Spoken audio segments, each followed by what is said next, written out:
Hello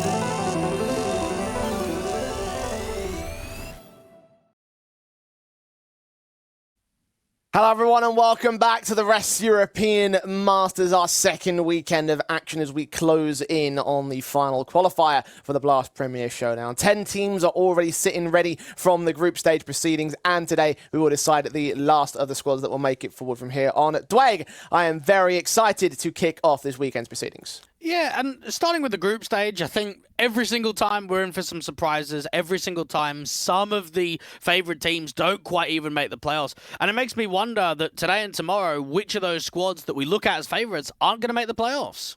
Indeed. Well, last week we had the Western European Masters. This weekend we've got the Eastern European side of things. So we shift over to what I'd argue is probably the most strongest region we have in Counter-Strike at the moment, because the teams that we have available to us are absolutely stacked, Dwayne. And the brutal best-of-one format will continue. Today we've got Pera, Bait, Sinners, and 500 fighting for their spots in the playoffs. There's a lot of teams that we would classify as upset teams in the majority of these group stages. Like, I look at Sinners, they actually do quite well against higher-end Tier 2 competition. I look at someone like 500, we know that they can be extremely threatening. For Bait's sake, I don't know what to expect with those guys. We haven't seen a lot from them recently, and they're coming into this event with a stand-in as their fifth. For Pera, they've got a lot to prove with the RMR literally only in a few days' time for them. And that's not even to include the likes of Group B, where Aurora are in, Monty are in, the Chosen Few are in. There's so many sick names that we're going to be seeing over the course of the next couple of days. But as I said before, this is our schedule for today. This is Group A's proceedings, of course, double elimination bracket, best of ones to start things off in today's proceedings, Dwayne.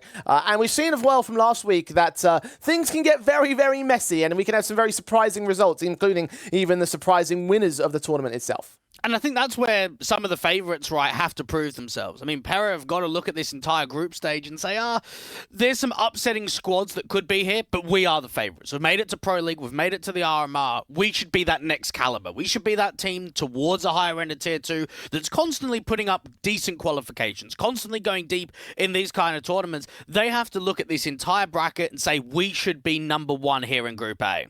Yeah, I think there is one key entity in that respect. But when it comes to the second place team, well, that really is up in the air. There's tons to talk about when it comes to how this whole group is going to play out. I think you are right in terms of rating Pera as that top-end squad. I mean, they look like a fantastic unit as of late. They are going to the RMR, like you mentioned as well. There's so many key opportunities for them to prove things in terms of the Tier 1 environment. But here and now, it's about proving themselves in the Eastern European Masters. So I'm excited to see how far they're going to go. And of course, they are up in action first and foremost today, Dwayne.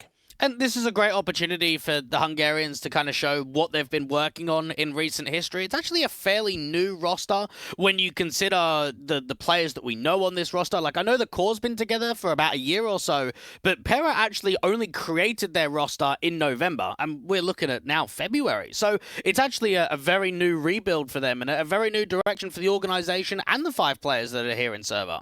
Well, still with a bit of a core in that Hungarian sort of position, right? They had those players that were, of course, from Rubik before, and they carried over as well. Even MSN and Kaiman, of course, with the core too from a previous team, Rapid Ninjas, that went back even back as far as the days of Onyx. So again, a lot of history between those two players, and of course, great foundations for the Pera side, which is kind of surprising to me because again, when you think about players that would be within that glass ceiling or that top end Tier 2 level, you wouldn't expect that the players of Pera would be in that conversation traditionally. Well, we have seen over the last, what I would say, 4 years in the online atmosphere, there's been Hungarian teams that have broke forward to the higher end of Tier 2.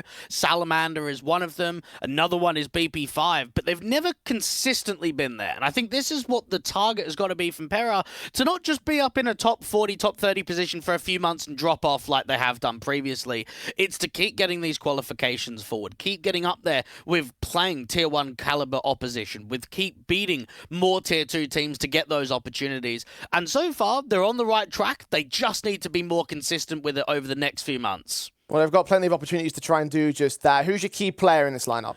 I think DJL is a very exciting AWPer. I think he's very consistent. I also feel like the Hungarian core brings quite a lot of experience. I mean, Aaron is a prime example as an in-game leader. We saw him on Salamander get the team to a top 40 position. We saw him on BP5 recycling some of the old guard. Now we've seen him with some newer pieces. Now that we've seen him with some new and upcoming players, especially someone like MSN that's only 18 years old that's come out of the Hungarian scene.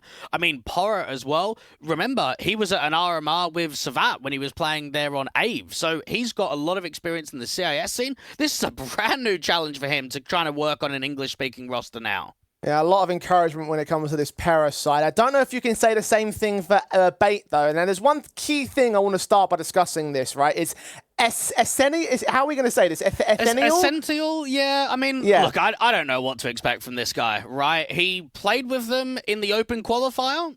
And that's it. We don't know what to expect from Bait.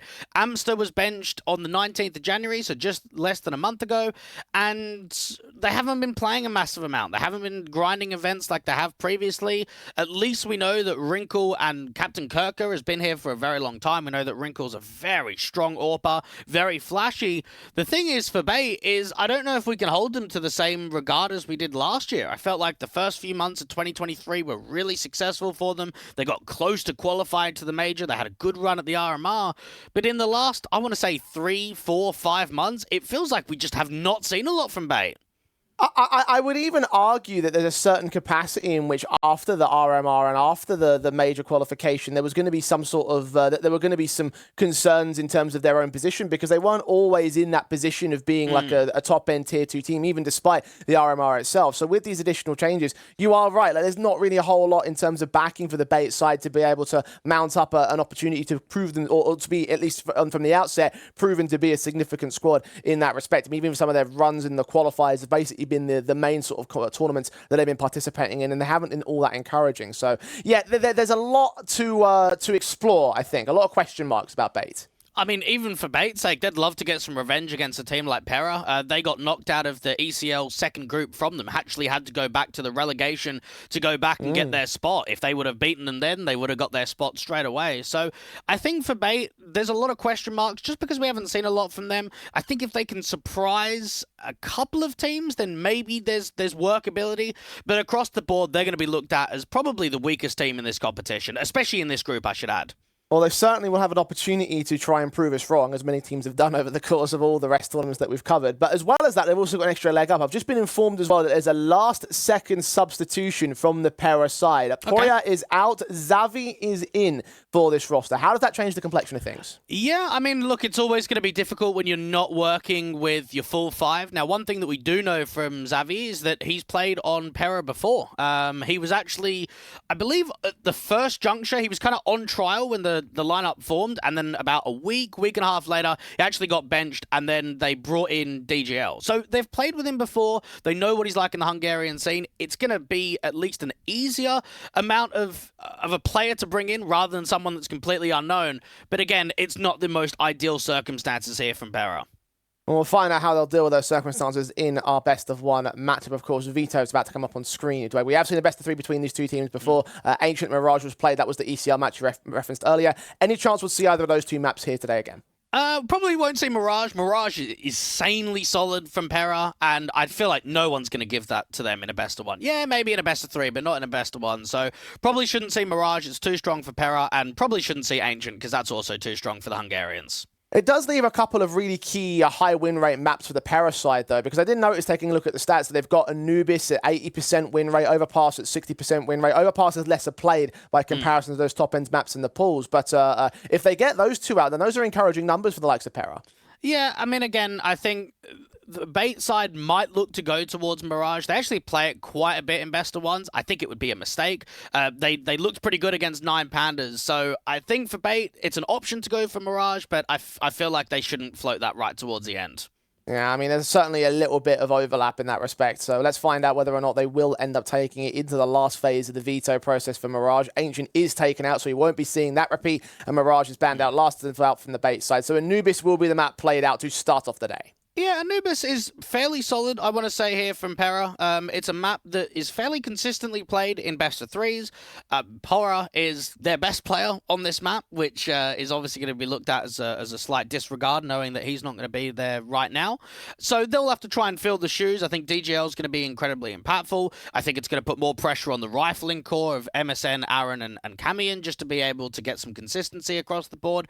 But I look at Para, and I look at them going up against Bait. They should beat them. them. And they should beat them fairly comfortably. I think if it is one of those matches that really goes down to the wire and really is a bit of a stretch, then maybe we have to second guess just how strong Pera can be in this entire competition. Yeah, I'd agree with you in that respect. I mean, look, the substitution certainly isn't ideal, but I don't think it would be enough to hinder Pera all that much. I mean, yeah, you do lose quite a bit of firepower on a map like Anubis, but I also do believe that these guys are set and ready in their ways, right? They've been doing a lot of great work as of late. They've got a couple of key opportunities coming up. I mean, they've got a hell of a busy week ahead of them for all intents and purposes. I mean, week in a bit, obviously this weekend plus next week entirely. And I guess getting match sharp is a key sort of goal for the Pera side. It doesn't, of course, help the fact that they've got that substitution involved in terms of getting all the team together. But at the same time, though, they've already proven themselves to be a very capable squad. And I'd be still stunned, even with Poya out of the roster, that I'd be very stunned if they weren't able to make it out of the group. And for Pera, I mean, last time around, obviously, it's the same core, but a different lineup. Domination was here in Res East European Masters back in spring last year, and they beat Monty and just lost to Aurora to not make the playoffs. They got extremely close to making the playoffs, and it just didn't come through. I look at Monty at the time being a top 30 team, Aurora being a top 30 team, and then look at the teams that they've got in front of them today and say everything is here for the core and for the entire lineup of Pera to get that playoff position that they weren't able to get last time around. And as well as that, considering where Monty have come since that point, right? Like, the idea that you're defeating that particular team is obviously very encouraging for the best of one records. I mean, I don't know what the records are like for Pera in terms of best of ones. Can you share me any insights as to how well they do in these very short form matches? Yeah, well, in the last, I suppose, span a few months since they joined up with Pera, it's been 10 wins and 6 losses in best of 3 history on HLTV, so looking fairly consistent across the board. Bates' record does not look that great. Only 3 wins and 7 losses in the last 12 months on HLTV. Firstly, we don't see many best of ones being played, and when we do, we see a lot of losses, and against Tier 2 competition as well. Havu you can throw in there, Spirit Academy, Aurora, Incilio, teams that we don't often look at the higher end of Tier 2. So I think for Bait, it could be a very difficult group stage for them to try and cause some upsets. Yeah, I mean, they are still one of the 3 teams, 3 out of 4, obviously, they're trying to contest for that second place position. They still are in that conversation to a certain capacity, but you are right, again, the form doesn't really string all that well for the likes of Bay. I'm hoping that, as I always seem to do, I seem to be a bit of a common factor. I'm giving that little like bright spark, like a little innocent hope, like maybe they'll be able to make it competitive. Hopefully they'll be able to do something in this match. Realistically, though, are we expecting a huge amount from Bait here?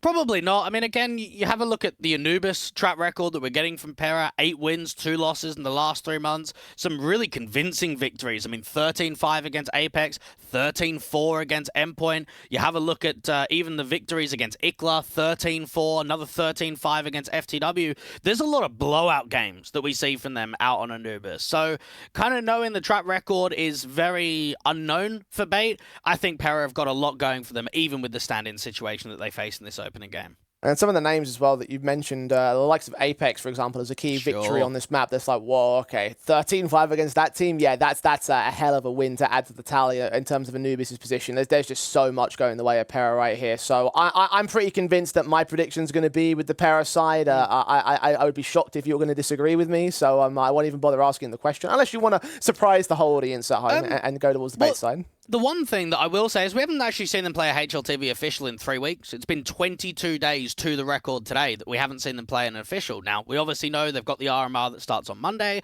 and they could potentially be playing Friday and Sunday here, so just trying to get those last few reps in before an important event themselves. But I do wonder what they've been able to be like. I mean, 3 weeks without playing an official when you've started to grind and you've started to make qualifications happen, it could affect them in this tournament, especially in a best-of-1 stage. I mean, it does add that element of like unpredictability around it, that intangible aspect of what kind of practice have they been doing. I think the issue in terms of discussing that is that we don't know what that is, right? We don't know what the practice rooms have been like for the likes of Bay. All we can do is speculate on that particular front. And in that respect, the solidity still rests with Pera in my eyes. I'm going to back them in terms of my predictions. Dwayne, are you the same? Yeah, I am. I mean, even for Bay, it is incredible to think that they have played 2 maps on HLTV so far this year. That is just nothing, just completely nothing. Let's see if that lack of experience and playing time is going to back things up here. Pistol is going live on Anubis as we kick things off in the Rest Eastern European Masters. Bait on the T side start have already bursted their way into that A bomb site. Smokes and flashes are set as appropriate. Wrinkle will try to take a challenge, but MSN is in for the pick back to a 5-on-4. Starting advantage for Pera, and Aaron still back up in the back lines, taking duels, winning fights against two. Finally, Captain Kurtka can take one back for it, but two-man advantage for the CT retake. Aaron's done so well there when you consider just how much mass individuals there's coming through from the canals to put pressure on the bomb site directly. Now down to the last man. Essential taking his fight. The taps of the Glock, trying to see if he can deny that bomb defuse, but it's not going to happen. DGL in with the pick to take the final frag of the round and to take the pistol round for Pera. And I think right there from Aaron, I mean, I was actually slightly surprised that he was so far extended. I actually thought that he was going to play more defensively on the beach side of CT Spawn, just to allow the fights to come to him, because he is alone. But coming away with 2 kills, the in-game leader really steps up there and makes that retake look so much easier. Bait, yes, they get the bomb down, they get into the bomb site easily, but the post plant just is a crumble. Now you look at the second round, trying to force it up, trying to put that emphasis back on to get that reset, get that double eco status in the next round. The issue is we're not even seeing SMGs here for Pera. Everyone is out on the M4s. Bait, similar story with their own investment. Heavy force by the T side already. NPL has gone down though. Mac 10 at least in for Owner to try to see if he can catch them off guard. There is a lot of helmets in play though, so it's not going to be an easy headshot onto Xavi, who takes a double kill there at Electric. Cami and meanwhile taking picks out towards the B main control. Captain Kurtka next to drop. Wrinkle and Co. 2 versus 5 in this situation. It's just all falling apart. The quicker acceleration there into Electric just gets denied. And a stand-in from Xavi just steps up, allows a multi-frag, creates a very uncomfortable scenario for Bait, and he might even be on for a little bit more. And this Galil just tucking around the corner. Could be a double swing from the CTs. Indeed it is. The Galil's struggling to go and get that trade back, so Aaron eventually finishes him off. Yeah, just a little bit too... I can't tell if it was too high or too low, honestly. It's so tough because of that headshot angle, isn't it? There's such small of a gap. It's so much easier to tap than to spray in that position. But when they've swung you as 2, you kind of have to commit to spraying. Unfortunate for Essential. 2-0 start for Pera. And for this kid as well, obviously, very little known about him in the grand scale of Counter-Strike. You mentioned, obviously, how there's very few in terms of officials. I don't think even like the Liquipedia tier has any records of him playing as of late. So very, again, sort of question marks, very new sort of experiences for this kid and for us to see him playing with Bait. And it's not surprising. I mean, you look at teams like EC Kiev in the past, a lot of those players made their career on this starting roster. So we know previously that they like to bring new Ukrainians into the fold. And they're bringing new kills to their name on the eco rounds. Of course, hard nade stack in from mid. Aaron's going to get caught completely off guard by it. And Owner now has an M4 to play with. But there are no bits of Kevlar on the T-side line. So we have a lack of aim punch protection against them. Pera positioned as appropriate. I'm really not concerned in round number 3 here. I mean, for Pera, yes, you lose an opening rifle to a HE stack, but it's going to get cleaned up. I mean, I'll even be surprised if there's a bomb plant. MSN, as soon as he gets contact, he can try and put a smoke down towards main, and he might even do it earlier on. Pera can even have a second player on that rotation from DGL to come in pretty quickly. Sprays of MSN does take a little bit of damage. 16 HP from him. In fact, Captain Kurtka might be able to overwhelm. He does take down to 23 points of health, so not ideal in terms of the HP numbers for the T side line, and just in general, they are now going to get swung upon by DGL, who gets his double. Xavi there to clean up the back lines, but they do sneak in a bomb plant, so for Bay, that's extra cash. If they can get away with one more pick, that would be lovely, but the Glock versus Camion, way too far range. Again, too little to defend himself with, so Pera will take their 3-0 start. And I think DGL is an interesting person to kind of talk about because I think he's had a very wild career in terms of a pro scene. I mean, he started off on AGO. His most represented Polish team was probably M1 Eden. He then had a bit of a stint playing on an international mixed team with Touch the Crown. He was a stand-in for Illumina for a little bit. And then, obviously, he was in a previous Rest Eastern European Masters out with the Goals W and Gen 1 team. So, for a Polish player, he's actually played on many international lineups. Mr. Worldwide in many capacities. Oh, he'll never take that away from Fates, man. He is always going to hold that title. Okay. Mr. Mini Worldwide. We'll go with that, yeah? Yeah. That works for now. All right, we'll go with that. We'll also go with the rifle round, setting the AWPs out for both teams now, but Aaron's M4 is again going to strike in mid. NPL down, needs to open up the smoke at Electric, but Wrinkle missing the shot, leaving Camion a secondary kill for Pera, a 5-on-3 for them. Bait struggling with these opening duels. Yeah, that was a much-needed opportunity there from Bait. A missed shot means you're just going to get punished instantly. And the idea that those kills have just come in so quickly denies so much map control from Bait. AWP just aggressing, looking down on towards that bench position just to see if anyone jumps up and tries to work around the lurk smoke. Bait will probably have to A-split here, but getting into the bomb site's going to be so tough. Yeah, Captain's moving in the mid, inserting himself. Aaron caught napping a little bit. The player over at Temple's also not going to look to strike. MSN caught headshot to the flank. Xavi now has to move forward, has to try and take one down. He will find Owner just about before that smoke had bloomed. Advantage once again back in the CT favor, but the bomb has gone down. They've got no access to the site for now.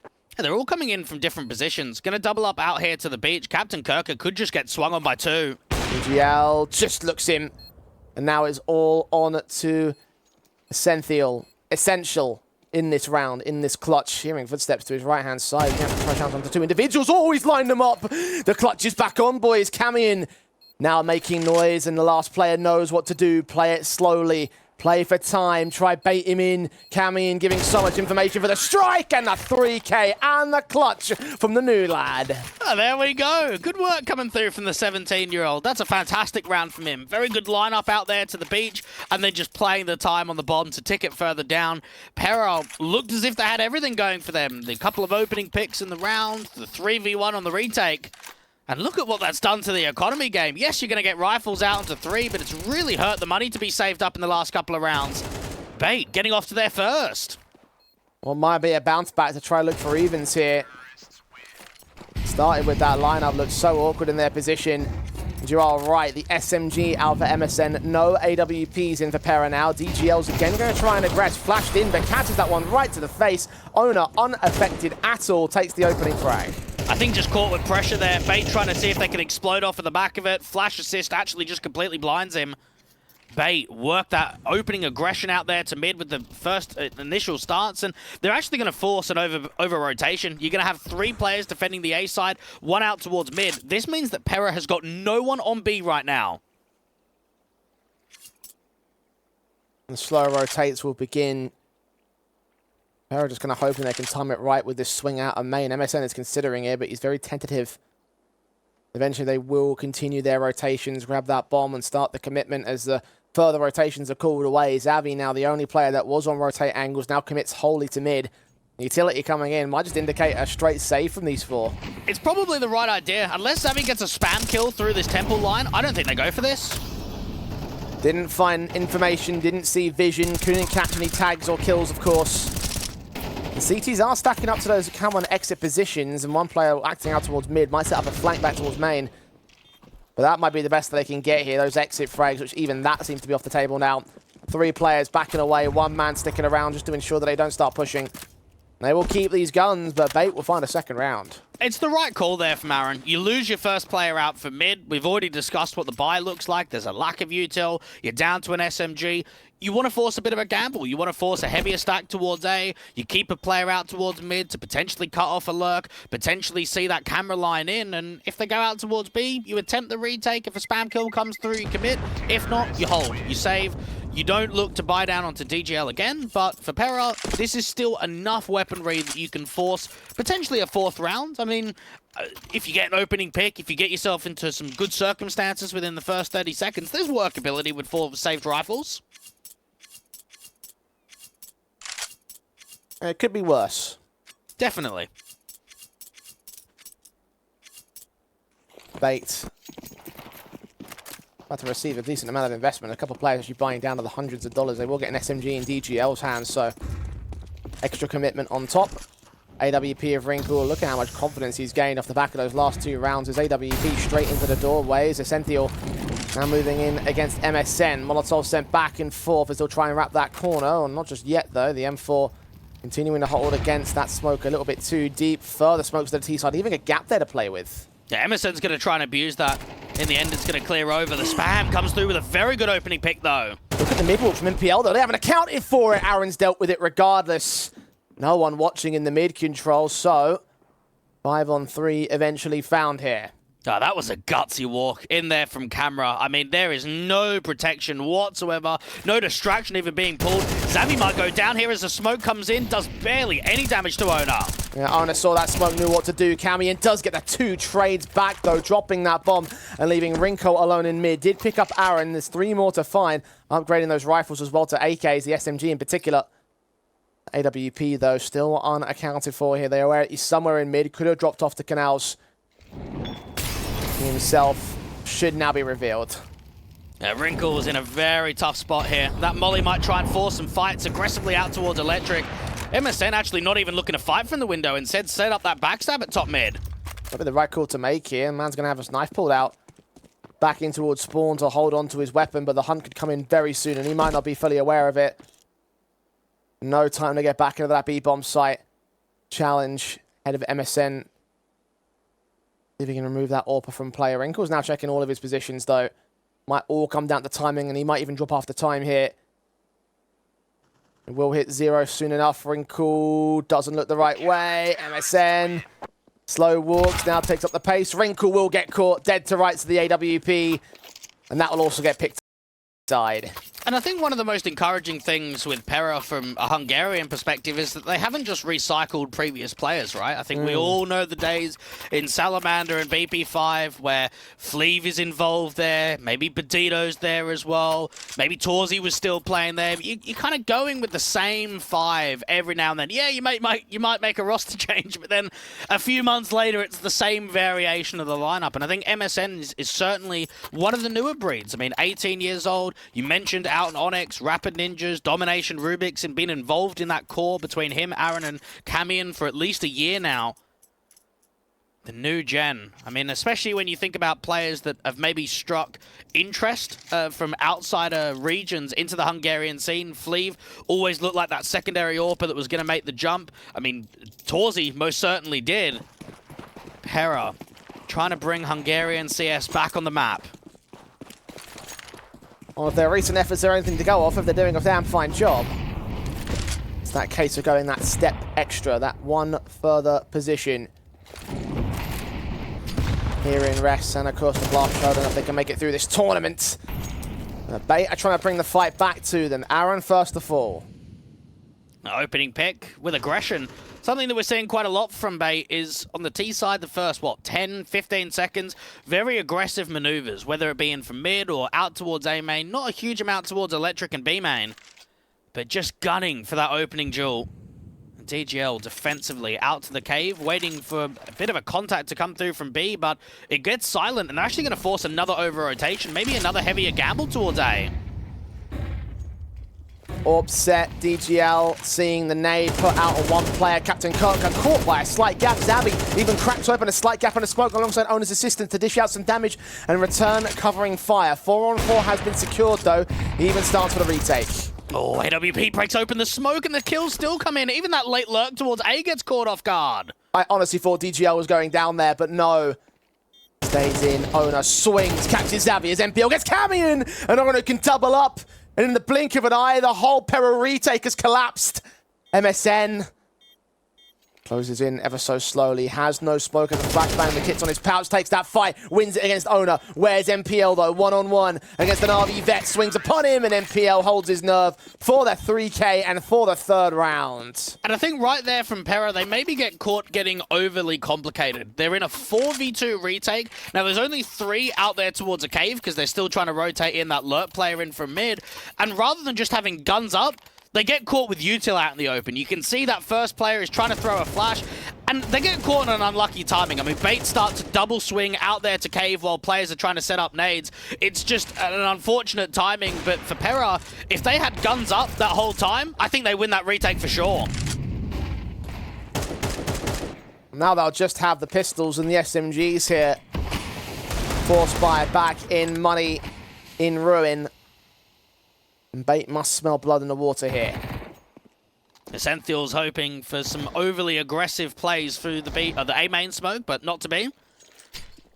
Owner gets aggressively outside of Electric, getting a few nades towards him, which is going to slow down his map control.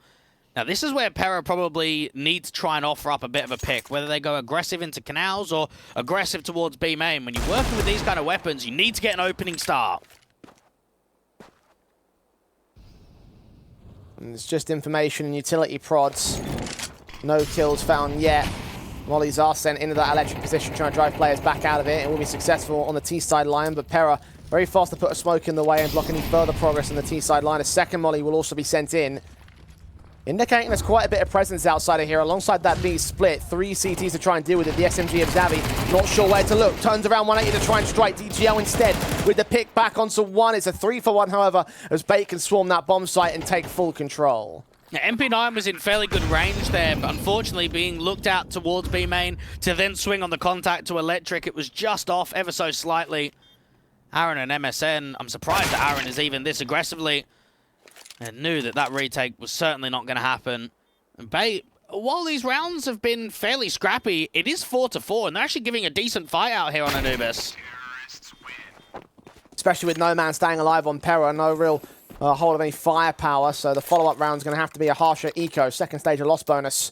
And how many times, Jay, have we kind of had discussions, especially in the CIS scene, where maybe if a player's not performing well, we kind of think, okay, where's he going to go? Is he going to go down to a 1-win? Is he going to go over to maybe a Spirit? Is he going to go over to a K23?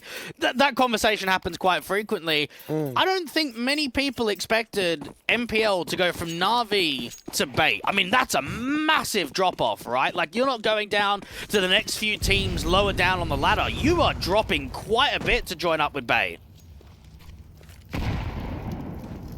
And for a player who is homegrown at that organization as well, right? Like part of the Na'Vi Junior project and everything. Involved in the mid-attack here, ensuring that No Man is able to get much damage on the Pera side. But out here, of course, on loan from Na'Vi, seeing what he can contribute to this squad.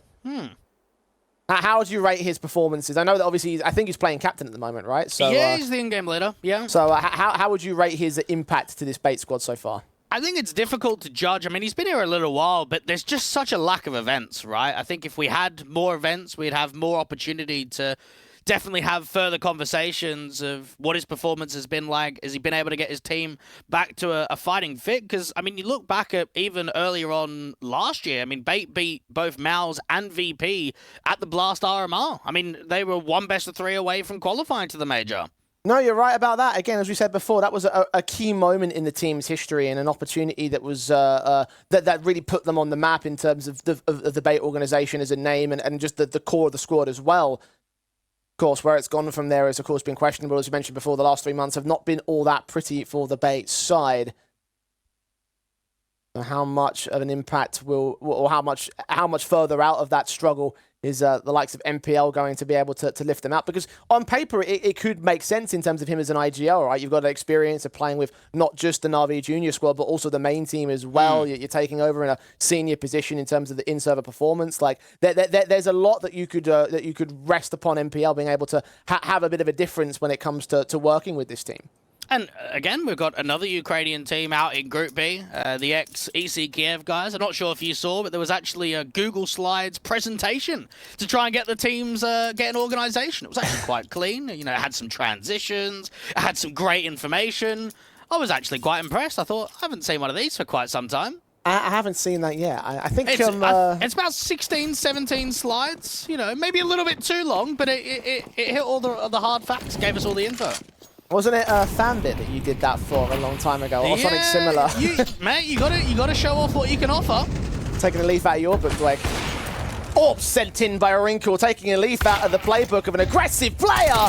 Wrinkle straight shots down to the triple, and the whole B site crumbles at his feet. One man makes every bit of difference, and that is Bait extending to 6. Now, Wrinkle had an extremely exciting 2022 and 2023 out on the Bait organization. We saw some incredible tournament runs from him. We saw some incredible individual impact. And I think just because we haven't seen a lot from Bait recently, he's kind of fallen off of the radar because the team's not as competitive as it used to be. But my oh my, when he makes plays like that, it reminds you of the successful days. Just such a sick, quick sequence, right? Not just getting 3 impactful kills, but 3 impactful kills that break open a bomb site in a matter of a few seconds. The third one got me bad. I was like, man, I have no idea how he hit that shot. Beautiful sequence. Didn't need a split play. Didn't need a trade game. Didn't need any backup. Did it all on his own. And you got to remember, Pera were up 3-0. So now that we've seen Bait win 6 out of the past 7 rounds, they are putting on some testing impact. They are putting on some testing rifle rounds. Getting to minimum 6 first. Might be able to take the half, or at least should be able to take the half. Look at the buyback from Pera. M4s on 2 individuals. Upgrade pistols. Part of the half buy. Part of the broken scenario that we've got here for round number 11. The M4 at least trying to take a fight. It actually does trump Wrinkle this time. A missed shot of that AWP, but Senthil able to return fire to a 4-on-4. I think we're just seeing from Pera, now they're trying to make something happen. They realized that they don't have the best of weapons. They've only got the 2 M4s. So, okay, aggressive approach towards A. Now we'll try an aggressive lean outside of B. There's a lot of map control being taken right now from the Deagle of DJL, but it's going to be the defensive down on A that could actually be faked. Tabby, here's a footsteps. Doesn't hit the kill shots, and neither can Cammy in. 5-7's a bust. 2 players left on Pera. Plant will be secured. There's really not much they can do here. For Aaron especially, hold on to that M4. And I want to know, Jay, what kind of scoreline roughly do you think we have to look at until we start thinking that Bait can actually win this best of 1 and cause an upset in the opening game? That's a good question. I mean, we have got the T-side coming up for Pera. Yeah, 8-4 would definitely make a strong impression because, again, other than the 3-0 start, we haven't seen a lot of success from Pera. Even when you think about the rounds being competitive, we had a couple of close calls, I would say, within the first 5-6 rounds of the game. And maybe that 3v1 up against the new youngster of the stand-in, did that hurt them? Did that slow all the momentum down? Well, it would track if that's the theory you're presenting. I will say that I know that the CT side win percentages from Bait haven't been all that fantastic on this map up. But 8-4 does feel like a very tantalizing scoreline. It's at the very least one where you would start to tug your collars if you're Pera. We'll get their full buys in the AWP, of course, for DGL, and similar story for Wrinkle because he's just been fantastic with it over the course of this half. And we saw Anubis get played quite a bit in the open qualifier as well from Bait. They had a 13-1 in the round of 16. They had an overtime victory against Sampy on this map in the semi-final, and then they lost it to 9 Pandas to send it to a 3rd map decider.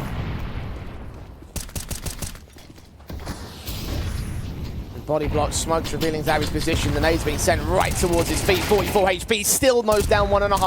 1-for-1 trades overall. Aaron's right in his place to take back control of that advanced angle. Meanwhile, the mid-walk from Essential only good to take a damage and a kill found for the CT forces. Wrinkle and Ona now left wondering what to do. Both out in main, both have only 1 angle of attack, and I think both are also known for the CT side. A very wild round. A lot of aggressive approaches there from Bait to get into the B site hit quickly. Hamian not even jiggling. Widespread comes through from Aaron to get that first. The second kill doesn't quite come through. No one peeks on the contact, but it is a 1v3 now for Ona. And Hamian's about to get flashed forward, or just peeking dry ahead of the smoke. Wraparound's coming in eventually from DGL as the man tries to run away with the knife pulled out. It's going to give a perfect and easy kill to DGL. So, not the 8-4 scoreline that Bait were looking for, but 7-5 instead. Still have the half to their favor. Was that enough, though, Dweg? I don't know if it's enough yet, but they've certainly outperformed my expectations. I thought Pera were going to be all over Bait in this opening best of 1. Out on a map like Anubis, where you're 8 wins, 2 losses in the last 3 months, a very successful map. I'm surprised to see the struggles. Like, I know obviously they are working with a stand-in, but it's also a player that they recognize and a player that they've played with previously. Pera, they need to show more if they want to show their favoritism, if they really want to prove that they should be the #1 team in the group.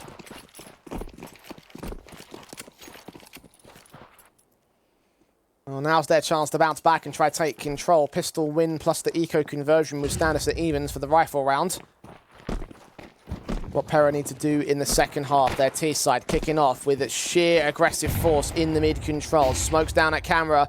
Leave Captain Kirk isolated, but they're going to push ahead of that smoke and try to get into that A-bomb site. Captain wants nothing to do with these fights. He's going to wait for the 5v5 retake. They're very respectful. Now, this off angle out towards A main, if it's baited correctly, could do a lot of damage. DGL takes the frag. Wrinkle caught tagged up, but the Julies turn on for the quick second headshot, and the advantage is taken back by Bait. Aaron taking close quarters fights up in heaven with Xavi swinging for a secondary kill. Oner brings it back to a 2 versus 2 as MSN swings back to catch off Wrinkle, and now it's all left to Oner to own this clutch. Swings back, looks in with a flick of ages onto Aaron, and smoke to the bomb. He has a kit. He's got the flash as well, and MSN seen him, does damage, 10 points of health. He rushes him down. Oner baits him in closer. It's just wasting time for MSN. I think he might have done enough. The USP is out of ammo. The knife is pulled in, but finally MSN gets on top of the chaos, and Para take the pistol. I really feel for Wrinkle because he's actually brought that round back. When you consider that they lost the opening pick towards A main, he gets away with a double. Now, is obviously for a moment he feels as if there's a backstab. He feels as if there's still someone up there towards the rugs that is maybe trying to come in late, and it slows that retake down. It actually buys way more time for the T's to get active, and you can see that from Aaron pressing the gate out there towards heaven. Xavi getting up into the bricks and getting up close and personal. Really good adaptation there from Pera, that as soon as they lose that A main control, they start to pressure on the retaking players that are coming through from mid and CT instead. Nades, mollies, Mac 10 sent in for Aaron, recognizing the stack is in play. See how much money you can get out of this. 2 kills found before he drops. And Cammy in there to try and pick up the rest of the pieces. They do lose one of those rifles. It's only a Galil lost. Regardless, the bomb should get picked up and should get committed into that B-bomb site. Xavi is in a very uncomfortable position. Oh, the bait actually looks pretty good there for a moment. And I tell you what, this is becoming one hell of an expensive round. Yeah, 3 players to fall. The 2 AKs make it out, but that's a lot of Kevlar you've lost. Mac 10 frag also giving a slight economical boost, meaning that Bait's rebuy can afford the AWP. The M4s across the rest of the board. Kevlar is standard. Utility will be slightly limited on a number of players, and haven't got a kit in play either. Not the perfect buy, but even so, they are set in with an opportunity to swing the fight back to Pera once again, try and defend that lead. We stand at 7 apiece, evened up. If they can find that reset as well, then there'll be plenty more of that to come. Aggressive approach with the utility out towards mid. Try and get a boost up for Camion to look over the mid smoke and jiggle out towards house and the doors. Ascenthiel sees that wide swing out from main, but there's no commit as of yet, just a lurk smoke from DJL.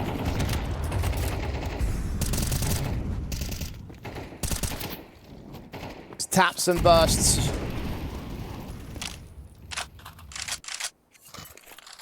Both sides dueling beyond that main smoke, no vision or information or much damage caught against the CT side. Contrary for Pera. Xavi on 44, DGL on 62, MSN 78. Bullets flying into their bodies on that particular duel. Haven't baited any rotations either. 2-1-2 split with MPL ready to receive in mid. Well, Xavi's got a smoke, so he can bounce that off of the top of camera and get that to bounce straight into the temple position. Captain Kirk has got a really good timing here, and a free kill onto Aaron. Sees nothing else. MSN gets spotted. The trade does not come through. Triangles on the spray. The AWP of Wrinkle can line up against Cammy and see the crossing bomb carrier. Xavi can get that one pick. DGL needs to win this fight, and he just doesn't do it. Now Xavi alone, caught off, dead to rights on his own. As Bait will indeed defend their lead, get it back in control of the CT side, and find that all-important reset. Well, it looked like Aaron was just about to start selling a little bit of a B fake to get into electric, to sell some nades over, to maybe force a bit of an over-rotation, to get them to walk in a contact out from mid. And the captain just takes matters into his own hands. He's alone. It's a solo mission. It's slightly risky, but it pays off incredibly well. He gets that first kill onto Aaron. He slows down the mid offensive. He gets that secondary frag on MSN. And I think from that point onwards, Pera just know we're done for. As soon as we've lost these 2 players, you can try the split in from camera, you can try the approach into temple, but you've just lost way too much.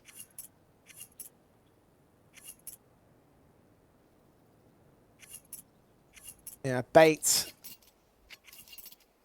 relish in their victories and understanding that they're up against a force investor. Pera. Tactical was taken by the Hungarian court as well. can afford those 2 rifles, but that's the extent of the automatic firepower. Tech 9, 2 Deagles, AWP of Wrinkle firing back on MSN, picks him up first and foremost. Distraction play that does allow Aaron to take up a little bit of space and barely catch the headshot on the way out. I don't know how he's managed that one. That was extreme acceleration there from Aaron, and I think he knew that there was a very small window of opportunity to try and put pressure onto the AWPer, and he got away with a hell of a shot. The thing is, though, it's not a round-defining kill. They need more, and they need to be able to try and B-split off of the back of it.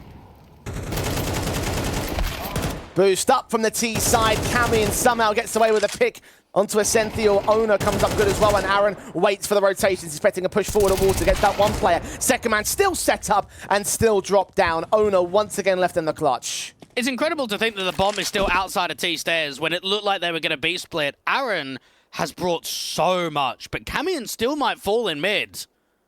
Footsteps heard though. They know he's on his way towards the A bomb site. Aaron can't afford to go down. 100 HP on Owner. That's at least a plus bonus to him in this clutch scenario. You're right about Camion in the mid play, though. He's starting to read that there's nobody out here. He's going to sneak his way forward. As soon as he sees where Owner is, Owner's the right one for this kill as well. Leaves it on Aaron. 10 points of health now onto Owner's position. The flashes are sent. Does this player think it's going to be a B play? He may well do. It's all down to timing. AK swings, didn't see his man. Owner didn't see him either. Oh, the mind game potential. He believes it must be a B play. This bomb's going down. This is well played from Aaron. I love it how he makes that early noise out there from A main. Thinks the Owner could still be aggressively, so check it out. Get that bomb plant. This is a tough retake. Owner might not even go for this. 10 HP versus 49 on Aaron, who's wary of a wraparound from the water control as well. Owner's giving no noise up. Has one incendiary to him. Making no noise. Aaron sat pretty in the corner, hoping for Owner to overextend. That incendiary will get thrown, though. Drives him in deeper, open line into the bomb position anyway, and Owner still wins that fight. 3K for him in a 1v2. Bait, hang on even longer. And they would have been double eco. I mean, the money was just awful, just terrible with the loss bonus there from Bait. They really needed that round victory. Hera, I mean, Aaron's got to be frustrated that you're not winning that round. I think he's brought so much impact with that first exchange out there onto the AWPer, with the secondary kill he gets, the 3K, and then to set up the 1v1. And he plays it correctly. As soon as that incendiary goes down, try and trap Owner on the bomb site, try and look out for that fight, but it's difficult to fight behind the flames. Bates, they are getting closer and closer to victory here. Pera are running out of chances. I want to say that round 17, if they come through successfully here and disallow a bomb plant, that actually just could be enough. We could be looking at an 11-7 scoreline, and I think that is enough leverage to get it over, to be able to force a victory. Yeah, a lot of importance in this round, I do agree. And again, Pera have broken by states, have that bomb plant bonus, yes, but still not enough to get 5 rifles, let alone more than 1 AK. MAC-10s and Galils have a lot of prominence. The flashes are sent as the MAC-10 of Xavi is the first player forward. Wrinkle catches DGL. Xavi can overwhelm one. Wrinkle still known out here towards the heaven position as his teammates are closing into the rotations. The bomb's been dropped in the open, and look at MPL about to walk right past Camion. Can Camion get caught back here? You better be wary of this. Footsteps are heard. The engagement of the Galil forces Wrinkle back to 2 points of health and out of position. MPL will have to let the bomb go down. Oh, this late alert from Aaron could be everything. It could be so much damage coming through from camera. So much panic on the CT side, and now Aaron can strike. NPL gets one back, but Essential's dropped. Wrinkle brings it into a 2 versus 2 on 2 points of health as well. And now Aaron backs up Xavi because they've got to take the long-range fight. There's only 1 AK in play. The MAC-10 first debate, defuse kit on both individuals, taps on Incendiary's forced that player forward, and MPL wins both of the fights. Headshots are plenty.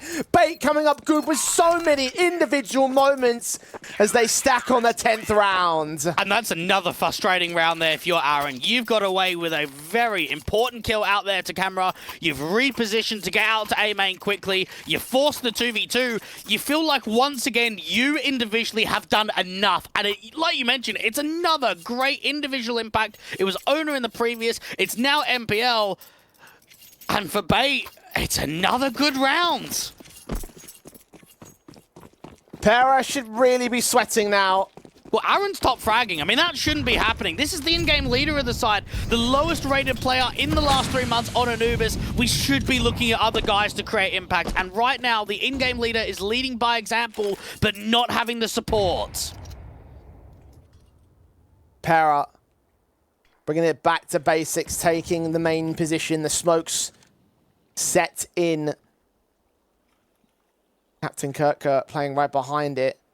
Meanwhile, you've got one man out towards top mid in case the rotation starts pressing forward. We'll call information and cut rotations. That is assuming he can even do so. There's only pistols in play for this round. Para needs to explode off of the back of it. Resmoke goes down. They're going to have to commit. MPL with the first and second picks. SMG from range. Captain Kirka gets his money bonus on Aaron. Bomb dropped in the open on the bomb site. Camion going to get caught up in the end. And Xavi, nothing left in this round. Bait are going to get to 11. Para will need to force the issue with a buyback in the next round and carry on the comeback from there. Xavi doing all he can to fight on, but the stand-in is sat down. And Bait are 2 rounds away from stealing this. And this does not look promising for a team like Para. Like we've spoken about in the pre-game, they've got the RMR on Monday. And it is currently Friday. They've got today to get into the playoffs, and they've got Sunday to qualify to the showdown. And then tomorrow, the team's got probably one of the most important tournaments they have had in their careers, and they are struggling to a team that is almost outside of the top 100 on HLTV on one of their best maps in the pool. And typically I would say something like, oh, well, they're playing with a stand-in. I don't even think Xavi's played that terribly, honestly. Para, something is very seriously wrong today. MPL proves it again, swinging. Experience in tow, a kill to the favor of Bait. First man down on Para.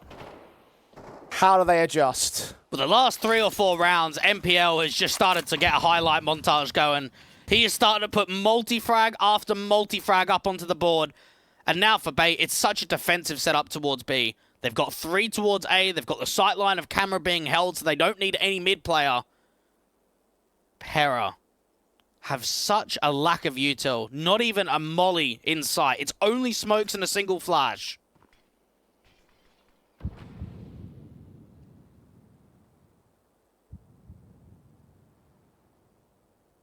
Para need to get their 3rd round of the half.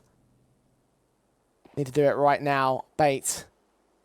Owner set. Aaron engaged upon. MSN can take him back, but Ascendial now next up to Task. Gets his pick in. Drops that bomb for a 2nd time. Backup is called as DGL tries to close in. The pincers with only a pistol pulled out. The AWP at close range. The AK at long does find that frag, but that is 1 responsive. Now 3 more for Xavi to get. Bomb does get picked up. Will get planted. They're going to let that happen on the Bait side because they know they've got the numbers advantage, they've got the weapon advantage, every advantage in the world over Xavi, and he will get taken out at the first port of call. It is match point for Bait. And I think it just shows right there from Bait discipline in the man advantage, to not make an info play, to play defensive on the bomb sites. I think both of the B anchors have done very well there. Owner gets that opening kill to go 1 for 1. Essential gets 2, and it just sets up the retake for easy success. And check this out from Para. They went 3-0 in the first half, 2-0 in the second half, and what else have they done? Rifle rounds v rifle rounds, they have struggled. It has only been the opening game in both halves in which they've at least shown rounds. They have been simply outclassed in this best of 1 against Bait and have not even looked competitive.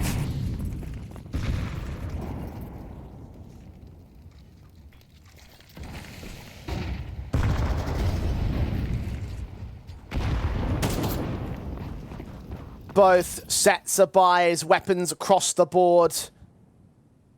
Around 20, which could decide it all. Bait faced upon. Xavi finds the first. Down to 2 points of health, giving Owner a perfect chance to get a quick trade in, maintain the even man stance. Get out of there quickly. MSN's going to try and see if he can look up there on top of the bench, get that height advantage. Sees nothing on the pillar. They're going to glaive this smoke. They're going to try and work on the back of it. Molly gets pulled out. MSN's a goner. Pushed into a corner and dead. The split play continues, though, out from mid. MPL has seen the T-side attack. Cammy in court. Aaron responded to. Captain Kirka will also drop, and Owner gets owned by Aaron. An individual moment from Para this time. But Wrinkle is also dead to rights. Aaron with a quadra, one that saves the Pera squad.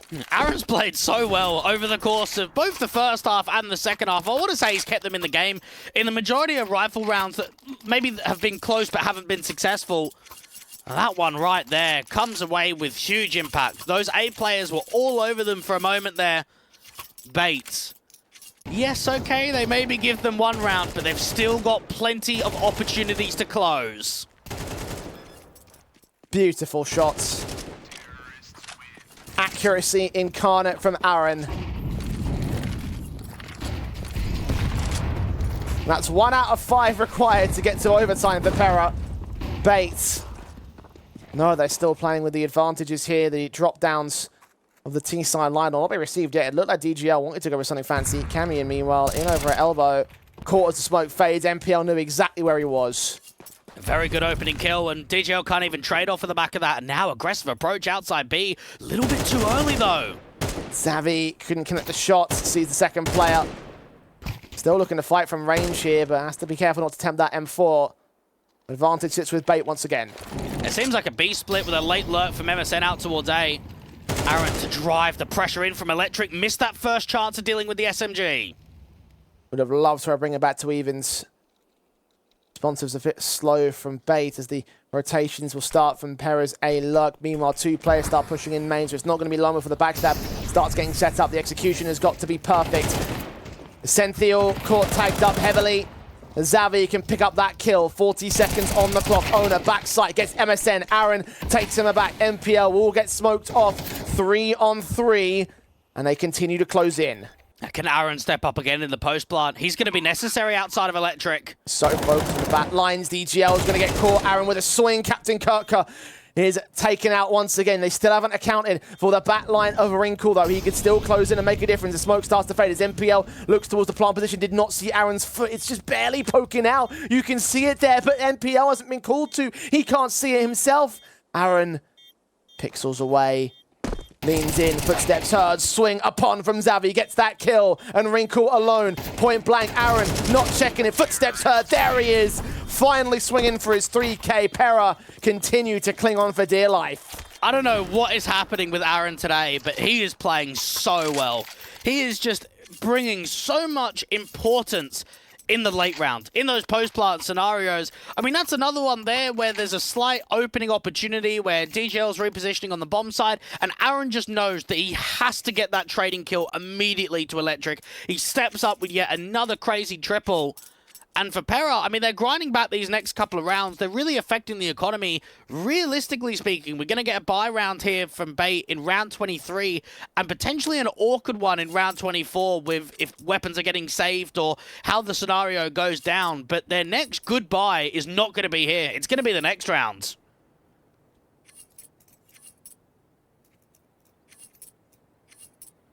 Three to the good still for Bait. Slight bit of buffer room as Pera take their last tactical timeout of the matchup.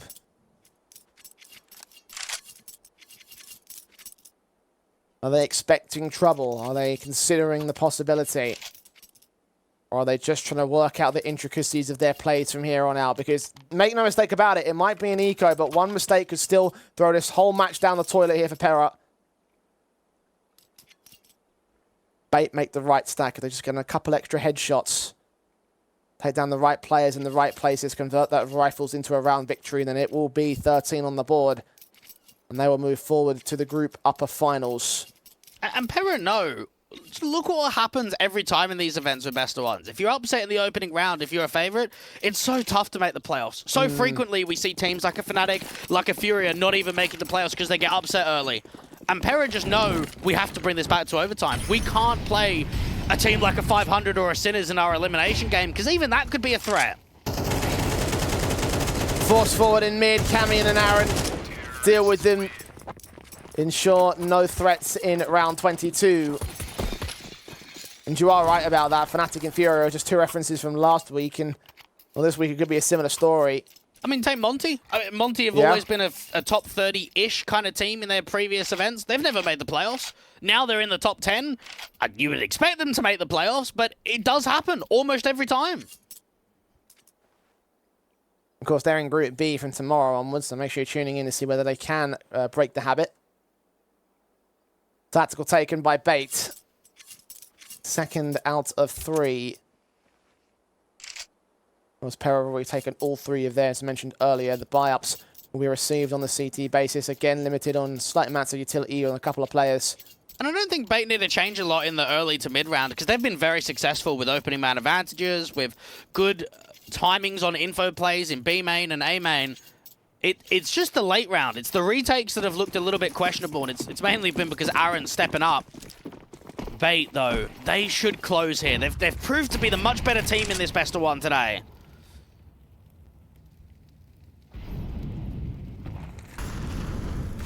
Orb set in by DGL.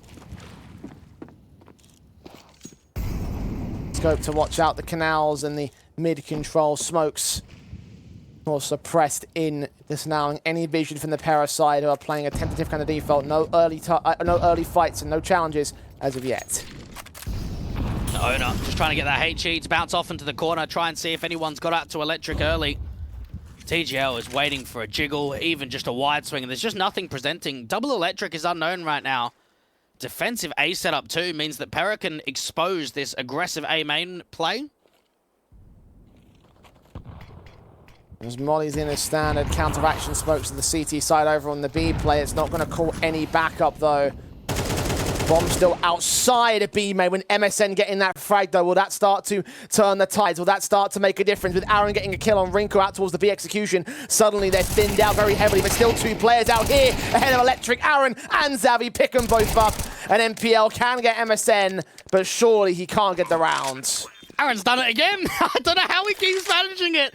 It's another multi, and I actually look at that round from Perra and think they're falling into a trap. Like, yeah, they've got that opening kill towards A, but popping through that B main smoke is such a risk. And you can see by the HP bars. I mean, Aaron on 2 points of health, Xavi down at about 50. That was very close to spray down extreme damage from those riflers. Bait felt as if they were in a really good position there, and they still just can't close. 26 kills deep for Aaron now. EGL might get picked up with that AWP. Very wary of any sort of play-in from MPL, but he's not going to go ahead and go aggressive in any of these fights. Keep that AK into the next round, because round 24 is going to be an awkward buy state here for the Bait side. Have got the max loss bonus, but you can see several players are not going to be all the way through. I mean, they didn't have the max loss bonus for the last round, so only $2,900 going into their bank accounts. Drop weapons will be required. That AK is going to be a massive boost towards them, because you can see it's going to be a bad time to be a CT side. And this is where I think Bait could actually be quite gambly in a round like this, Jay. They might, in the mid to late portion, just start gamble stacking a bomb site, depending on how the early exchanges go. I mean, going into a rifle round with, what, a FAMAS of 2, an MP9, a couple of M4s, and a Lucky Util, it's an horrendous buy from Bait. And this is where you've got to play at high risk. You have got to be on the front foot, constantly looking for impact. If you play back and you play defensively, you're not going to win this round. Perra stringing this round streak when they're up against series points. In circumstances like this, perhaps you need to make a bet or two. Bait swung upon. NPL wins the fight on MSN. 2 players sent in against the first man of the T-side line. And Perra come out worse for wear. Well, they know that Bait are starting 3 towards A. With that flash assist that come out towards camera and the double A main pick, that's at least information. MPL might try and look to fight again. Wide swing in through mid with a flash around the corner. He sees nothing.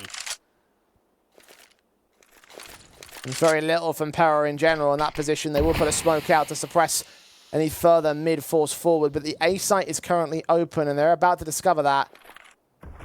Slow walks in, get a free bomb plant, and take control of the bomb site first and foremost here. This looks to be a fantastic call from Aaron to get them into A.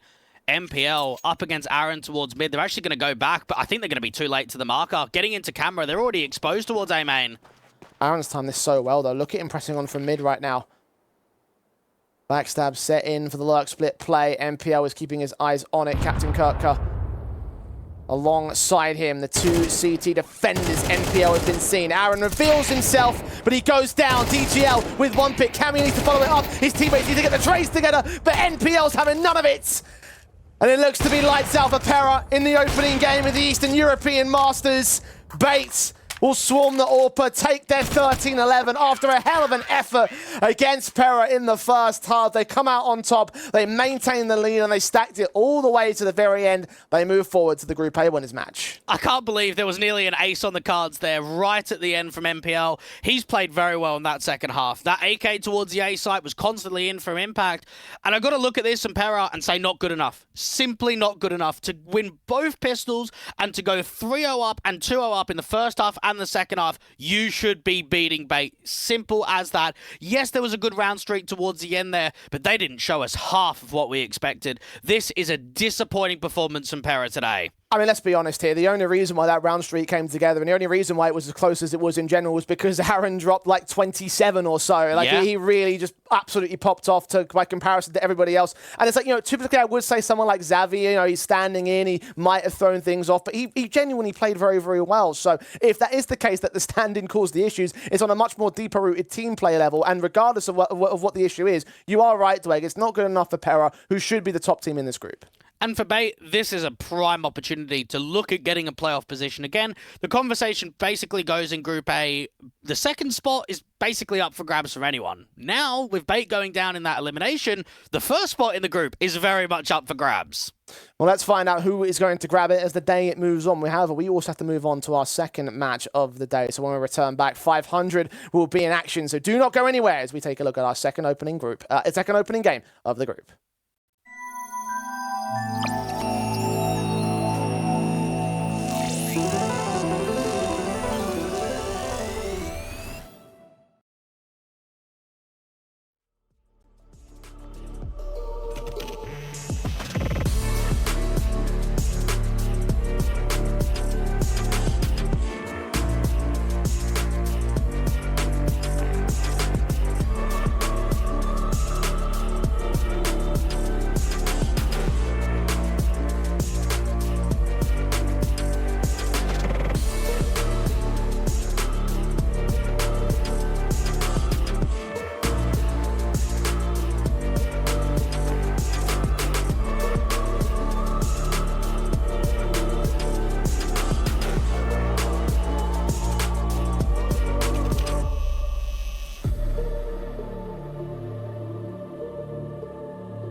And welcome back to the Rest Eastern European Masters. We're into our second match of the day, our second match of the tournament as well, as Group A continues on. Pera were pounded in, do lose out the first matchup in their bracket proceedings, which means now they're on the path of elimination. The question is, who's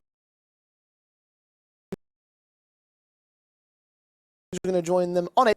And I think across the board, knowing that Pera have been upset and they're down in that elimination game, they now know that we can't lose again. So if you are a Sinners, if you are a 500, if you're gunning for that playoff spot and you want to do it in the easiest fashion, you don't want to go down in that elimination game. You want to make sure that you're beating one another to get forward and to face a bait side.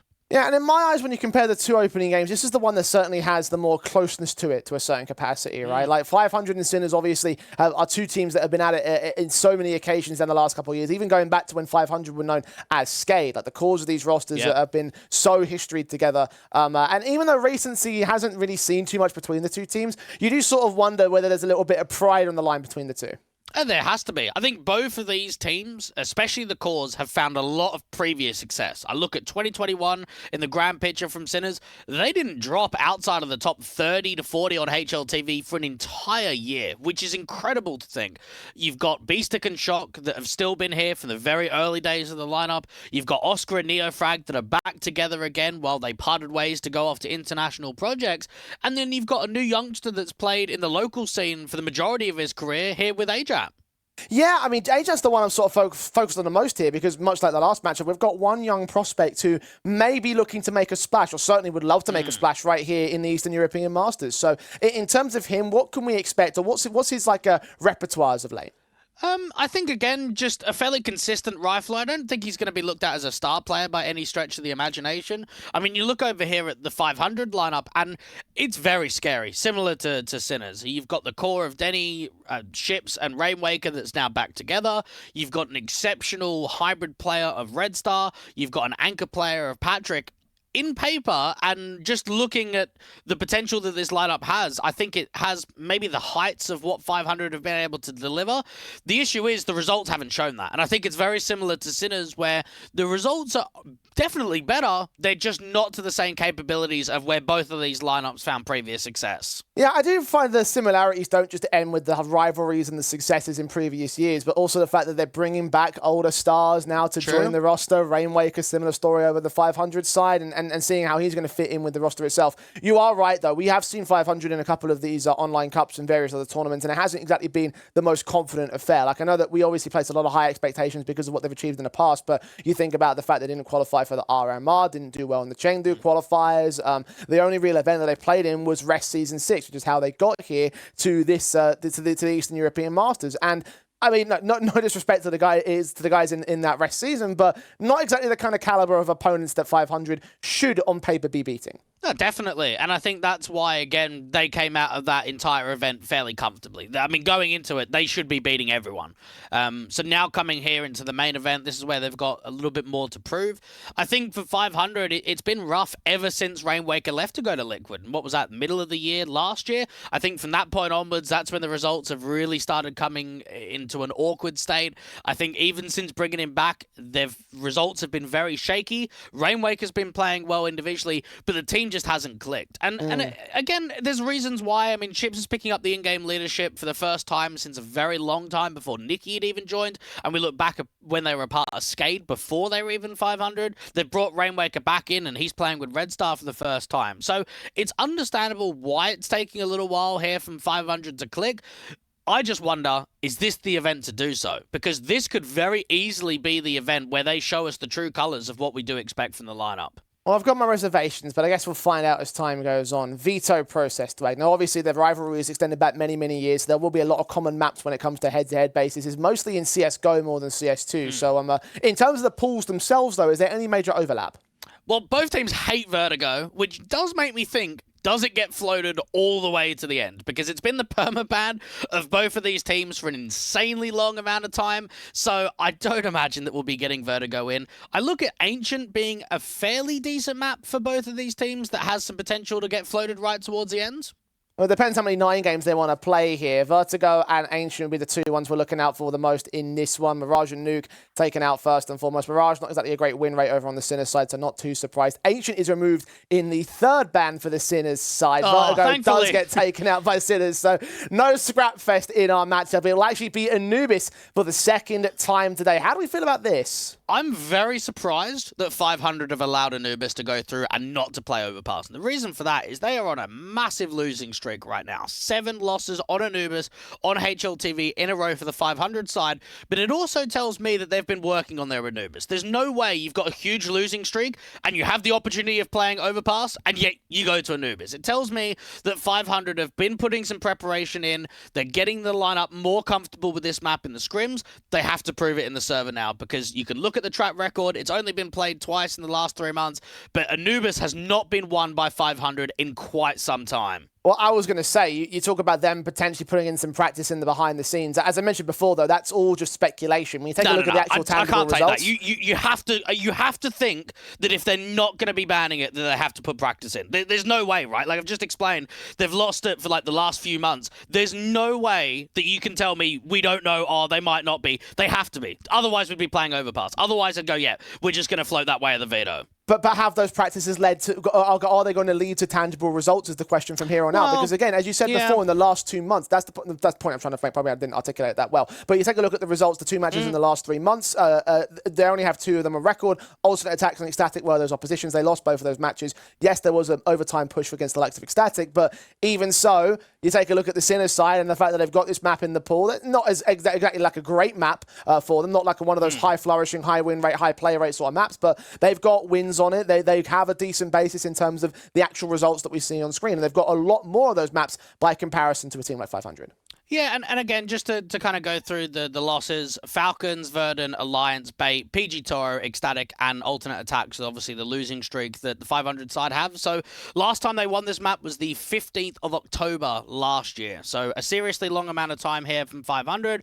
They obviously look at this initial matchup. Maybe they also look at what Sinners have been like on this map, and they feel as if there's a way in. Because when I look at their RMR campaign, when I look at the EEM Chengdu qualifiers, they actually weren't playing Anubis in those games, but they are here. So it shows that they feel comfortable enough to float it right towards the end. I think both of these teams know, especially with Bait winning the opening game, that a lot is at stake here. You don't want to go down in that elimination game. You want to get that road into the playoffs slightly easier.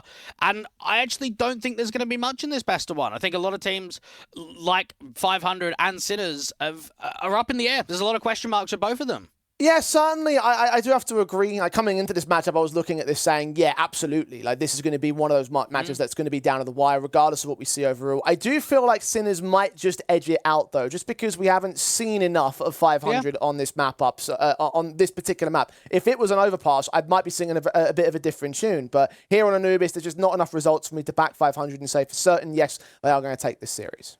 Yeah, I think Sinners is the safe pick. I think they got very close to qualifying to Pro League, and whether that's a positive or a negative, that's something we'll have to discuss as time goes on, because they had 2 opportunities. They had the opportunity in the upper bracket final, lost it to 3D Max. They had the opportunity against Forza in the consolidation final. They also lost it there. So 2 times in ECL last season, they could have made Pro League. It didn't happen. And then another kick in the teeth is that they go to the closed qualifier at the RMR, and they go 0-3. Now, again, they did have some tough competition. They had Virtus Pro in their opening game. They had Fnatic in their second game, but then not even taking a map against Nexus to go 0-3 shows that there's heights and there's also some very low lows here from Sinners. So I think both of these teams are embedding new pieces, ships back into in-game leadership, Rainwaker back into the lineup, very similar to Neofrag and Ajap. They've only been here for not even 2 months now. Absolutely, yeah. No, there's a bit of a changing period, I guess you could say, a teething period for both of these sides. So, who has teethed the best overall is the question that we've been asking, not just in terms of this tournament, but also in the near future. Because I do think that these are projects that could have a lot more success in long term than in the immediate future, right? You mentioned obviously the fact that 500 changing IGLs again with ships taking the reins. We've talked about this in previous, I think a lot last year actually. The fact that there are such different styles of IGLing within that Bulgarian scene. So, how 500 work around that is of course something we're going to be exploring quite a lot as we see them taking on the Sinners side. But again, when it comes to my predictions, I'm going to go Sinners on this one. Yeah, do you know what? I'm going to go Sinners as well. I was talking to Regin a little while ago. We were talking about 500, and he actually said that he would prefer someone like Bubble to be taking over the in-game leadership rather than Chips. And I know Bubble's actually co-streaming the game right now, so I wonder, has he got anything left in him, Jay? Maybe a coaching change? That'd be nice. Yeah. Well, we'll find out how the fantasy teams will work out for the 500 side if they do decide to go down that. For now, they have Chips and Server. They have this team. 500 take the pistol. Take the knife round rather. They'll go towards the pistol on the T side start. And we'll see how much that practice has worked for them. We'll see how much of their time in the private servers is going to impact their Anubis record. Very, very tough for both teams to take a victory right here. And as you mentioned as well, the high-stakes idea of Perra lurking in that lower bracket, and the loser of this matchup taking on that squad is going to be just as much of a tough ask to take that match above this one. And I think it's shown for both Sinners and 500. They have recycled a lot of the old guard over the last couple of years, but at least there is some youth, right? At least it's not the same five that's always being recycled through. You've got the likes of Ajat out on the Sinners side. You've got the likes of Patrick. You've got that call up to the higher end of Tier 2. And both of these teams have had extreme success in the Tier 2 atmosphere. Again, pressing on the doors of top 20, top 30 fairly consistently for a good sort of 3 to 6 months. We know that both of these teams have it in them to qualify to Tier 1 events. We know that they have it in them to basically be a threat to the majority of teams in the Tier 2 atmosphere. But it's a new era, and coming into 2024, I'm going to be keen to keep an eye on both Sinners and 500, not only in this tournament, but for the next few months, to see which between the two are going to find more success. Yeah, especially when you consider that 500 especially are playing in quite a fair number of tournaments as of late. They are getting much more active up there. And we talked about some teams that have been very grinding, having a very grindy style, playing in every single tournament that they can feasibly manage, and how that's worked out in terms of match sharpness. Maybe that's what 500 need. Maybe that's what Sinners might need of their own right. I mean, certainly you would hope that you would see a lot more of these two teams when it comes to bedding in their own styles. Obviously, in this transitional period, you hope that they can find the coordination is appropriate. So in terms of long term, I actually do have a lot more faith that 500 could come out on top here. Well, I mean, even the best of one track records of both of these teams is actually significantly different from one another. In the last 12 months for Sinners, they've only played 10 best of ones on HLTV, whereas for 500, it's nearly 30 in the same time window. So what that tells me is a lot of the open qualifiers, they're actually going deeper. They're going into the HLTV stages of the tournament rather than just the Liquipedia stages. So that is at least a slight helping hand for a team like 500. I just think that in this sort of tournament, every best of one is so important, and getting off to a good result is going to be so pivotal for both squads today. I mean, that kind of tracks actually relatively well in terms of 500's track record in terms of the RMR qualifiers, because they actually were going deep enough to go to the round of 8, 6, and then 64. I mean, they were playing on a lot more qualifiers, but I think Sinners made it into the second qualifier. They did, yes. The second open qualifier. So, I mean, that might be another factor as well, is the fact that if you are going so far as to make it into those early qualifiers rather than have to play out all 3 or 4 of them, then maybe that is another factor, that maybe Sinners don't have to play as many best of ones to find that success. Yeah, the one caveat I would give there for Sinners is they didn't really beat anyone decent in the second open qualifier. They played a lot of unranked HLTV teams in the round of 32, round of 16, and quarterfinal, which was the best of 3 qualification game. They actually didn't play a single legitimate team. They were all mixers. So they didn't, I mean, again, you have to beat whoever's in front of you, but they didn't beat the best of competition to make that qualification run to at least a close qual. For 500's sake, I mean, I look at what's been happening for them recently and think they need an upswing. They need something that's going to put them closer towards the map of a team that we recognize. I mean, seeing 500 at 88th on HLTV, it feels sickening. It feels like we should not see a team with these 5 players basically on the verge of outside of the top 100. They should be in the top 30, top 40 position every day of the week. Well, let's find out if they can make that run up. Not here and now, but well, certainly a step on the ladder to make it into those top positions. 500 take on Sinners in our second best of one of the Eastern European Masters as the pistol round of Anubis goes live. At 500, getting a pop out to the B site, double flashes and smoke out. Neofrag can only spam. The Red Star straight into the center of the bomb site, jumping and weaving and dodging his way past all the bullets that are sent from Blind. Plant will be secured very, very early here. A backstab coming through from the T side of ships. He actually might be able to backstab the Canals players. 3 players in total to find. He's going to have to act quick enough. The smoke's about to fade, but he's going to see them. Neo frag caught dead to right. 2 more seen, calling it into his teammates. Is he going to back off? No, he stands and fights and gets taken away for it. Beastic with a pick back. Patrick will look to strike. Get 1 frag. See 2 more. Aware of the backline player as Beastic will swing forward. 2 more picks actually to get the advantage in for the Sinners side. Denny Slaw back up at main. Gets Beastic on the defuse in the midst of the smoke. Ajax caught, but Shock still on it. Oh, Red Star just comes in from the backlines just in time to secure it for 500. Well, already, that's when you know that Ships is at his best. That in a pistol round, he's already setting up those late flanks. We know that he's definitely a player that likes to be very solo, very far elsewhere on the map to cut rotates, to pull distractions, to be annoying. And right there, you got 3 players that want to come into Electric quickly, and they get wasted, what, a good 5 seconds and lose a teammate just because of that backstab from Ships. Red Star gets into a really good pause aggressively out from Temple, and eventually they just try and stick the 10-second ninja, and it just doesn't come through. Advantage taken, 500 in early control. Sinners, though, looking to clap back with their force buys. Look at Neofrag. Look how far forward he's going to get for it. Doesn't go much further than a little over 40 HP down on Denny Slaw. Scout shots of Oscar will also do some damage to Red Star next up. So starts are certainly looking like damaging here for the Sinners side, but the kills have gone the way of 500. That was for sure a gutsy play, wasn't it, for Neofrag? No support, no utility, and just a self-walk through the smoke. Hope to catch a good timing, maybe some util out in the open, a hole in the offensive. Instead, just an early death, and 500 are now starting to look as if they can shape up for an A-split. One of those pistols in mid, able to hold position. The split will continue regardless. Shock and Beastic still holding the scout of Oscar in the backlines. Will get caught off. Shock and Oscar dead to right. Beastic does barely hit the shot on Ships after missing about 3 or 4 prior to that point. Eventually leaves a bit of an open window for Wayne Waker. You had that trade. The Eagle does try and strike, but Patrick's in for the second round rather for 500. Yeah, Sinners had a fairly good stack out there to the A site, but just the entry frags coming in fairly smoothly meant that there wasn't going to be a huge amount of threat in that round. So 2-0 beginning should be a 3-0 beginning. The Sinners will have to look at the next rifle round as an opportunity to bounce back.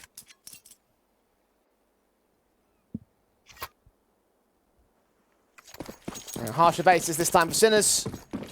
500, very encouraging start here on Anubis. Still got the Galils on 3 individuals and the SMG for Ships. See if we can get some money farm into this one. There's a Deagle involved for Neofrag, so he'll take a good pop shot off on Red Star. Again, doing some damage, and pretty consistent damage down to that Canal's position. Good work so far, but again, no early kills. No, only a couple of weeks ago was the anniversary that Beastic and Shock had of being a part of the organization for 4 years. Some iconic cornerstones of Sinners involved in the brand and identity of Counter-Strike that they play. And they've gone through some highs and some lows, very close to qualifying to the major once upon a time. Shock just trying to get in front of this A main smoke, but out towards Rugs, Rainwaker just respects it.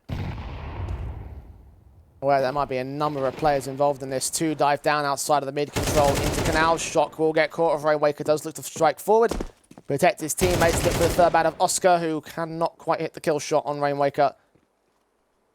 Nice tidy triple. Beastic and Neofrag. And the Neofrag Deagle can do anything back here at the spawn position. The USP of Beastic should get cut off here. And no matter which way you slice it, this should also be a 3rd round for 500. Sinners, an opportunity to try and get as much impact in this next round as possible. Now, obviously, we know CS2 is more difficult to get impact out of the AWPers. But I want to say Oscar in 2021, I mean, we both knew he, even at his age, right, was one of the best AWPers that was there in the scene. And while we haven't seen him get to the highest of highs over the last couple of years, and understanding why, I mean, he went over to the Gorillas and Titans roster, and we know how much of a troll that was. But to then kind of come back to Sinners without Neofrag, his partner in trouble wasn't there anymore. So now that this duo has regained, it's very exciting to see if they can get dangerous again. And the standards of the past have certainly set high expectations for the present. On the Sinners side, Those heights are yet to be reached. Still very early doors for them in terms of their life cycle and in terms of this matchup. First rifle round inbound, and they're going to take a tactical pause before we get into it. 500 have looked fairly comfortable in the opening few rounds of this game. The pistol and the anti-eco. Well, the anti-force bar, really. Now the rifle round's going to be a test for them. Ship still using this as a heavy bonus, rather than chucking away that ump and maybe buying a big green, getting that into the hands of Denny and getting that Galil in response. They're going to try and utilize this fourth round to get as much out of it as possible. And the lack of head Kevlar for Neofrag, Shock, and Ajat means that ump from Ships could still do a hell of a damage. SMG headshots. Close the gap. Knock them down. Kill bonus supplies and everything. 500. More of a bonus round than a true rifle round for them. No real need to invest and upgrade these Galils when you can just hold on to that cash for another good round. Assuming you lose it, offer less AKs to the CT side. Makes a lot of sense. Continuing with their slower style defaults, Molotovs are sent in initially. We'll prod out a HE from B-Stick, which won't do that much damage. They'll tickle away at 3 players.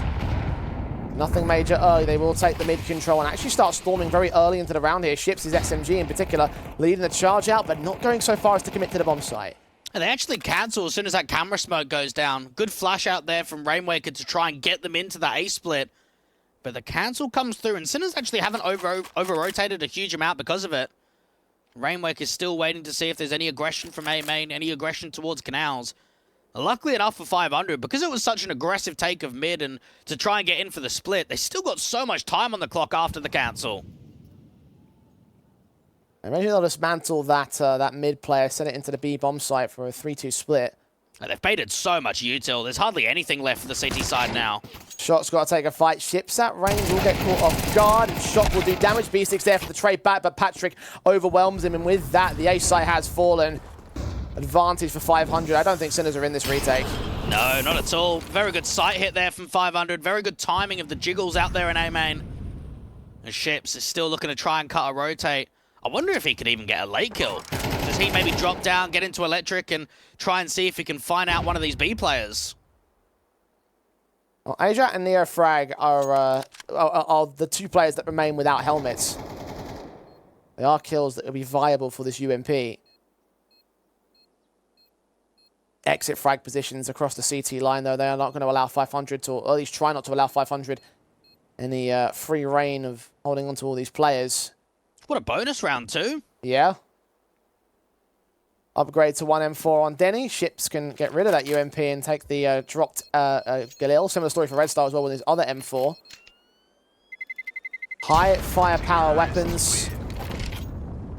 And a 4th to the 500 board. Very competent stuff in the early game.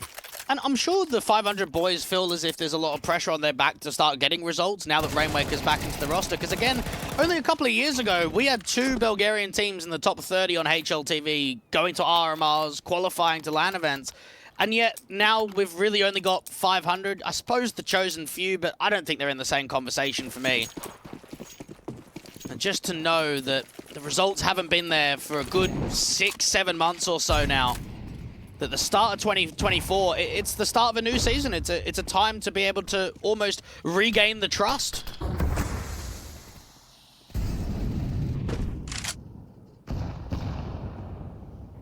And we start here in rest if they do that. Very similar vein to the earlier mid-play from the previous round. 2 players out towards the 8 main control, about to have their heads on the swivel. B-Stick, however, very quickly realizing what's afoot. Rotate back to the heaven position. Flashes are sent. Shock about to prod forward. Ship trying to account for it. Patrick gets that trade back. Bomb's now been seen. Rotations are called in quick. The AWP of Oscar, though, strikes. Red Star knows where B-Stick is, but cannot line up the kill. And Denny and Rainwaker are the last 2 that remain. And that was a round-defining kill right there from Red Star. Needed that out there to heaven. Rainwaker gets away with 1, and Denny for a moment has got a timing that he can actually backstab all the way through CT Spawn and into Beach. The issue is it's going to take a lot of time off of the clock to make this play. Especially with Rainwaker being forced out of the main position, so no real need to pay attention to him, so all eyes are on Denny. The only concern for Sinners is which angle does he come from? Does he wrap all the way around towards B? Does he look out towards mid? They don't have this information. Obviously, we see plenty. Rainwaker's now seen B-Stick, a perfect headshot, and Denny gets Neofrag next. Oscar suddenly surrounded, sandwiched by the T side. He's trying to find Rainwaker, knows that he must be low HP here, but his AWP needs 1 bullet per player. Now pressured by sound cues, takes that shot, tries to back away. Denny's grabbed the bomb though, trying to get to harder cover. He's seen, the shot rings out, the plant can get tapped. The Molotov will have to force that AWP forward or backwards, but either way it forces Denny into a round win. What a recovery from the dynamic duo of 500. And how many times previously on iterations of 500 did we say, Jay, anytime Rainwaker's alive, this round is on. This round is winnable. And I still believe that to even the current era. That round right there, Rainwaker gets away with so much more than anyone can imagine. He's on low HP, and not only does he need that kill, but he needs the distraction. He needs that pull away of information to allow that backstab to present. Rainwaker allows so much into the round, and then right at the end there from Denny, fakes out the plant, draws the fight in the open after the molly goes down. Well played in the 1v1. Beautiful stuff. Sinners unable to start. 500 looking lights out, and this is very, very encouraging. And it's scary because that was a round that didn't even look winnable, right? That didn't even have the pieces in the right position to close in. I mean, the initial sight hit was broken. It was Red Star to not get that kill out to heaven. Looked as if round was done after that kill. Two men did all that they needed to. One round that certainly won't be short forgotten by the Sinner side, especially. Have got cash in the bank. A couple of players down to 3,400, 3,600. They will still look to invest in. The pistol on Neofrag, however, is going to highlight the concerns of the buy. More like a half invest with a hero AWP, actually. So Sinners putting a lot of stock in Oscar here. Well, they know that Shock and Beastic can drop an AWP come that next round anyway. So get as much impact out of it as possible. Look to present it in for at least some kills. And you've got to start targeting this economy from 500 because it's getting out of order. I mean, Denny's up to nearly 10k. Everybody else is extremely comfortable. 500 are fairly comfortable at keeping these rounds quite slow. I don't think we've seen that aggressive and explosive playstyle from them very much on T-side. Just thinking about the amount of impact they had with bonus weapons and CT weapons, and then now they've got the main T rifles out. I mean, this is some of the, I think the first round or so for some of these players having AKs in them. 500. Now start to walk Rainwaker out first and foremost. Utility scene. Shock has been caught. Only defender of the A site. Oscar will try to wrap in slowly to keep his eyes on that mid control just in case there is a lurk, and well, there is. But it does mean that the A site will not be defended. There will not be any denial of the plant. It will just come straight in. Oscar, his teammates have already made their way out, so he should follow suit. And I think you'd be very silly to think that if Rainwaker comes back to 500 after his stint on Liquid, that he may struggle, that he may not find that form that he did previously. You got to remember, for all of what? 2021, 2022, and 2023, he was 500's best player, and by quite some distance. So yes, okay, maybe he makes that international stint and it wasn't to the success that he would have liked. You come back here, you're with the boys again. You know that you're going to get set up. You know that you're going to get the right roles, that you're going to be in the right positions to allow impact. And so far, 8-3, I think he's provided quite a lot in this best of one. I mean, I can't argue in terms of this matchup, and certainly the stats over the last 3 months has proven him to be the best player on the 500 side. I had concerns because the chopping and changing of environments caused him to be inconsistent in previous years, but that is not an issue today and hasn't been in this 500 stint. I think that whole dynamic round between him and Denny just proved exactly what kind of team he is in with 500. And I think it's good that he's back with the core, right? He's not back on a lineup of 500 that maybe doesn't have the same pieces from previously. He knows what it's like with Ships being the in-game leader. He knows what it's like with Denny being the AWPer. He's played with these guys for years. He'll play with them today even more so. M4 set for B-Stick. Denny right around that corner. Scene engaged upon Ships, however. quickly takes the trades back. Meanwhile, in the midst of the smoke, Red Star is looking to try and take electric control. He walks forward ahead of that Molotov, seeing Neofrag and getting the advantage back. Now that's sharp from Red Star. He was already brought down to half HP, and now they're going quickly for the B-split. Shock does at least catch off one. And brings the AWP back into his hands. Red Star, low HPs, charge straight in. Ajax core. Oscar responds. 2-on-2 for the retake. A backstab not being presented out towards electric, but out towards main. Oscar gets yet another kill in the round. Big gap in that smoke. Patrick's got to work against it. It's about to clear. Oscar has not been seen. Did he see Patrick? Edge of the smoke. Stuff the footsteps heard, and Oscar locks in the triple. His own individual moment to finally get the first round for the Sinners. Oh, this best of one is firing up. We are seeing some individual impact. I have no idea how Red Star gets that kill to the backside when he's on low HP. Oscar recovers it, though. What a sick sequence from him with the AWP. I'm honestly shocked he got as far as he did there. But the AWP was the key difference maker, and for the Sinners, it's a difference made to their favor. Still, however, the economy is so well built for 500. You mentioned a couple rounds ago targeting the economy state. It's going to take more than just one good rifle round and one where you also keep two players alive of your own side to break the money state of 500. You're going to need a few in a row here. And there aren't many veteran AWPers in the Tier 2 scene in the current day. You've got, what, JW out on Eyeballers and Oscar on Sinners? That's about it.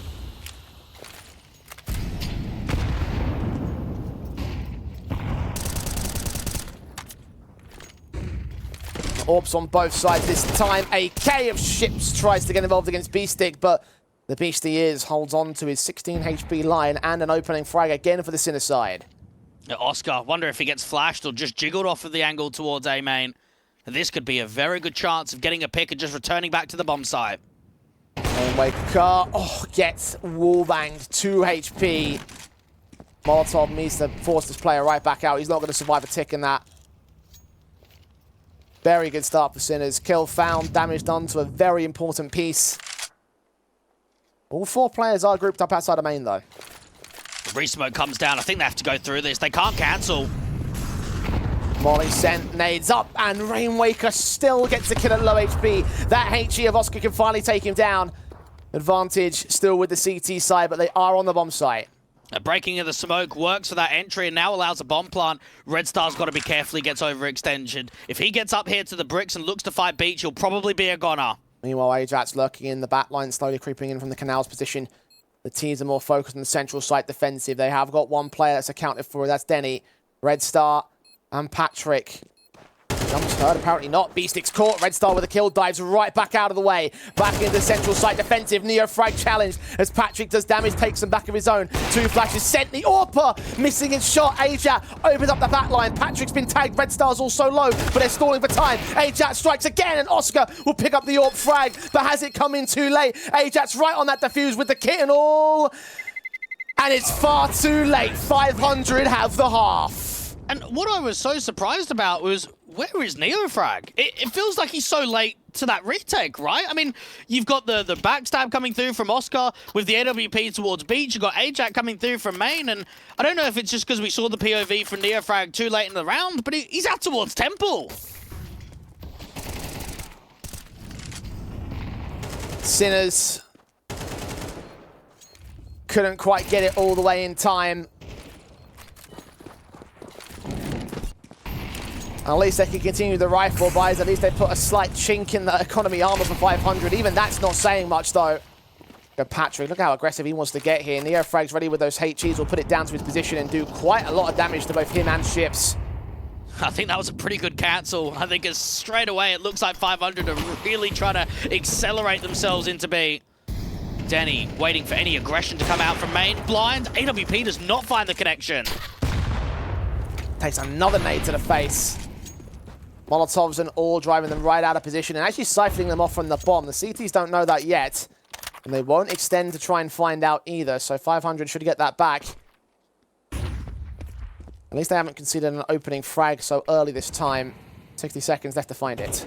A superb utility usage. I mean, that HE and Incendiary's done quite a bit of damage. Flash around the corner, Rainwaker looking for the entry, and he gets it again to A. Overcooked the flick there from Oscar. His opening pick starting to come in very consistently for him. 10 deep is Rainwaker. Yeah, he's always getting picks towards A, even when he's on low HP. Sinners are just defensive out here. A double backside play. So this is going to be a bait and switch. Neofrag takes that first contact. The thing that could make it very uncomfortable is if it gets mollied. Because if it does get mollied, both of these players have to swing. Made a little bit of noise. Smokes are sent down. That will call in the third player. Flashes will not connect. Nades sent deeper. Engagement of Neofrag. Ajax got Red Star in the back as well. Rainwaker has been seen. He gets his pick to return a trade. A 3-on-3. Bomb plant needs to be secured. That could be denied by B-Stick. And the round will fall with it. Rainwaker was picked up in the interim. And Ships has no choice but to hold on to his life. Might run right into Shock though. That might be a slight better advantage towards the economy game indeed. 3,400 for the next round. The Sinners take their second round on the board. I just wanted to get over to that AWP towards A main, and I think right there from 500, that double backside play from Sinners was actually quite uncomfortable. Ships was the only player on the T side that had a molly, and obviously didn't pass that over to a teammate. He's late lurking, so doesn't get forced out in the open. I think Ajax provides quite a bit of distraction too. I mean, he's the guy fighting from Temple, actually comes through with a multi-frag, so good work from the youngster. Still 5 to the good on 500. 5 is the maximum rounds that Sinners can get in this half.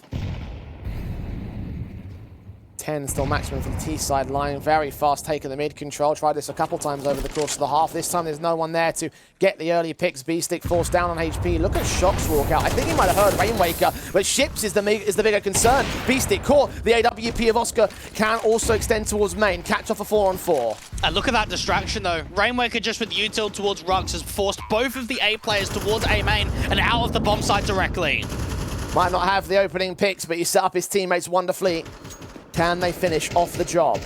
Shock's going to get a molly down towards default. That might force one out to the open. They need to time it right, though, as soon as this smoke starts to clear. Nade combination as well. Might catch the player completely dead for rights. Patrick will burn to 17 HP, but they haven't accounted for Ships, who strikes back. Almost lines up a 3K. Does get it in the overall round. Advantage once again for 500. Denny's caught back though. Ajax with a kill. Red Star's known. Patrick waiting for his chance to strike. He's on the center of the site. Low HP dealt with. Red Star with a pick. On the defuse they will go. But he shines bright like a good star. A Red Star with a 2K hold of the 8th round. 500 are pumping Sinners right now. They are having a real difficult time on this city side to adapt. Ships just... The quicker pace in from camera gets that first opening kill. Rainwaker pulls the A players apart.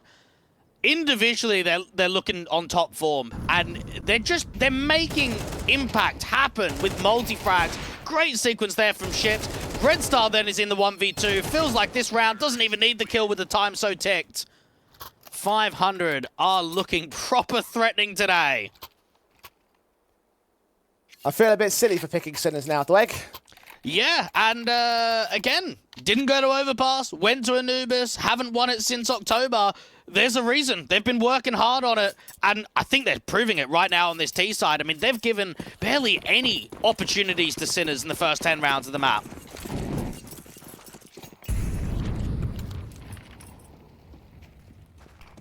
Well, at least the damage done to the 500 side with almost all players going up, with there's some economical problems that last for them. The MAC-10 still able to get a lot of damage. Neofrag, however, holds on to those 2 kills. Smoke missed out to the pillar, though. He might get caught back for it. Red Star, indeed, will mow him down. B-Stick, is he known to the right-hand side? He made some noise, but no one's accounting for him yet. They focus on the back line more so than anything else. Blind sprays. Red Star will check it, get his headshot in. The AWP of Oscar also caught through the smoke as 500 continue to take no prisoners and show no mercy. Oh, Red Star has been on it these last couple of rounds.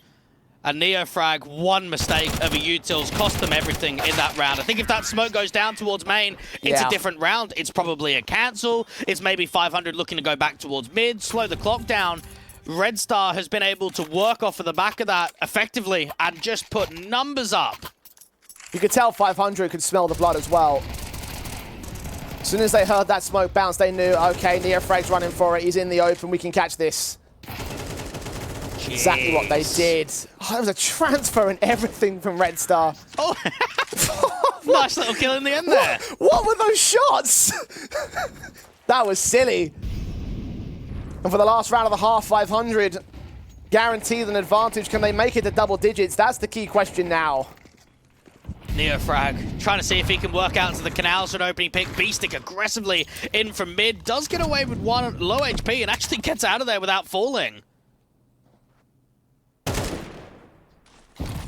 Hasn't had as many chances to shine in the last handful of rounds in the mid control, but been a bit of a thorn on the 500 side whenever he has taken the brunt of the force forward. Kill found on ships, no trades. Patrick missed out his HE on that player as well. The T's. Bomb's still there in top mid, but they're taking it extremely slow, as has been the case for the entire half. I haven't seen many rounds in which Sinners have got the opening man advantage without an immediate trade. Denny gets fired away with that AWP out to the canals. Now, Patrick is late lurking outside of B, and if he times it right, he could at least get a 1-for-1. Gets nothing instead. Ajax kill. And now the T-side players outside of main are forced to act. Molly sent flashes over all the information in the hands of the CET side, but the SMG crossfire holds its nerve until Rainwaker busts it open. Shot still backline, caught by Rainwaker. Oscar can get him back, but the AWP Denny chimes in. How is this workable? How is this round workable? Sinners should have everything to go for the timing. Oh, Red Star doesn't quite get the kill. Oh my word. All timing, all day. Shot from Denny. On for his clutch again. Picks up one. Neofrag. Where's that bomb planted? Is it behind the pillar? I think it might be. He's holding the whole damn thing. Yeah, he's completely covered off. Denny doesn't know. He's got a swing. Does he see him? He doesn't believe it's being diffused. Oh, the wrong call to make in that situation. The 3K denied by Neofrag, but it's still 9-3 for 500 at the turn of the half. And Sinners have just been simply outclassed. I mean, take that round as a prime example. This is a 5v3 for the Czechs, and yet somehow it still nearly goes the way of 500. This round should be a sitter. This round should be a fairly easy retake to come through from Sinners, and it just isn't. And that gives me a lot of bad vibes for this second half, because I don't look at Sinners in this specific matchup as being a threat. I think 500 had just clapped them. All three timeouts taken by the Sinners now. Third one to enter the second half with. Got to figure out a number of answers. At least they are now on the T side, which statistically is an encouragement. You discussed the idea that 500 have worked on this map in private, and certainly it's shown in terms of the first half. How much will it show in terms of the second half? Do Sinners have any room for a comeback? The pistol will certainly be important to that campaign if it exists.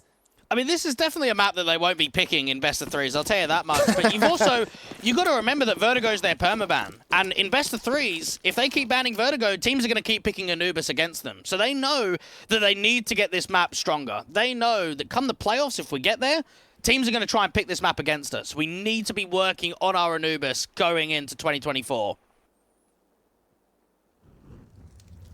T-side walk towards mid. Molly sent to Denny.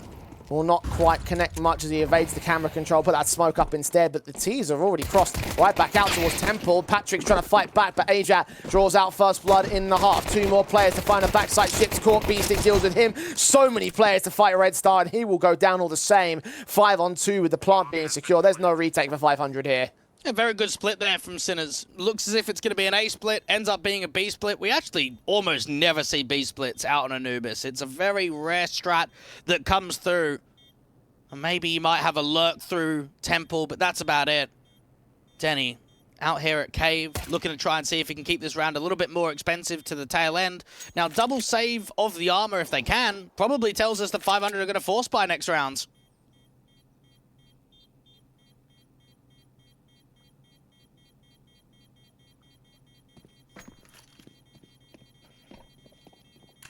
Assuming Rainmaker doesn't get hunted. Should be the case. The Julies based upon. They do gain him. No one stays alive. There might still be a force buy in for the 500 side, though. If they can reset Sinners, then they're beyond for match point. I reckon Chips goes down and buys a Mag 7, plays out towards mid. We know he likes going around the doors position. Let's have a look if they decide to force buy. 4 seconds, 3 seconds. Probably tells us it's going to be a USP round. Indeed. No force invest. No Swag 7. No Ship 7, unfortunately. The rifles will be inbound for the next, so for 500. Okay, so getting the formalities out of the way, seeing what damage they can do, if any at all. And get an AK out of the hands of the T's, and that would continue to hurt the economy state. Even at this early stage, one casualty be relatively impactful. Oscar fighting on Neo Frag. Does get caught for damage. A couple players, in fact, on low HP, so let's see how far this goes. A couple picks would be nice here from 500. Seems like a bit of a cancel for a moment to start spreading players elsewhere. They haven't committed the bomb into the bomb site just yet. Ajat waiting for another swing to come through from Red Star. Neo Frag caught tagged up even more so. Oscar and Ajat do get those next couple of kills, so now the chances of getting any further picks do seem to take a bit of a nosedive for 500. Shot. Perhaps that corner gets Denny to drop, so all 5 do remain alive for Sinners, and a couple of cases by the skin of their teeth, but alive nonetheless. 5 on the board of Sinners, 4 to the good on 500, as they should bring in the gun buy. And this is only the 20th map on HLTV that we've seen with the new look Sinners, since they brought Neo Frag back into the roster, since they brought Ajat forward. And I want to say, we need to see more from Neo Frag. If they really want to show that they can contest this second half and not just allow 500 to run away with a fairly comfortable best of 1, we need more out of Neo Frag. He should be their best rifler. He's their most experienced player, certainly after the tenure that he had on OG. But he's got to prove it now. Patrick quickly involved in the aggression. Oscar's going to get cut down. And the current highest rated player of Sinners in the last 3 months has fallen first and foremost in the 15th. Starting advantage found as the Sinners are forced to just back away and potentially try to play for the trade. Very gimmicky there from 500. Go into the opening rifle round, smoke off the T-stairs, get Patrick into a very aggressive position towards Ruggs. Get that first fight and play the man advantage. Now, jiggling down towards Electric. If he can get 2, that would be everything. See the shoulder, gets B-stick, finally Neo Frag gets that trade, but it's still a 2-for-2 trade as he finds Denny napping. Ships now, backside, smokes in this direction, he will body block it, reveal himself. Is that going to force any further mistakes? Ajat with the bomb, past that smoke, Ships is going to try to lurk around it, look for Neo Frag, to allow that bomb to go down, but they have no idea what's coming their way. He can't capitalize on those kills. 2 players, such low HP, but it's a 2v3 for 500, and Rainwaker and Red Star have thrown in the towel. Ships has actually played that insanely well, and he is so unlucky.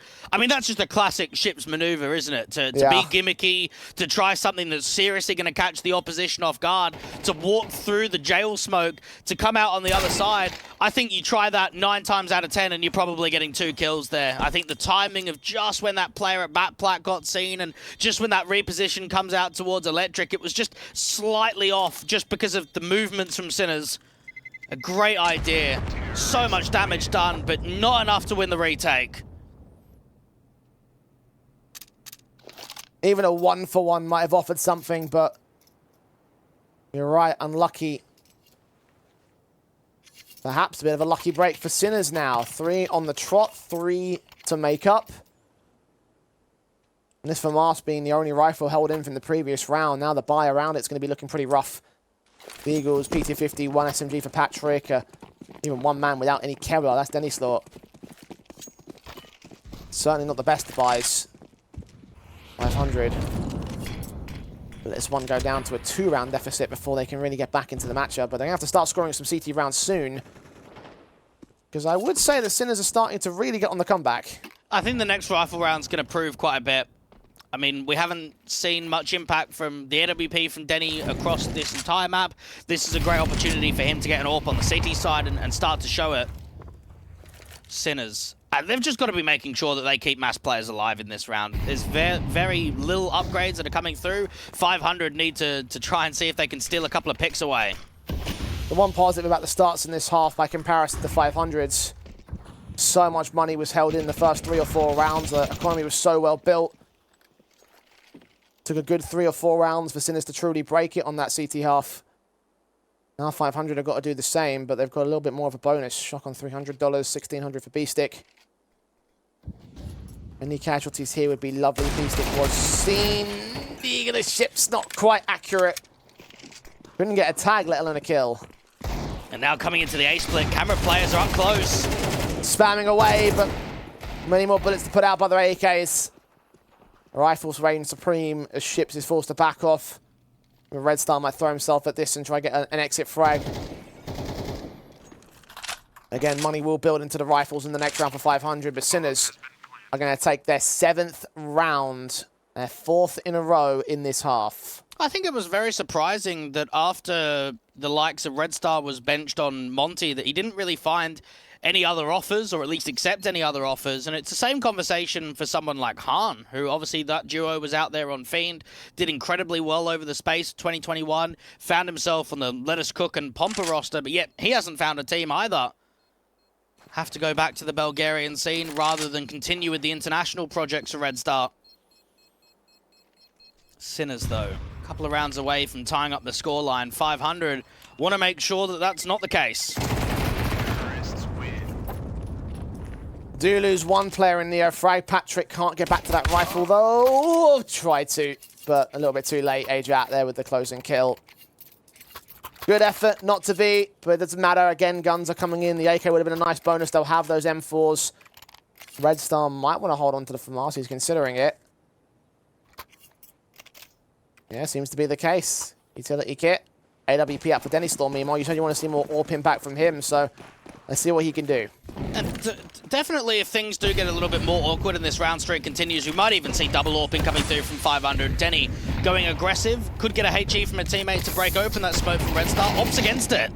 Nice nades on Rainwaker, but he wasn't ready for the 2 players to be out there. Neofrag takes him. Oscar finds a headshot on Ships, aggressing very far through in canals in the early few moments of the round itself. The 5-on-3 is sat towards Sinners. There seems to be no response on the CT side. Yeah, that was well played there from Sinners. So they fake that they're committing A quickly off of that opening kill, and Oscar's just waiting for Ships. They know that he likes to be hyper-aggressive. They know that he's going to rotate off quickly, and Oscar's got yet another kill in the round. This time back towards Electric. At least Shock was caught for 1 response, but that's a 3-for-1 response. 500 sped thin. Sinners.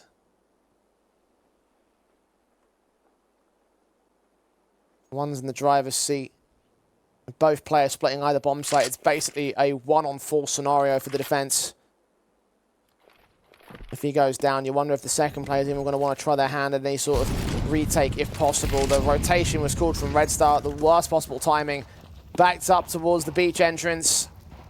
Now has to commit to the full-on save, rejoining his teammate. This will be number 8 for Sinners. 500 are yet to score in the CT half. And I think that's got to be quite frustrating from Rainwaker being the A player, because his utility usage did heaps of damage. That HE was perfectly positioned, but just kind of got caught flat-footed, was not able to get even a 1-for-1.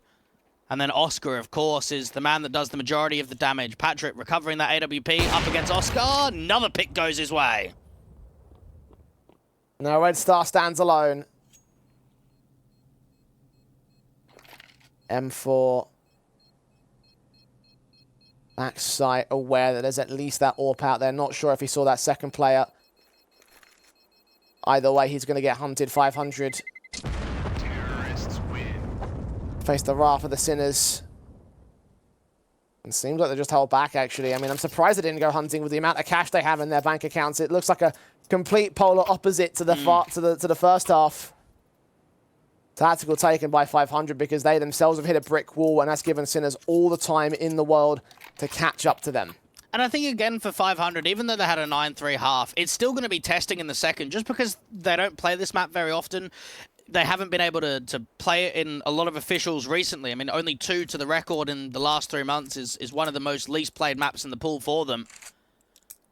But the tactical timeout comes through, and it's a great opportunity now to have a chat with Grasshawk. Now, again, he's an ex-pro, played in the Polish scene for a lot of his career, obviously Bulgarian in nature.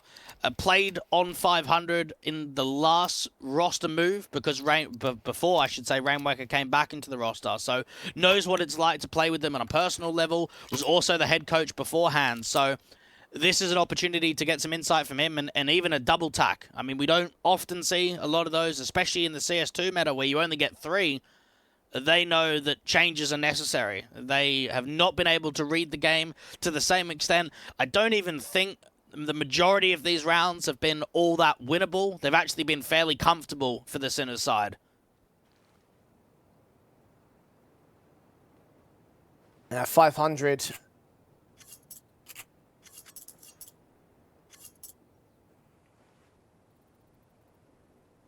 At least got a couple of weapons to play with in this half-invest round. Can afford the AWP on Denny. Of course, Red Star held on to the M4 from the previous round. And also, the famous Ships Mag 7 now in play for this one. He's playing out towards the mid control. AWP plays over towards the B bomb site. Red Star posted up alongside the Mag 7, leaving only Rainwaker's 5-7 himself to hold on to the A defense. There's a mass number of players here to deal with. Yeah, he's just going to jiggle as soon as he gets contact, put that smoke down and try and delay. Even a HE can go further in to do some damage. How quickly can Sinners put pressure onto him? How quickly can 500 back him up? Molly sent. Smoke will come down, will block, will it cancel? Will do some damage on that HE to 5-7 up close and personal. They're going to go right through that smoke. Rainwaker now known about. One headshot did come in. The M4 rotates the position very quickly in Ships, trying to close in the gap, trying to get towards manageable range with the shotgun. He's not able to get the kill for it though, just damage done. Shock and B-Stick combined to get those kills through smokes. So much damage done to the Sinners again, but 500 just can't seem to catch a break here. Grab those weapons as best you can. Back away for the save and for the 9 apiece. Sinners score 7 in a row to close the gap. I actually think 500 have been insanely unlucky in this second half with putting high HP players down low and not finishing them, right? We've seen this fairly consistently. I mean, that one right there, you think that Ship should at least get away with one with that Swag 7. You feel like Rainwaker should at least be able to get away with one. And if both of those kills come in, this is a very different round. We actually probably see the retake from 500. Patrick trying to see if he can upgrade, and indeed he does. So for an eco, it's actually pretty decent. You get away with a kill, you save onto that AWP, you get yourself an extra M4. But 500, they need to find that ticket from having competitive kills and competitive mid-portions of the round to putting up rounds itself, because you are right, this round streak's getting out of control, and if it continues even more with the economy of where it sits, especially on the city side, you'll just find that you had leverage to close this series fairly comfortably, and have actually been upset in the process.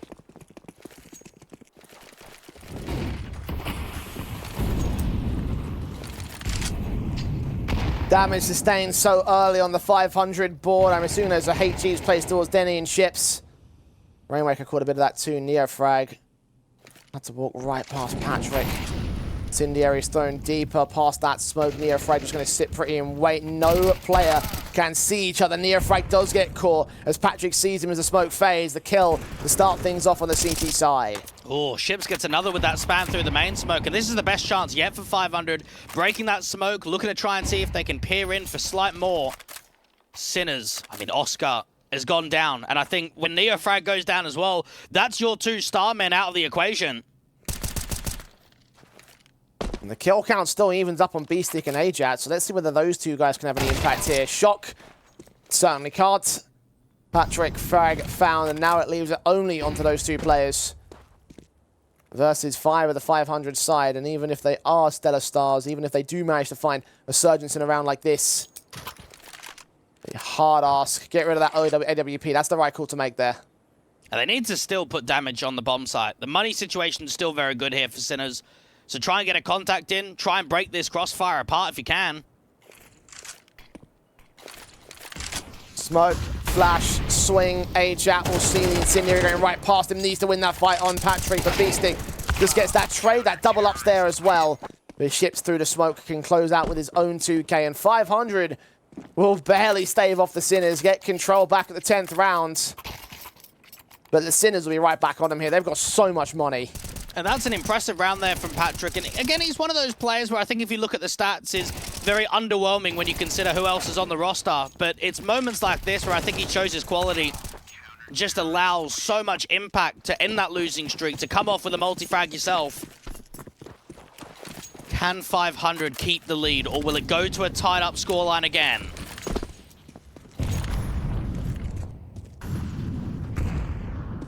They are the squad in control for now. Sinners so close to gaining that control for themselves. 500 lads well aware of where they could be. It is a very slow approach to the TD farm, much like they were on the 500 side, except this time Sinners fighting to fight back. And it feels like we're never really getting Denny in an impact zone. He's been moving around that AWP a little bit. This time around, he's out to the A site. And still has not been able to find a pick with it. Ships has got a lot of utility behind this temple smoke. But it's just Beastic on a lurk. That incendiary slows down the A split to show that cancel of the play-in from camera. Red Star's not seeing anything out from main. This is going to be a B-pop. Red Star and Patrick, the two players to defend against the mid player, very fact passive in CT spawns up to the cut rotations. They're now seen them. Patrick can mow down one, flash to the left, peek to the right. How many are you going to get? One good tap to the head of Neofrag, brings it into a 3-on-3, but with Oscar's trade, it's only the 3-on-3. Plant will be secured, retake should be on. Ships is coming in quickly, gets flashed off, no peek, Denny waiting for the jiggle. He just sees that foot peeking out. Shock's going to catch Ships, aggressing way too far forward. Rainwaker now starts to move in. M4 in hand. Denny needs to hold his nerve, check the left. Continue looking into the right. Beastic so ready for this AWP at close quarters. Shock will not be seen. Beastic needs to get closed in on. It's not going to happen. M4 does see Shock, does get that frag. Heard the player out of main. That's Oscar. Flashed off, blinded. Counter flash there on the T side line will not be as effective. Nades won't do anything either. Bombs too far ticked. Rainwaker, Oscar, and Beastic will all back away as Sinners get to 10 and evened again. And that round, again, didn't have much in it. Both of the B anchors do very well. Patrick gets one, Red Star gets one. It's back to an even 3v3. And how close did Denny get to at least an opportunity of pulling the trigger out there from Canals? Just doesn't happen. Beastic does not give him a wide enough duel. And then as soon as Ships goes down, the retake is over. Sinners putting in an extremely strong shift here in the second half.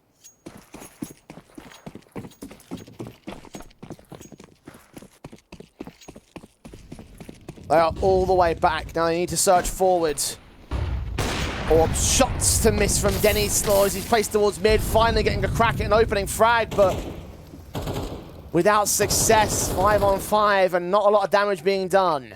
That was a very good opportunity and one that 500 are desperate for. They're going to reposition the AWP, try and get him to take contact to A. Against the AWP of Oscar as well. Rainwaker. Collateral almost landed, but Denny at least claps back. Now looks to swing in for the second. The man's caught, AJAT down. And now the cavalry has arrived. And now they start rotating in quickly. It has to be a cancel. Ships is waiting for the reposition out here to the pillar. Neofrag offering up his headshot, but not enough time for Ships to land that kill. Flash is sent. Neofrag has been missed upon. Denny pulls out the USP. Neofrag so focused on the rifle in the back. And that allows the AWP to get the kill. But is it enough? 3-on-2. Sinners starting to play those rotates. And Patrick didn't over-rotate. Patrick has not left B. He's out here towards Temple. Now, he still might give the respect to the plant. He doesn't want to overextend to a fight, lose it, and then allow it to be a 2v2 in a post plant. AK needs the strike, and for all intents and purposes, he is on his own. B-stick. Late round linchpin. Jump up. Getting towards the back. Platt smokes in towards mid to draw further attention with no noise made by Shock. Now the plant will be secured. That will be heard. Stands alone for the next 10 seconds or so. B-stick will finally get towards main. Now, him and Red Star need to work together. Shock needs this distraction. Patrick. Caught, dead to rights. Red Star next to face, but Shock is next to fall. And B-stick, known to Denny Slaw, who locks in his 3K. Finally, an impact round from him. And 500 are all the better for it. I don't even know how he didn't get that kill onto Neofrag. To me, that AWP shot looked on. As soon as that player from Neofrag dropped down from the pillar and kind of got in the front side of default, to me, that shot was on, and it just didn't register. That's a great return. Denny's had a difficult game, but that may be one of the most impactful rounds that 500 could get, because it looks like the A site's going to crumble. Looks like the A site's going to get pressured after that 1-for-1, but Denny holds his ground.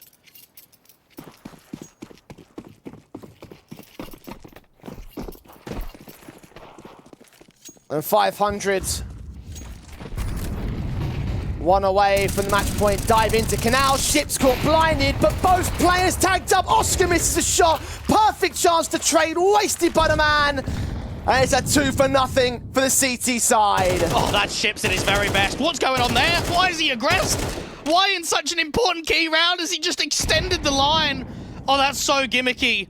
and it allows a 5-on-3 advantage from 500. Everyone on the Bulgarian side is on 100 points of health. Sinners must be feeling like they've been sinned upon. Round's not over yet, but it definitely feels like it with a play like that. Ships has picked up the AWP, tagged up. Flick connects. He's on a roll in round 22. B-Stick reduced to rubble. And next player up the task doesn't quite get caught off. Shock can take it aback. But that is 3 kills for 1 man responded. Sinners need to split A. And that's going to be difficult. You've got a crack angle being held from Red Star. He's now actually brought off of the post. Is there a split potential to impact? Ajat with the bomb. Shock waiting for the reposition. They have to end A. That's the only option they have. Smoke to cut off the tempo entrance. Patrick will not be able to spot out Ajat unless he blind sprays and times it right. He doesn't do so. Misses the marker by a little bit. Red Star watching. This kill would end the round. He is the bomb carrier. He is checking the site. Needs to check heaven. One player known. Both players know. Look to Patrick in the back lines, but Patrick says no. 500 finally on match point. A fair play to Ships. And do you know what? He always strikes me as one of those players, especially with the style that he brings in-game, that he never has fear. Never falters in important rounds. I mean, you try and get someone else on 500 to make a play like that. I think they'll be second-guessing it, right? They might go, oh, I don't know. I don't know if I agree with that. Ships is like, yeah, I'm just doing it. I'm just going to make something happen. The gimmick pays off, and now this is such a good chance to close. Look at the buy that Sinners have. Galil's on 2, Tech9 on 1. Neofrag and Oscar at least have the better weapons, the 2 stars as you called them.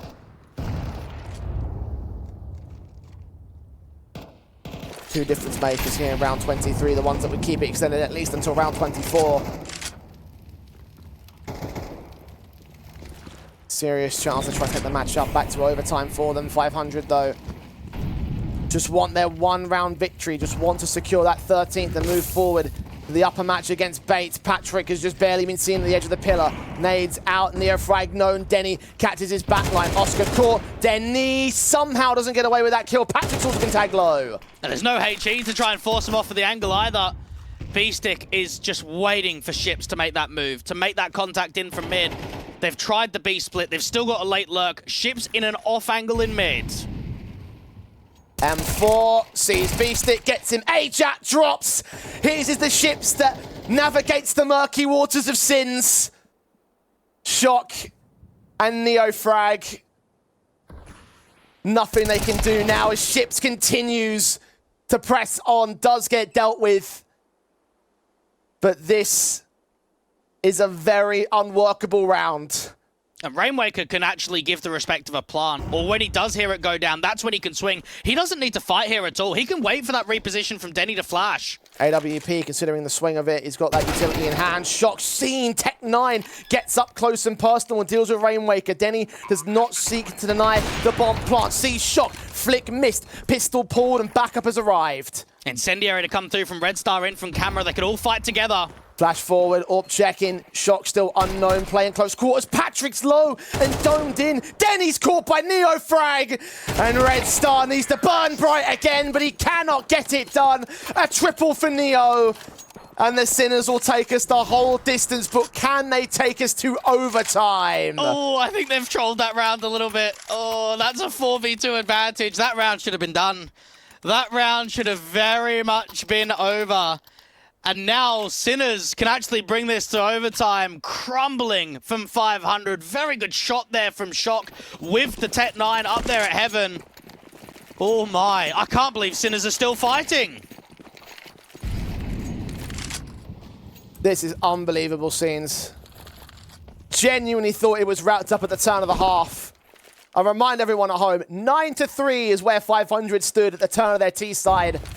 And the Sinners look to bounce back, get in to the B bomb site. Flash sent, Red Star and Patrick get those 2 frags. And the backlines are held by SMGs at range. Shock understands that. B-Stick, he was going to make his play. A 3 versus 3. Ships caught off aggressive, but Denny Slaw reduces it all towards Shock. The last man standing, the last hope of the Sinners.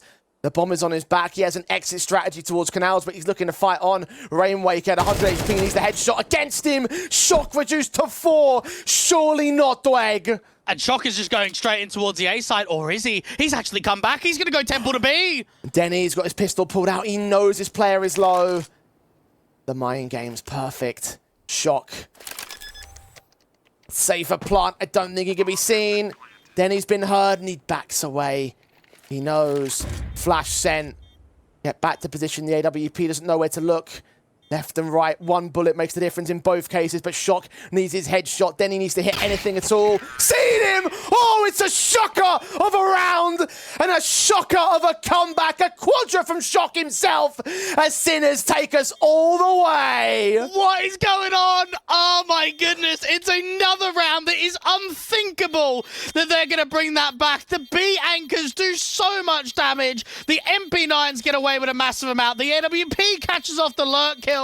And it looks like it's a done deal once again. Low HP from Shock in the 1v2. 4 points of health. HE was to the belt of Denny, did not get utilized. I can't believe Shock has won that. I can't believe Sinners are still fighting. Jesus. Unreal things. That's a crazy game, and going into overtime, anything is possible now. I think 500 certainly have had the chances to close. There's no denying that. You can just see it in the last couple of rounds. Well, we started off this match saying there wasn't much in it, and I think that has proven to be the case. In spite of the 9-3s, in spite of the heavy T-side bases we've seen over the course of this one, 500 couldn't pull it out of the hat. Sinners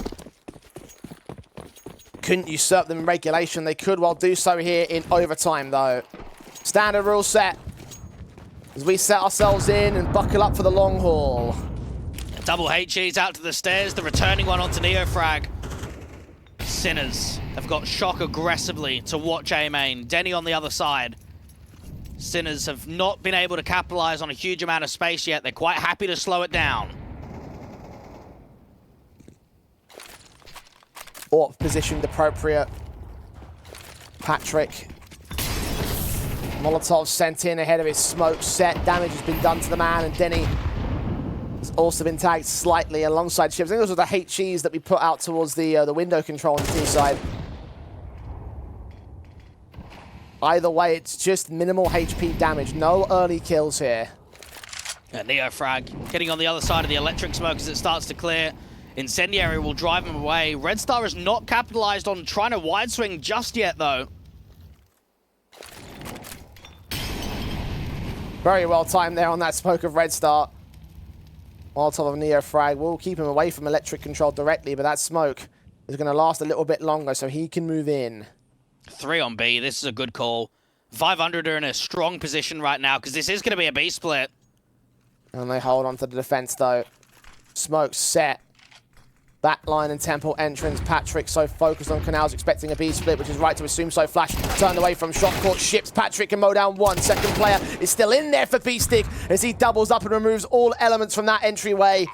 Rainwaker and Denny just have to save. And it's another one of those rounds from 500, which is just annoying because fundamentally, they've got the right call. They've got a double electric and a backside position in what, less than 30 seconds in an execute? I don't think you can be positioned better if you are 500, but yet the round is still not coming through. Some cracking entries. Good opener there from Shock. Patrick gets one, and then for B-Stick, you expect him to drop there. You expect him to fall down to give a chance to the retake.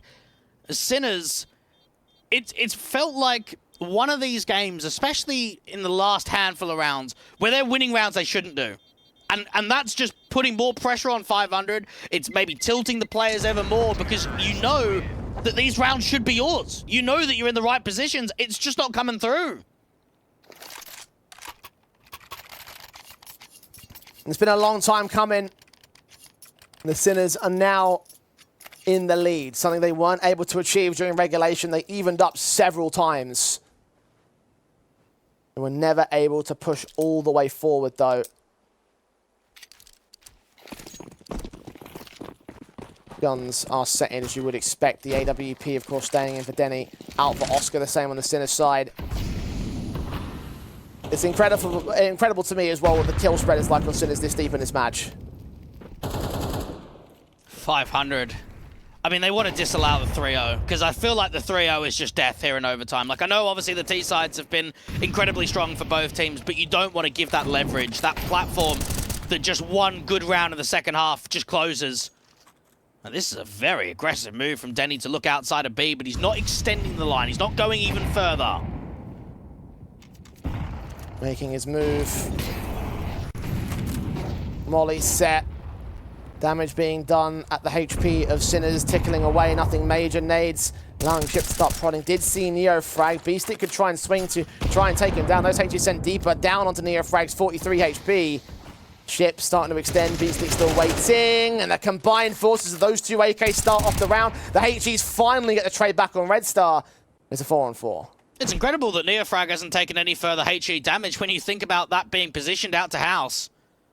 Sinners, back and forth, brute fight out to mid. Now Denny's going to extend the line even further, try and see if he can clear out canals, and if he does, he'll see nothing.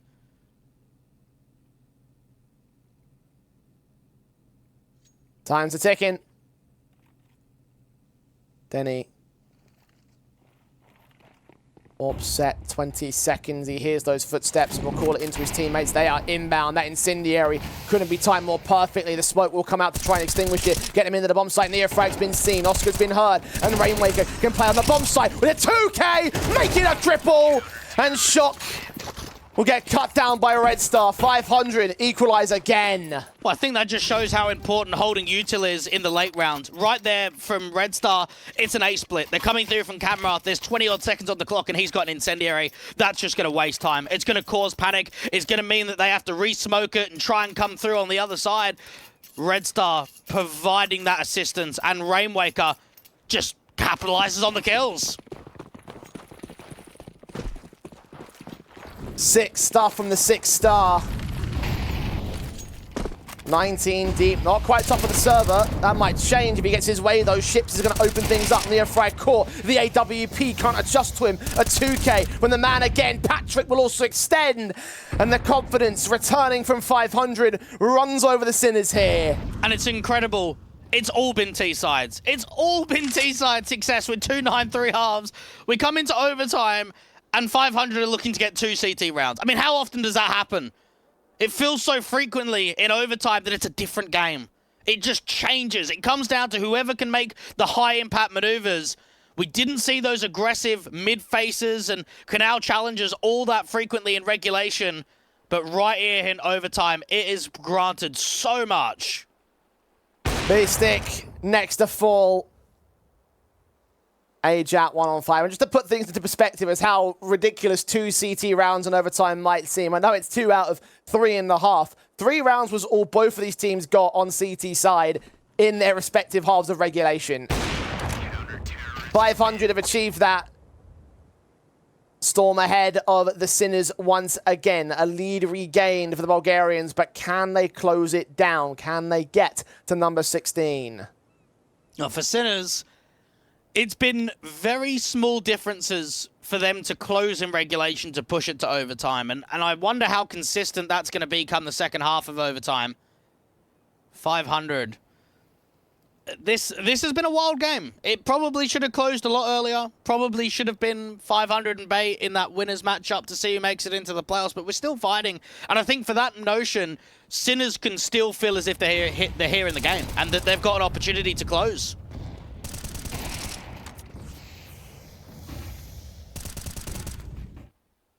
It's only a single round to separate.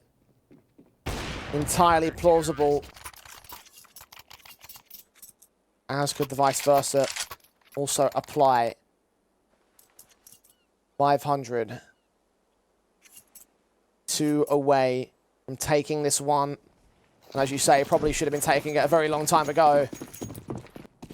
We saw how dominant their T side was. Is this extra boost on CT half of overtime going to give them the breathing room necessary to carry them forward into the win? Already, Patrick has taken a lot of damage to Molotovs in mid, so it's not a very encouraging start on the HP line. The opening picks yet to fall their way. Oscar sees them jumping. 2 players make their way in. A pacey kind of round, but Oscar holds his own. Dips back in for a second. Red Star's dropped, and Patrick follows suit. Big individual moments once again. And there's just a lack of flashes. I really don't know why Rainwaker hasn't thrown a flash in through the window to force the AWPer off of the angle, to make it more uncomfortable. He's got a flash, he's outside A. 500, that just felt desperate to me. As soon as they lost that first fight, they're just begging to get that trade off. Oscar's not done, there's his Quadra. Ace time, AWP v AWP battle. Shock says otherwise, but that's more than fine for the Sinners side. Equal against 500. And now looking to get to match point first. Yeah, they probably wouldn't have known that the AWP was on the angle with that jump over. They probably wouldn't have seen him. But as soon as he gets this first kill, they need to get that flash off. They're just peeking one by one. They're trying to bait the AWPer still. Very good sequence from Oscar. I mean, look, it's not a tough position. It is a tough position, I should say. When you're there by the stairs, you're not working with a huge amount of protection. If you fire off a shot and you miss, you probably get traded instantly. He's done insanely well there. 500. Quick Canals dive. Patrick going to catch Neofrag off guard. He has absolutely no idea. Utility sent in. The AWP player is seen, but Neofrag deals on them both. And Oscar's somehow still alive. Doesn't get the kill against Red Star, who doubles up on Ajax in the back lines. Neofrag is still low. Still on this B defensive in a 3-on-3. Now, this has been 30 seconds on the clock, and we're already seeing 4 casualties. A lot of quick pace, a lot of acceleration, and very nearly that was a site crumble. Neofrag was on such low HP to try and recover it. And now it slows. Now it gets silent. And this is where Sinners might have to make some info plays.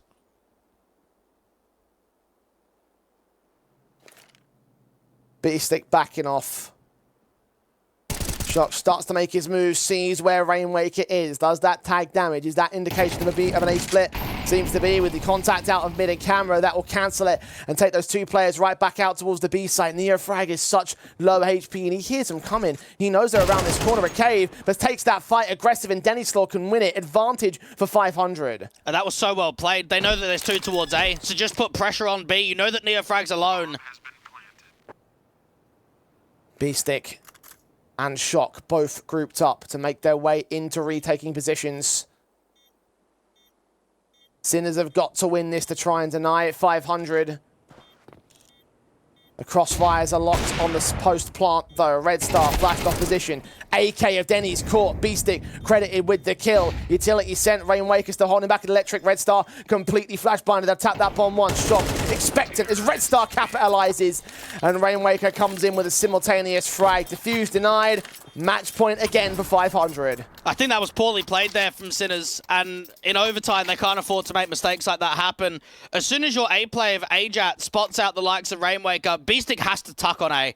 I feel like him jiggling towards camera doesn't help. Yes, it gets info, and yes, it cancels the A split, but straight away 500 are going to put pressure on B. They're going to know that Neofrag's alone, and they know that Neofrag was the B player that they tagged up heavier earlier. Instant response. Instant cancel. Sinners, they needed to draw them into the A split. They couldn't have given away the info that there was 2 on A. And with that round, 500 have called in a tactical.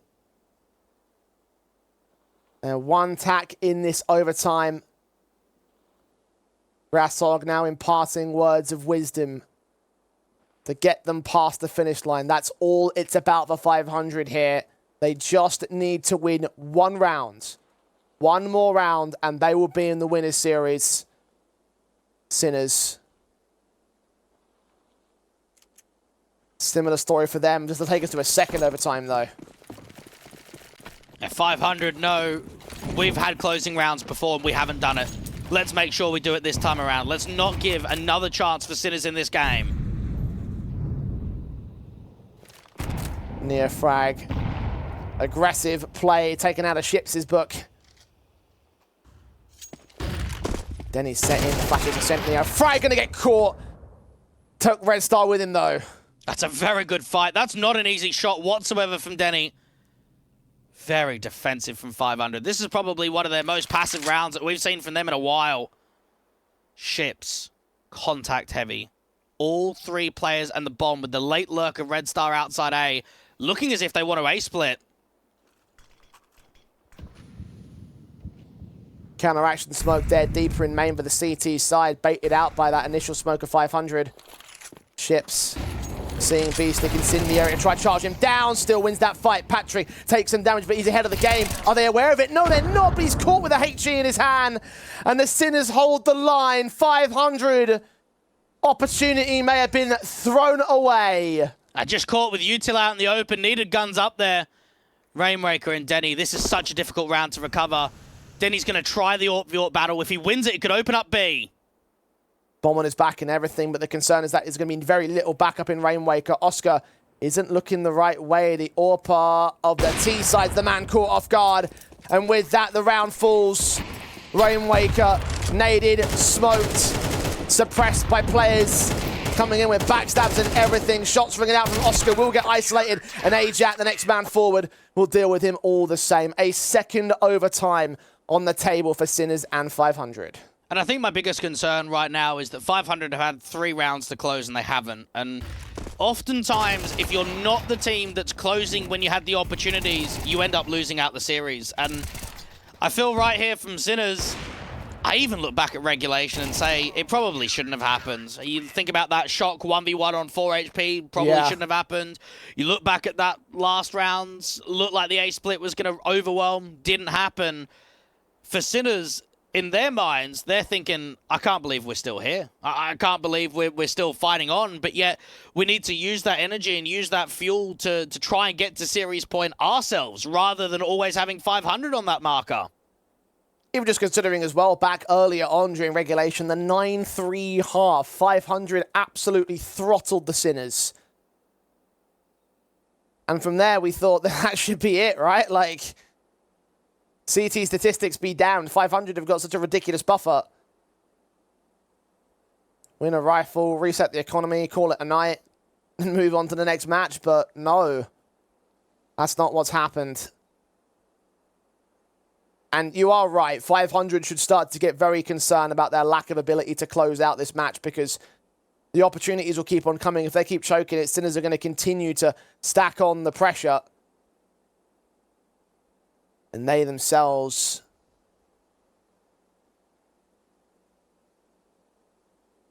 must be feeling like they have key chances now. They just have to surge ahead of the 500 side. If they can do that, then it will be a very serious limitation for the Bulgarian team.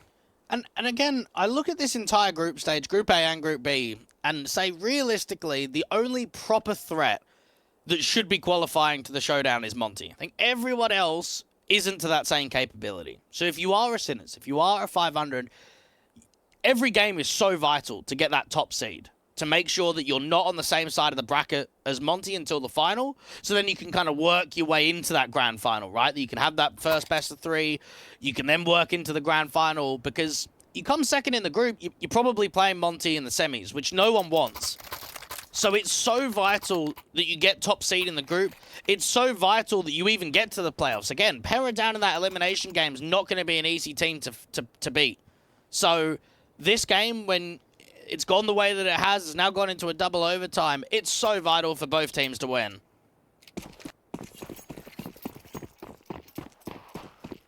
OT2.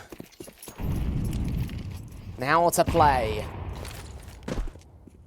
Double AWP setups coming in from Shock and Oscar. There's something you mentioned that 500 might bring out on their CT side of regulation if they continue to struggle.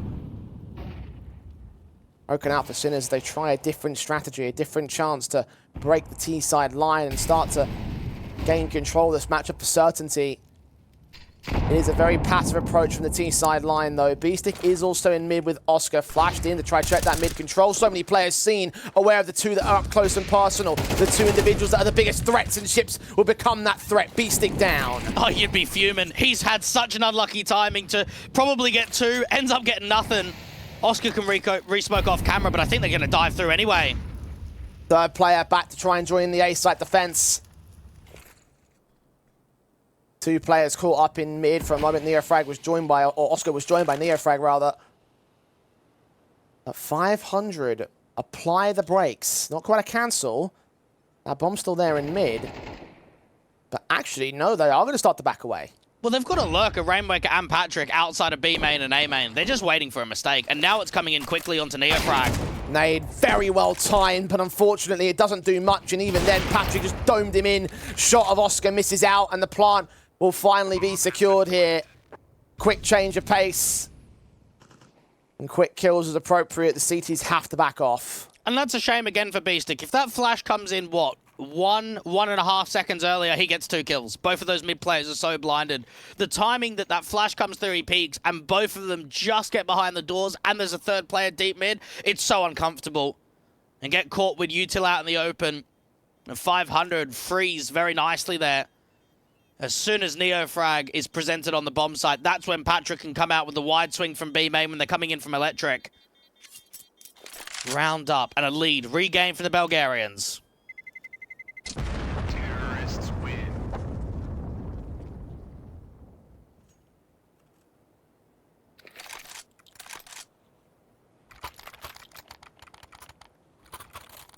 Good start on T. Sinners. Of course, saving their weapons because at 12.5k, buying into the double orbs is a big investment that you have to be wary of. Have to protect if you can manage to do so. So Shock and Oscar bring those weapons back into round 32. Exact same setup, slightly different positioning, particularly with Oscar down towards Electric now. Shock set towards the A site and the main control. Neofrag given covering fire right up canals. And Neofrag needs to position himself out towards mid, knows that there's a lot of T-side presence. Red Star doesn't check it, gets tapped, shits! Drive-by headshot, straight up. Neofrag neutered in an instant. That's a great bait from the likes of Red Star just to jump over, allow Ships that information. And now this is where you get pressured. AWP getting aggressive. Rainwaker wants more though. He wants him to come out of A main completely, because if he does, he'll be a goner from Rugs.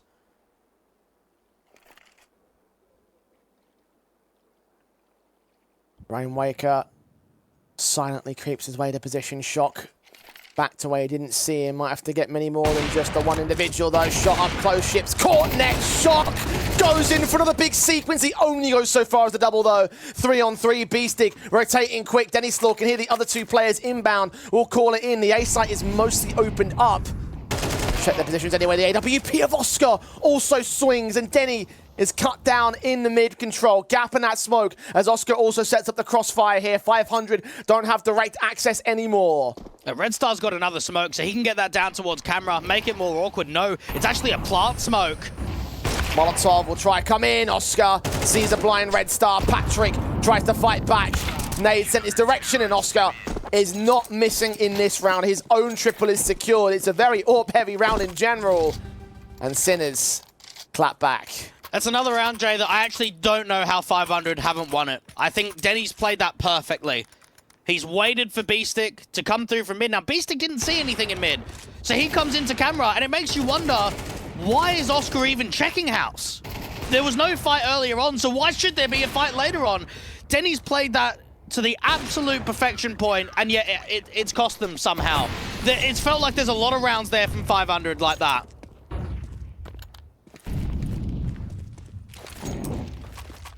Sinners exploiting those mistakes. Dragging this one out as long as possible. But again, the one thing they've been unable to achieve is a lead over 500. Can they get that done this time? B-Stick has spotted one in mid. Will back away with smoke at the ready. Nade sent in through the windows will, of course, force him back out of position. T's allowed free access towards that mid control and will be heard here. Oscar might be in trouble. He's got to account for this. They're going in quickly, very fast into this B split. Ajat, first port of call, turn away from that flashbang. Ships caught, headshot gaining against Neofrag first and foremost. Red Star can trade back to the advantage of 500. On the bomb site they will go, should secure that plant in due course. There's plenty of time to do so. Denny ready to deal with Oscar. Only the tag shot, the Julies will finish off the job. And now B-Stick and Shock moving into position, trying to insert a very unlikely 2v4. One came out from 500 on their CT side. B-Stick continuing to draw attention to himself. Flash forward, in against Patrick. Cuts him down. Shock dealt with next. And finally, at the end of the half that 500 once again have control of. Yeah, 500 deserve to go 3-0 there. It hasn't happened, but 2T rounds are still very good. And again, it's going to be down to the finest of margins. I mean, that round right there, I think that's a very good adaptation. We know that 500 have loved those A splits. They've loved those aggressive maneuvers in from mid to get out to camera to put pressure in heaven. And then that time around, it's something slightly different. They get in from Temple. Ships gets a very good kill from Temple towards site before going down. And then as soon as Red Star gets the kill with the bomb, you just know that round's finished.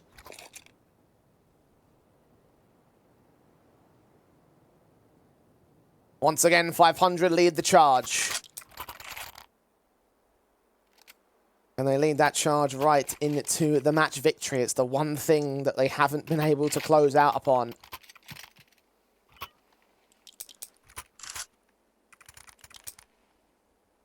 Any single AWP in play. 500 not going to mimic the double AWP setup that did Sinners so well in that first half. Standard set up as well for the Sinners side, playing into the mid control. Ships stands to attention in mid time. Ming caught. Oscar deals the opening blow. That's a very good opening pick there from the Sinners. Now, they don't explode off of the back of it. They actually still silently creep further forward. It allows time for Red Star to reposition out to the Temple. But for 500, where does the returning pick come from? I mean, if it leans back into a B split, this could be very uncomfortable for Patrick. He is alone on B right now.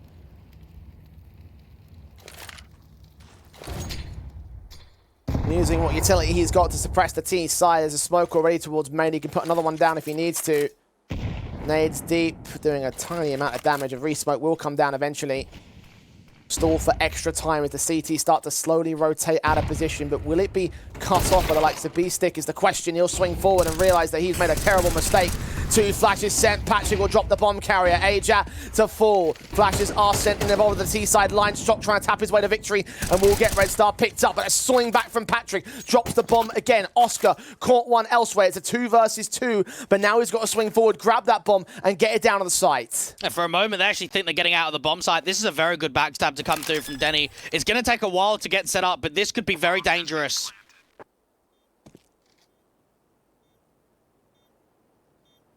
Slow walking his way in. He made a footstep. I don't know if that was registered by Sinners. Focused on the backstab on the back lines. Patrick uses gun barrel to bait in the AWP, but that's not happening. He's checking the other back lane. Both players start moving, converging upon the 2 T-side individuals, Neofrag and Oscar. Oscar's been seen, his gun barrel sticking out. Now Neofrag has got to do it on his lonesome. 500 closing in on match point again, but then he gets caught. Patrick on the bomb, holds the defuse for a moment, but finds a slight gap in a smoke he needs to get his man and get his round. 2 match points again for 500. Well, that is the best round I've seen from Patrick, all best of 1. That is incredible. He's the only B player, Jay, and look at what he's able to do. Re-smoke off main. Get 1 kill onto the bomb carrier, fall back. Get another kill onto the bomb carrier, fall back.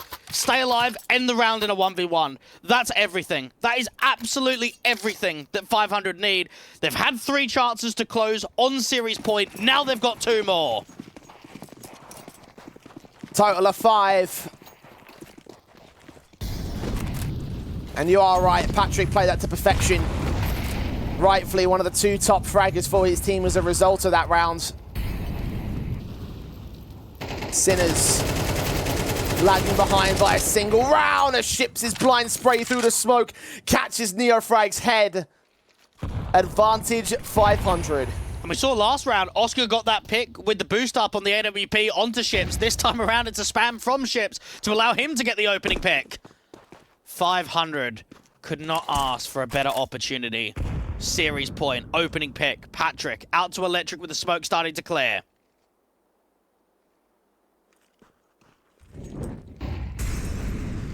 Shock looking to move. Patrick stands to attention, but only for so long. Damage done to half HP on Ships and onto Shock. Ajax caught a bit of damage as well elsewhere.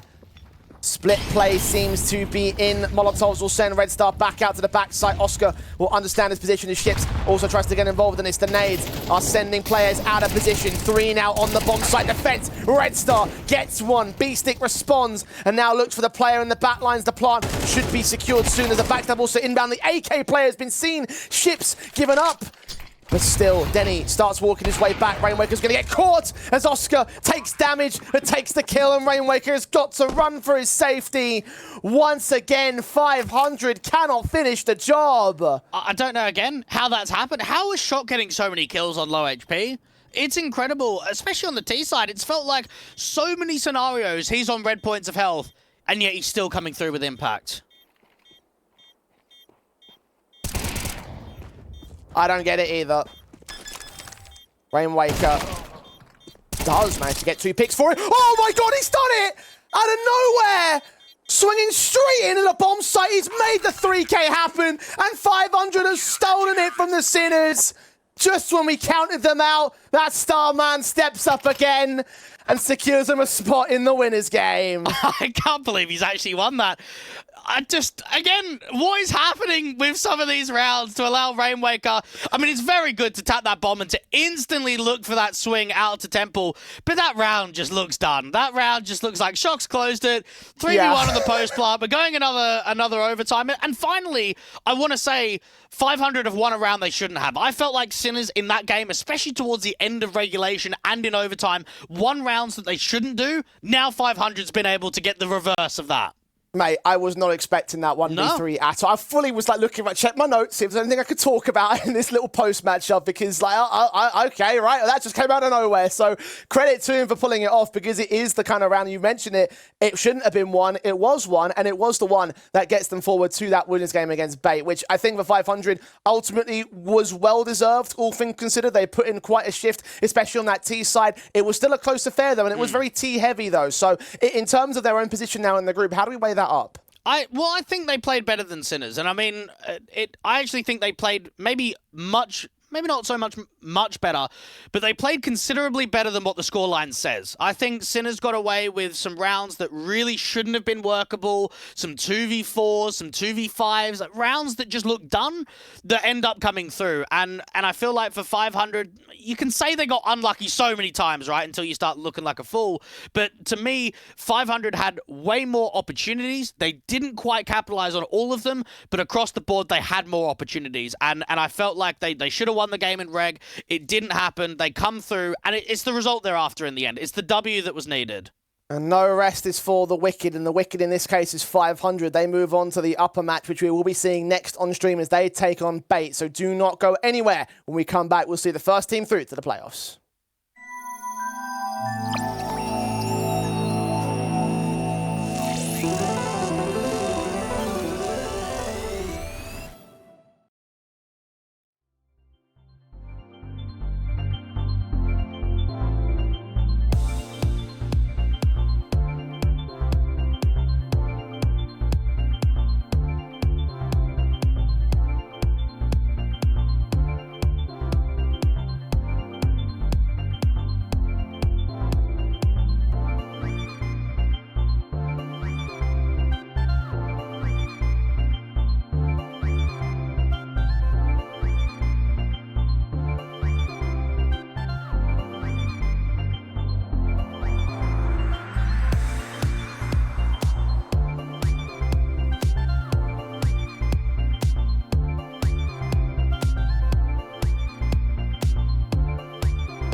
Well, here we are then, the winners matchup to see who the first team through to the Rest Eastern European Masters playoffs are going to be. Group A hasn't worked out in the way that we expected it to be. Perhaps in one respect, 500 should have been here, but Bait versus Pera should have gone the way of Pera by all accounts. Instead, Bait managed to pull off the upset once again to move us into this winners match.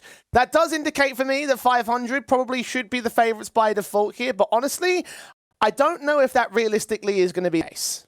I don't know. I mean, both games are obviously extremely close. I mean, when you get a down-to-the-wire affair in both opening games, I feel as if on-the-day performance can only be taken so far. I think a veto is obviously going to be very crucial for both of these teams.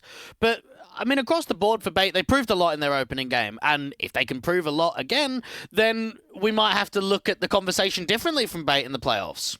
Yeah, certainly. I think there's a lot more positives to take away from Bait's matchup than it is for 500, though. We pointed out a lot of issues when it comes to closing the match for 500, especially actually, I think they had a total of 5 match points. They closed it in 4 by the end of that last overtime. And even then, that was down to a 1 versus 3 for Rainwaker. And the 9-3 scorelines that we talked about from the start of that matchup, 500 had a lot of things to clean up in my eyes. But at the end of the day, they are still a team that I look at as the more powerful squad on paper. We expect big things out of them. It's, again, just a case of lining up that team coordination to capitalize it and make themselves the sum of their parts or greater than at this point in time. So it's a case that, yeah, 500 probably would be ranked as default favorites by example, but I think this one could also still be a bit more of a surprisingly close affair.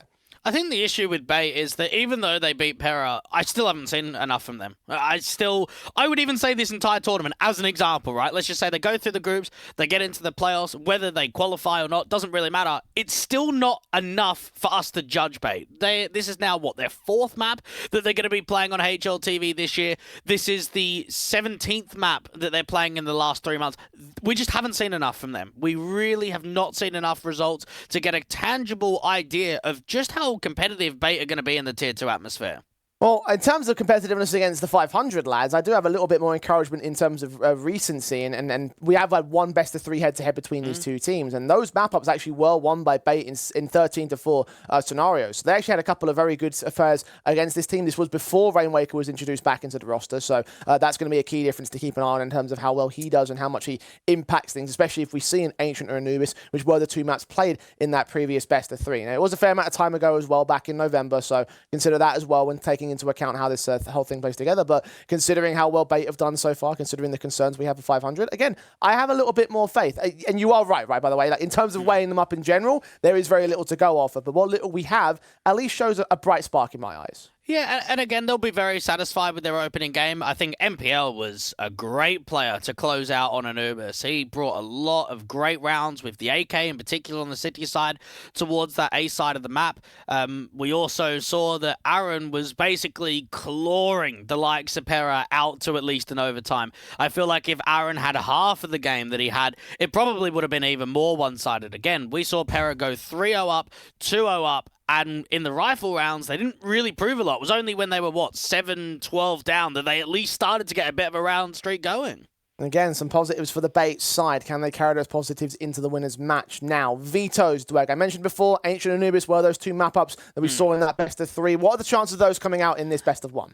I don't think we'll see Ancient. I feel like Anubis should get banned here from 500. I think if you were maybe having a rematch against the Sinner side, you might float Anubis again, but if you just compare the Anubises, Bait were a lot more comfortable. They were a lot further happy to play that map. So I doubt that 500 are going to let Anubis go right towards the end. Yeah, I'm sort of thinking a similar sort of line in that respect. I mean, now that map is now the highest played map in the pool for the Bait side, with that Pera result included. So now they've got that basis of a lot of confidence now in terms of 3 wins and 2 losses that they have behind them. So yeah, I would say that maybe float it for a little bit, but possibly don't go towards that one again for the 500 side. As much work as they've done on it in the recency, I don't know if it's a really good idea to play that again. Indeed, they will take it out alongside Nuke and Vertigo first and foremost. Yeah, Inferno's a fairly good map for a best best of one float actually doesn't come through this time around from 500. Ancient gets banned, which means Mirage comes out. Now, historically, Mirage has been a fairly comfortable map from 500. Now, in the recent history, it's been quite rough. The last 3 months has featured 5 wins, 11 losses, 3-map losing streak. I do think, though, if you are Bait, and in a best of one, with individually how strong 500 were looking, do you want to play them on a map like 500 and on a map like Mirage and not a map like Ancient? I don't know. I think that's a questionable decision right at the end there to ban Ancient.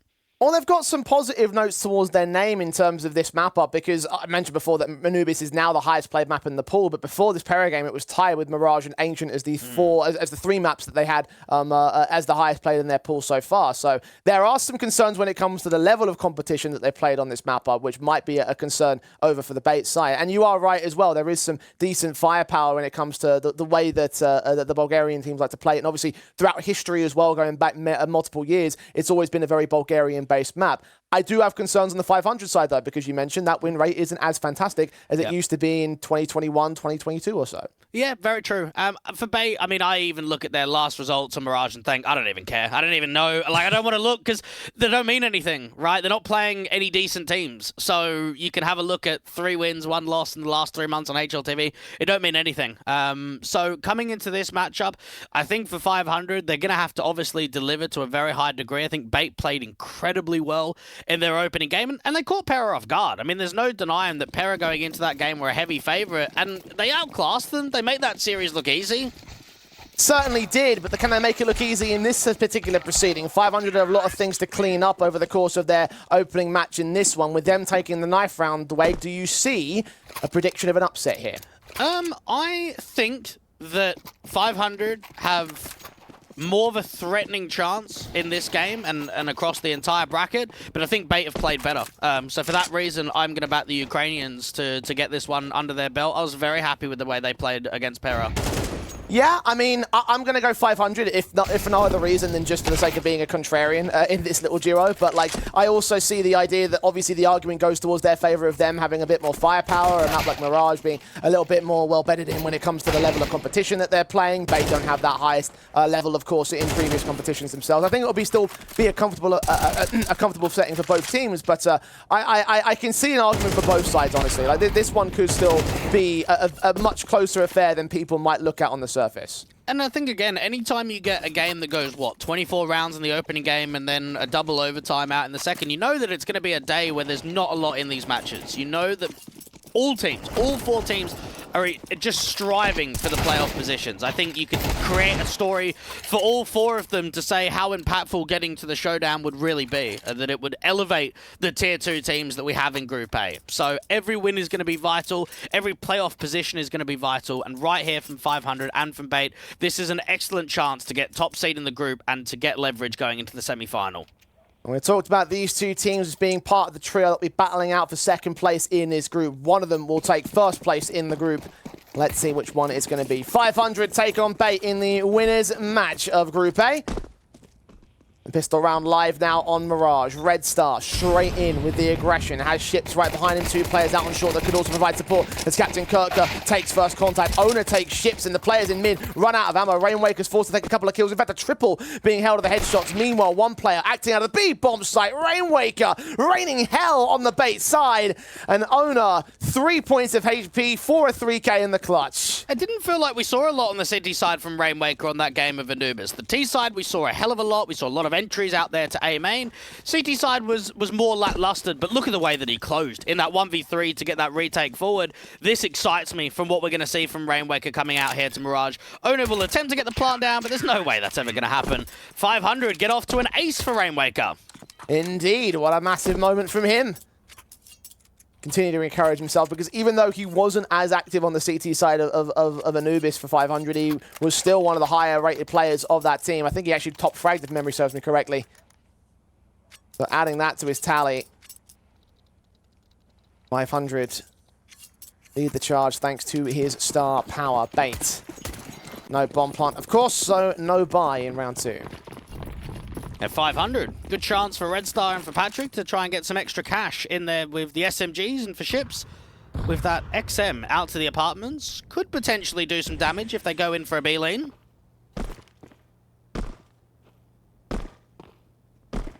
Then he's just jump facing for an underpass face from the bait camp. When are you waiting for Mirage to come out of the pool, Joe?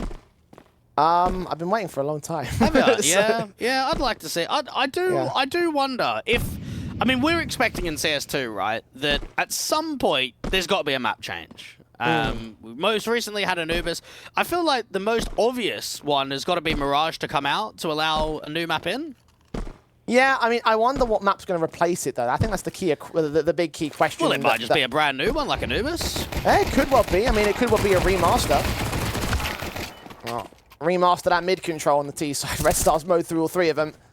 A couple of picks back at least to remove some rifles from play so they can try and use that for MPL's part. Might open up an angle into the, I was going to say into the A-bomb site, but with the bomb being dropped now, it's all elementary. 2-0 should be on the table for 500. See if Patrick can just get this kill on the SMG pretty quick. Indeed, quick adjustment to the headshot. Grab that M4 as well, assuming it hasn't fallen out of the map. No, there it is. So, remaster, Jay, you thinking what, like a CPL Mill, like a Tuscan, thinking maybe a Season? Is there any ones that come to mind that you'd like a remaster of, or not really? Cash? I mean, Cash kind of was remastered in Global Offensive, but it was, and then it wasn't, you know, it wasn't that good. Well, FM Pone has said that he's reworking on Cash. I mean, if it's completed in a reasonable time frame, it might be worth it. I wouldn't mind that too badly. I don't know, I kind of always wanted to see Train come back. I missed that map. Yeah, I'd tell you what, it could be very good in the current meta of MR12 too. Oh, that's all speculation at this point. We are playing Mirage, and Bait are now playing with the rifles. The gun round set. Ships and Red Star will be the two players that drop very early. Patrick is still center of the bomb site, hiding in the ninja spot. Will Captain Kirk check it? Yes, he will. And Patrick will go down. That could have actually been a multi-frag there from Patrick. That could have actually turned the round into a successful retake. Very good check there from the captain. And even MPL's got a late lurk out to the apartment, so they're going to try and siphon off these last couple of CTs from saving. The MPL's heard him. Quick turn around, hold the apartment's play, and just wait for that M4 to come in his direction. Rainwaker being wary of that apartment's position just in case. But to group up with Denny just to hold their positions for now. No need to extend, just defend your position, stand your ground. Just allow MPL with the picks. I say that, he just domes an immediate adjustment to the headshot, and mention how sick he was for this Bait team in the last matchup. He's all going to contribute as well to the downfall of Denny, so that AWP does not stay in for the CT side. Well, it's double eco status from Patrick and from Red Star, so holding on to those two weapons would have been grand, because it has to be a force buy from 500, and it's going to be an awkward one. It probably would have been rifles for everyone, maybe one limitation down to an SMG. Uncomfortable that they could not save those last couple of pieces. Bait will be very happy with what's been achieved. Beautiful scenes from Captain Kirka. I think it was a flick one tap through the smoke. Yeah, up to stairs. Of course, contributing to the end of the round as well. That AWP falling out, and now it's the two rifles that take it over instead. M4 and FAMAS combination on Ships and Rainwaker. Upgrade pistols across the board. You're right about that force buy status of 500, so they'll bring out as much as they can.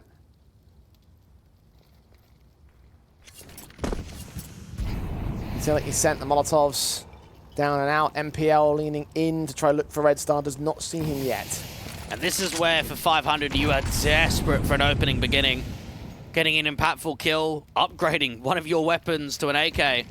Very heavy stack out to A right now. You've got Red Star in window, 3 players on A. They're going to leave Rainwaker pretty much alone with the FAMAS on B. Big old group up as well, so he's got a lot of work to do in terms of defending from the apartment's position. He's not holding apartments directly, but he is down at that van angle. Molotov could also be in effect to drive him out of the way. Flashes are being thrown about. They'll send them out, and they actually won't try and push Rainwaker out of position. They'll check it directly. Captain Kirka is dealt with. Second kill almost comes in on own and down to half HP. Finished off by Ships, who doubles up on the next man forward. 4 versus 2 for 500. The retake should get set up, though. Bait have the bomb site. I love that from Ships. Gets the 2 kills, just backs off, starts regrouping up with his team. This is a very good position that 500 find themselves in. Denny on the backstab, double in from short, 1 from market. This is going to be a difficult post plant. Wrinkle leans in against Denny, or close quarters against the pistol, but still lands the one shot he needs. Patrick could get caught off next. Wrinkle's going to back away. MPL goes to the market. Heard the footsteps, swing for the kill, back to a 2 versus 2. Sees the player also over at short. Red Star's pistol at range. They've lost that one pick back on the T side line, so it's all down at MPL to hold the 3K in this clutch. Tapped once, Red Star sees him, also seen himself spray, gets Manic, and the pistol's pulled out against Ships, who still goes down. A 3K for the lone out. Bait back to evens. And right there from 500, it obviously took them a lot of time to get into position. There was a double backstab. First it was Denny, then it was Ships out to the apartments. And while it's a lot of impact in terms of kills, the clock is just ticking. You need to get that kill almost instantly on the bomb site directly, and it doesn't happen. Now, we saw MPL in late round situations being real the king from Bait. And I wonder if we're going to see that replicated here onto Mirage. Great sequence from him. And not panicking whatsoever. 500, unfortunately, not winning out the 4v2.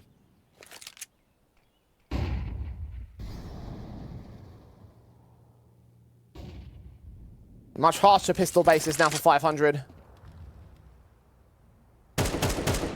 AK swing. Good kill on the first. Ships, however, makes his way all the way around, and Essential is found as a result. Not lucky matters overall here. That AK might be the best thing to get out of this round. Just save it in the case of Ships. The Mac 10 of Owners pressing in. One player, Patrick, I think was heard there by Wrinkle. He's going to check out the Palace entrance, get that pick back. Red Star will also drop. And this will be a lead taken by Bait Elementary the rest of this round. Unless Ships can get a pick back. Indeed he does. Now has to fight against the rest of the T-side players inbound to his position. A decent work here from Ships. Chipping away at the T-side economy is going to make a difference come the next rifle round. Another good shot there from MPL. 500, down by 1. A chance to get that AWP back out for Denny. Maybe get him out to window, get him to con, try and set him up for an opening pick. Bait. I wonder if, is Owner really going to use this Mac 10? I mean, 3 rounds in a row up against a really solid buy. I'm surprised that he's not upgrading it. I mean, he does do in the end. I was about to make a point about how there's 2 players without helmets, and he doesn't really need to invest because he can play the bonus weapon, but he does do so in the end. The gun's in as appropriate. The AWP of Denny given plenty of time to lock onto Owner, get that frag. Meanwhile, Rainwaker swings in with a distraction play. MPL is suddenly left alone in the mid control. Both his teammates going down. No trades here for Bait. And there's that dynamic duo, AWP and Rifle. Just swinging on the contact out towards mid. MPL getting caught towards under window. Red Star, actually like that he's not forcing this fight. He will have to fight immediately. Put that smoke down. Block off position. That HE will clear up the window angle. Not doing any damage as the man makes his way out. Meanwhile, over on the B-bomb site, Ships is holding steadfast for Captain Kirker make his way out of the apartment's control.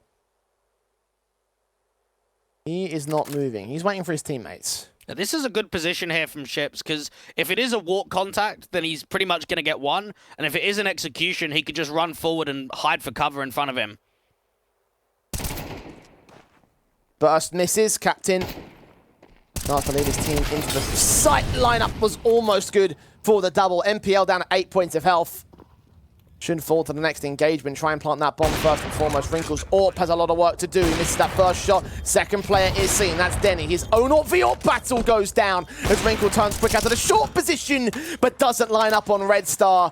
What could have been a 6 sequence on that 3K, possibly even the 4K clutch, doesn't quite come to fruition for Bait. Wrinkle's definitely what I would classify as a highlight AWPer, right? Anytime you watch him, it feels like he can hit some ridiculous shots. He needs more support there. I mean, it's unrealistic to think in a 2v4 that you can recover that round. Very good opening sequence from 500 to fight aggressively, to put that emphasis on towards top mid. The Ships does well as Util gets pulled. Wrinkle does incredibly well to even transition to the secondary kill out to short. But good trades on the bomb site directly means that AWP's going to get silenced. And 500 can equalize here. Bait now have no choice but to take the Mag 10 back for this next round. Again, a very similar story to the lack of the helmets on Patrick and Rainwaker, so Essential a little bit available to him if he decides to dive out of this Palace control especially. One of those players is right at his contact. M4 holds its own at Patrick, though. Mows through 2. and a half. Red Star can finish off the second. It's a 4 versus 2 again. 500 have locked them out of the bomb site, including bomb control. Yeah, it's a very good round there from Patrick. Very good defensive hold from A on that Palace push. MPL can try and get up towards the top of the stairs. They don't know about the default angle being held from Red Star. Now they should do. Wrinkle actually got his ship stagged up. Aware that there's a player on the center of the bomb site, so MPL's hoping that Red Star starts to make his way out of danger. M4 continues looking to fight. He actually wins it against MPL, and Wrinkle doesn't catch him as the smoke clears. Rainwaker has now seen him. The shot misses, giving the M4 ample breathing room. Getting that kill and taking the lead back for 500, leaving nothing in the bank accounts of Bait. I think Patrick, again, gets overshadowed quite a bit on 500. He plays some difficult roles. City side, small anchor. T side, entry fragger. It's not the cleanest of positions to provide a lot of impact.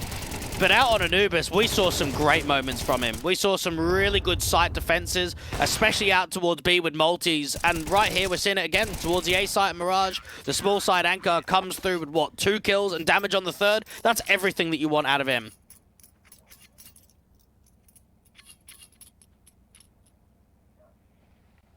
The first tactical call in by Bait here. A couple of times they've run up against the brick walls of 500. This early matchup has been a bit of a brawl as a result. Early starts of the CT side. Bait battle back. Now 500 are back in control, looking for their 5th round on the CT side. And the rifle round that follows it would not only get them to minimum 6, but even further than that. Bait ideally like to take some sort of control on the half. Rainwaker and Red Star have other ideas. Straight up 3 players in mid, mowed down. At 500, deal with the anti-eco pretty effectively. And again for 500, we've seen that the results and tournament placings have been shaky for the last sort of 6 months or so. This again is an entire tournament where I feel like they can bounce back. You get into the playoff position, it doesn't matter even if they're close games, and you start showing that you can be threatening in best of 3s, getting yourself a qualification towards a showdown, you'll find that that HLTV ranking will change quickly.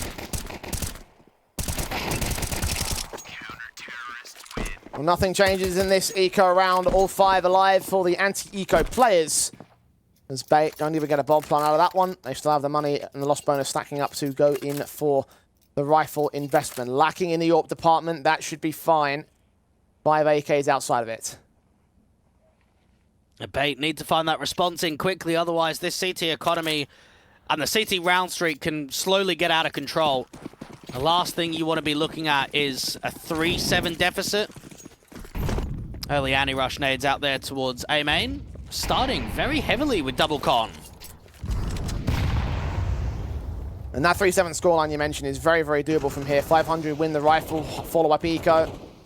Easy as that. Look at Captain Double Kirk, dark, look at this. Is he going to be expecting of that? They've seen them both, but adjustment from ships is good for the 1 pick. Not quite the second. Rainwaker holds back at Con. The bomb is on its way in from ramp, and now this player sandwiched. Red Star walks right out, and Essential able to take him down. Both those players to fall, and Denny Slaw. His AWP versus 3 now. Wrinkle has not been seen, and he can mow him down through the murder hole, and indeed avoid that 7-3. Well, I think that's slightly unfortunate timing. Being able for the captain to clear both players towards dark pretty much negates any of that bait and switch. And then out there towards mid, I want to say that if the timing was slightly different, I think Red Star gets that kill. I mean, that's one of those positions when you're working, when both players, from both the T perspective and the City perspective, are working around the edge of the smoke. It's anybody's kill. It just comes down to timing, and Essential pretty much just got the perfect timing against Red Star.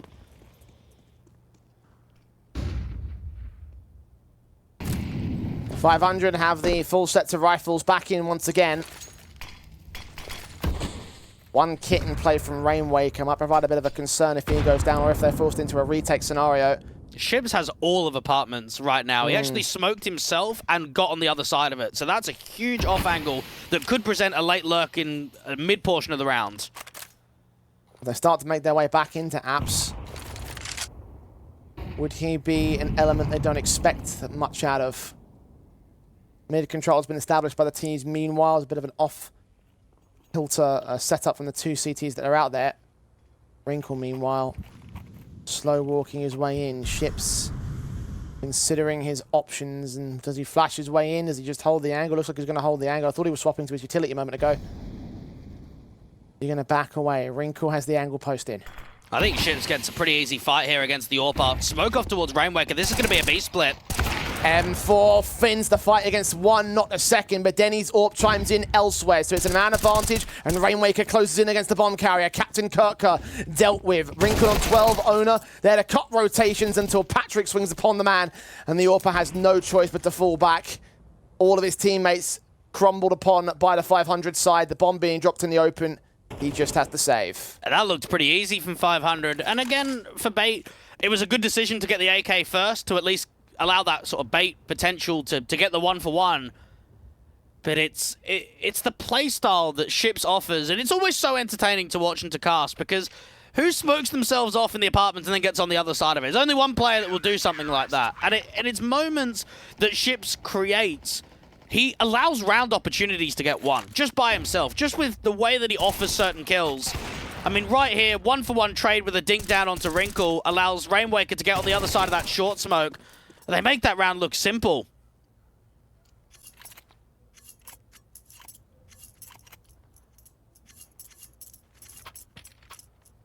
And once again, Bait struggling to catch a break. That AWP set in for Wrinkle, of course. Very quickly up to position in the Molotov. He will burn a little bit, but couldn't quite time his run boost into the ramp control fast enough. In the area to block. Again, it's a walkout play, though. Nades are sent in. And the player's been known about. Good leg shot on Patrick. Reduces his HP numbers down to almost nil. Captain Kirker, good deagle shot on Red Star. The utility continues to chip away, chunk away at the HP bars here. Rainwaker thinks twice. 8 points of health, now 0 on MPL's part. Ship swings in from Connector finally. Gets one pick back at the central site's players. And smokes in to provide some cover. Setting up for this one, though. This might have to be a retake call. HE towards the mid-bomb site doesn't really get much at all. Wrinkle gets a shot off towards CT.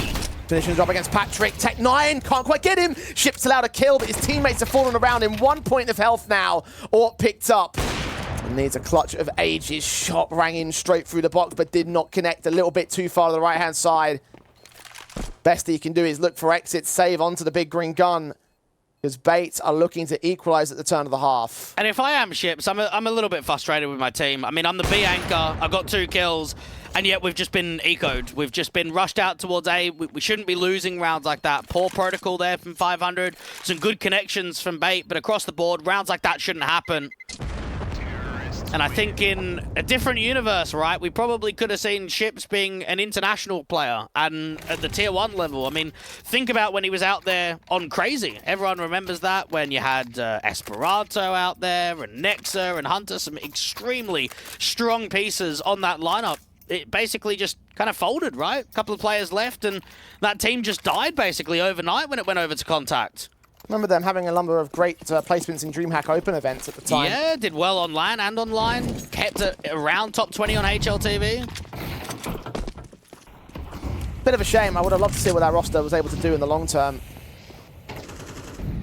But alas, here he is on the Bulgarian squad, trying to utilize some of that experience to his team's favor. Captain Kirka dealt with by Denny's AWP, but his teammate of Rainwaker removed by Essential. From the big experience to the non-experienced. Still holding his own in terms of that mid control. Only on 4 frags so far in this matchup.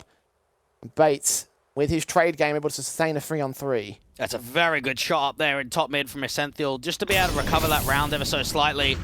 Patrick gets mollied. A lurk attempt comes through from Owner. He gets trapped on the wall, and it allows an easy shot for the AWP. AWP at the T side, meanwhile, able to see players in a market, but unable to lock on a shot. Wrinkle and Essential. Top fragger AWPer versus pseudo stand-in, potential prospect.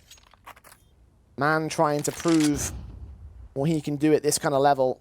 Wrinkle's AWP has not been seen by the players rotating in to the back lines. Wrinkle could be in trouble unless he times at the right moment. Oh, he's timed it so well. Lands on Denny. 2 versus 2, but he's checking out short. He needs to keep looking back to the apartments. He drops out again, evading Ships' ire. His teammate Patrick needs to make his move in from the market control. Ships closes, sees where Essential is, trying to hold on for time. It's so far ticked here on the CT side. The laser send, the damage is done. Patrick trying to cover him off in the AK. A little bit too far off on the spray. 500 had to take a couple of risks. The retake does come their way. That was so well played from Ships. He recognizes that scenario. I know he's bench, but I can't fight him. I have to just get onto that bomb because Patrick's not in a position to cross out from market to get onto that bomb. So just full trust in Patrick to get the kill is the only way that round is won. Very good attempt there from Wrinkle to even reposition to get out towards a van. But that is just textbook Ships. That's extremely well played. Extremely well called as well. You can imagine him being in the comm saying, wait, wait, wait, let me find this orb. That's what he did.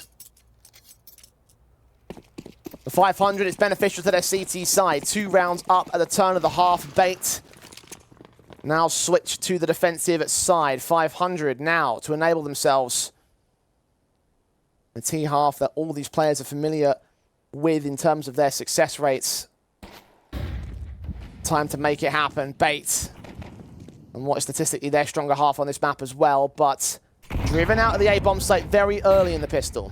A flash deep, aggressively towards CT. Ona tries to fall back, and eventually Ships and Red Star opt against it. They're going to try and pressure top con and jungle now. MPL backed up. Teammates on the rotate. I don't know if 500's firing squad here can see them. USP of MPL can take one headshot and look for Red Star next. Ships pops out to dish out the killing blow. Rainwaker also up at Palace. Denny Slorin at Firebox going to be the linchpin element. The smokes come in. One player goes falling. Wrinkle took one with him. Captain Kirker back on the defuse. Ships. He's on the knife position. He can find his player. Oh, Ona has been shanked up. Unfortunately, the T's have gone down to the pistols, but still they can't find the bomb. They can't get the round. That was more than enough for 500. How many times do we see in pistol rounds that if a smoke goes down, Ships just gets on the knife? It's just comical because it's something that we actually see quite frequently. He just knows in that position there's no point even spamming. Get the knife out, play it close. There wasn't a kit there available for the last couple of players, so even if they found that bomb, that wasn't going to happen. 500. I mean, it's a gimmick that they just all fade the jungle smoke. I mean, there's 3 T-side players literally waiting for that smoke to clear.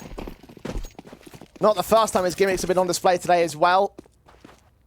Seeing the mid pushes over on Anubis, the Mag 7 was out for a period of time, and then that round, of course, finding the most amount of success so far.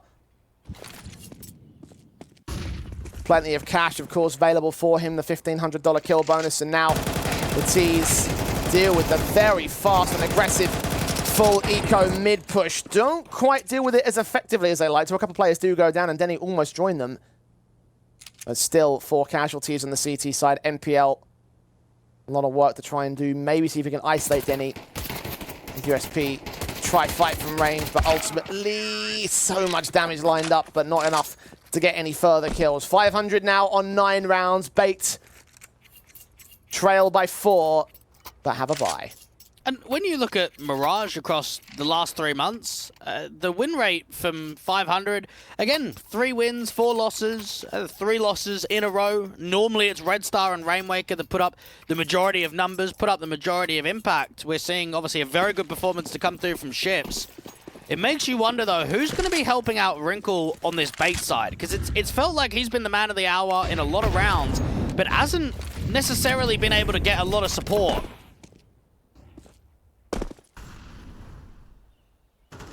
We're set in with a big green gun on this occasion. The M4 of NPL finds the opening start, and he himself has been great over the course of the day. Finding Rainwaker, Captain Kirker falls in trade, though Wrinkle's orb is once again responded towards. He can't quite find his picks as Denny Slaw tries to close in the pincers, but Patrick is picked up in the meantime. 3 on 3. Ona, edge of the smoke stuff. He's hearing footsteps, but he can't find vision yet. He can't deny this bomb plant until it gets fully committed. Plenty of time for 500 to rethink the strategy. Here's 1 player's left in the site. Red Star capitalizes upon that kill. And meanwhile, the B-bomb site has been found. Oh, Red Star just needs to try and do some damage because you're right. Ships has been able to get into a very good position. Rotate that bomb over. It's going to take a while. But do they expect Ships to already be in market and kind of playing a bit of an off angle right now rather than tucking? Sapra in this position. 45 seconds on the clock. The plant will be secured. Essential and Wrinkle Grabbing one of those AKs and seeming like they want to commit toward this. Only one kit is in play for them, though, so Essential is essential to this retake. Ships first man hears us, but steps and doesn't quite land the kill shot. Neither can Wrinkle. Essential does, though. Both players now known about. The AWP fired, the AK got the pick, and Denny is alone in the clutch. Swing, spray, catches the first. Saw that second as well. Wrinkle upgrading to the AK for the wallbang spray, and he's picked up the kit with it as well. That is a hold for Bait. I'd be fuming if I was Denny right there. He hasn't done anything wrong in that 1v1. He's actually played that very well. You peek out, you get that first fight, you try and hide, and you've just been spammed. I can't believe Wrinkle's even attempted that spam and not just tried to get onto the bomb to tap it to draw the fight out to the open. 500, extremely close to closing this game on this round right here, but not to be. Bait survive.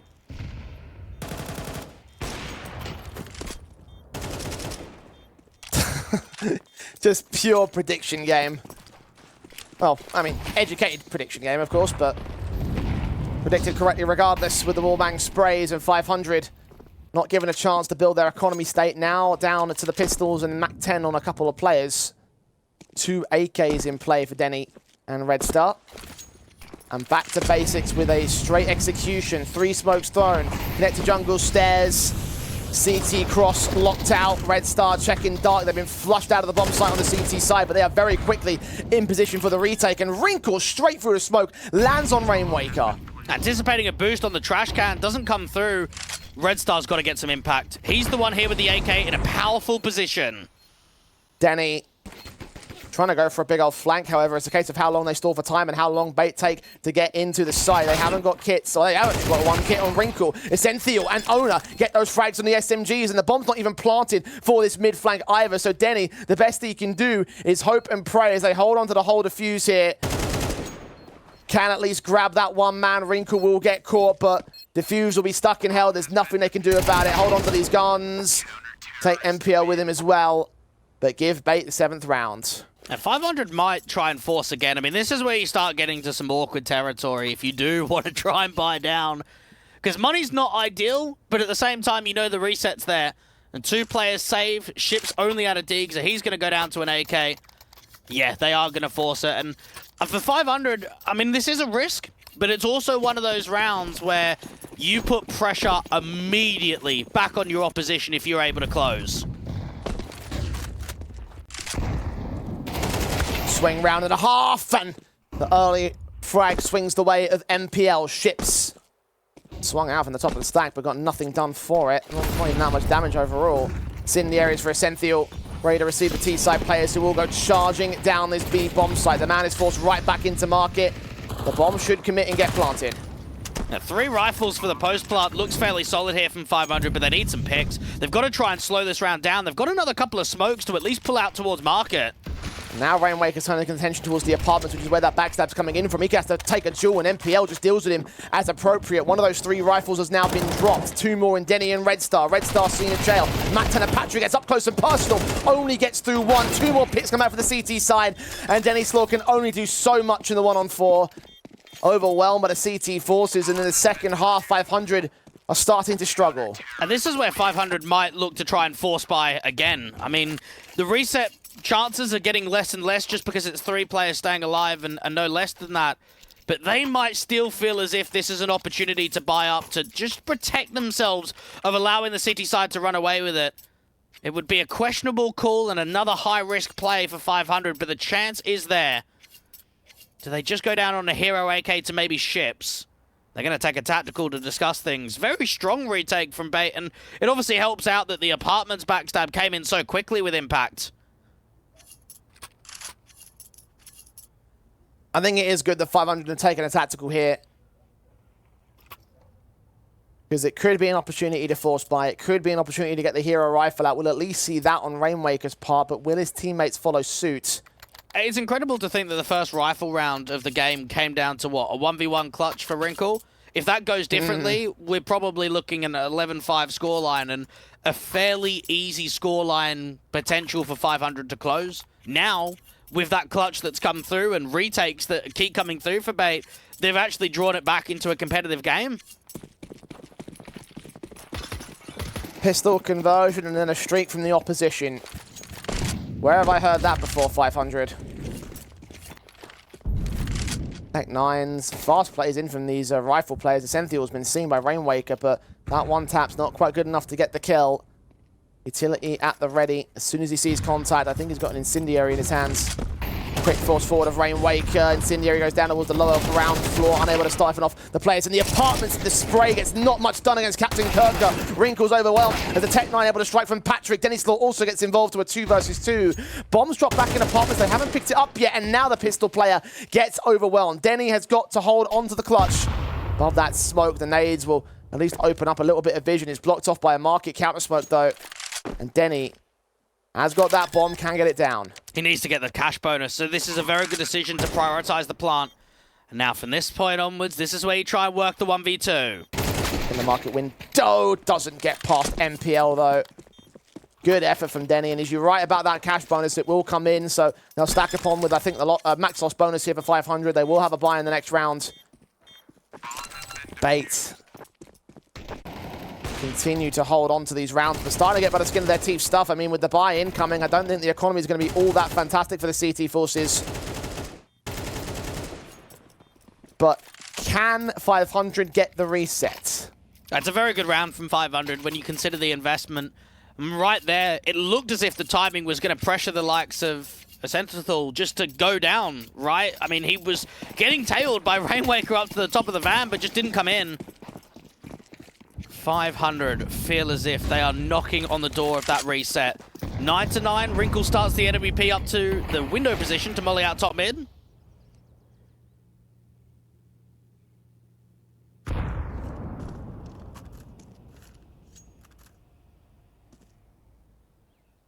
Looking for another set piece, it looks like, for 500. Slow and considerate.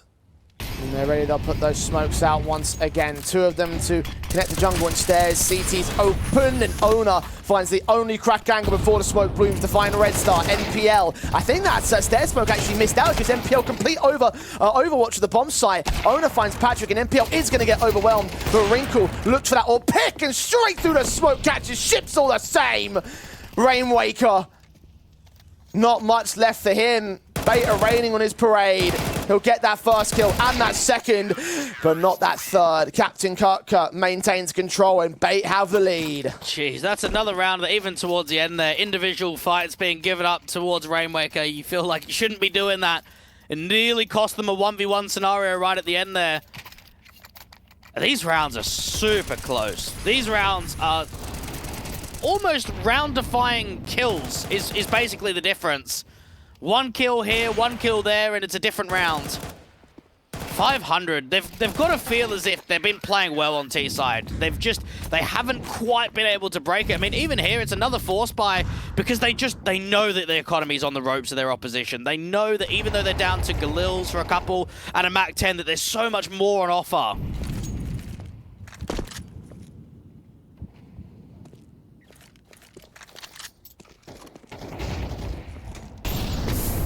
Wrinkle's already found the first pick, straight into the apartments. Red Star's caught. Patrick and Denny quickly fall out in mid-control. Ships will follow them to the grave.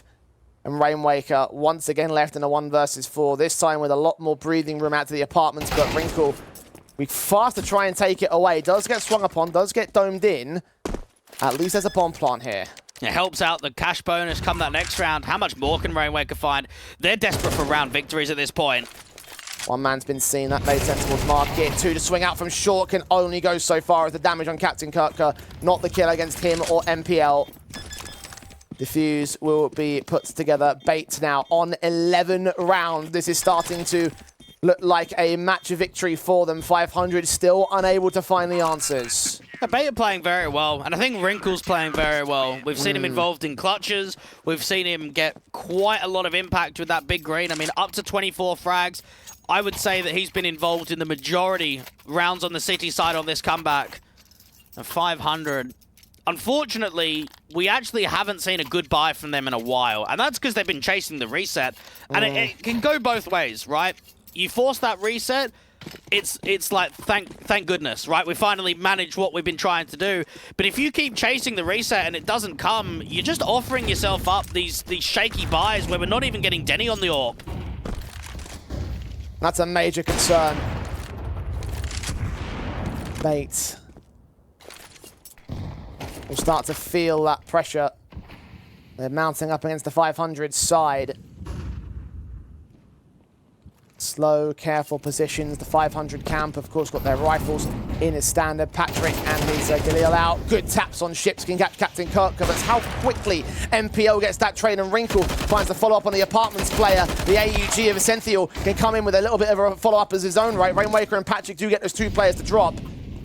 Now it's a 2v2. Bomb should get planted. Can they fend off the CT side this time, though? Oh, Patrick's in a really good pause. Owner's not going to expect him out towards that right-hand side already. Very good timing on that overextension out towards the apartments. And for MPL, he's got to be careful to commit to this, because money's not great. On 18 kills. Stellar day in the opening best of 1 for Bait as well. Is he going to follow up with that talent? No. Backs away, holds on to the AK. Reconsiders the overarching big picture for Bates. Understanding that his $4,000 or nearly $4,500 be vital to an extra rifle or two. Warp of Rainwaker might even be a positive. MPL will not receive him, he'll get out of the way. And one thing that's actually very concerning to me from Bates' perspective, Jay, is look at what happened in that opening game against Pera. They were all over them. They were slamming him into the ground. They got up 12-7 and they struggled to close. Now, that's the exact same conversation easily for 500, but it does make me wonder that how many chances are we going to give Bait to close? How many chances are we going to give 500 to close? Someone's going to have to prove us wrong.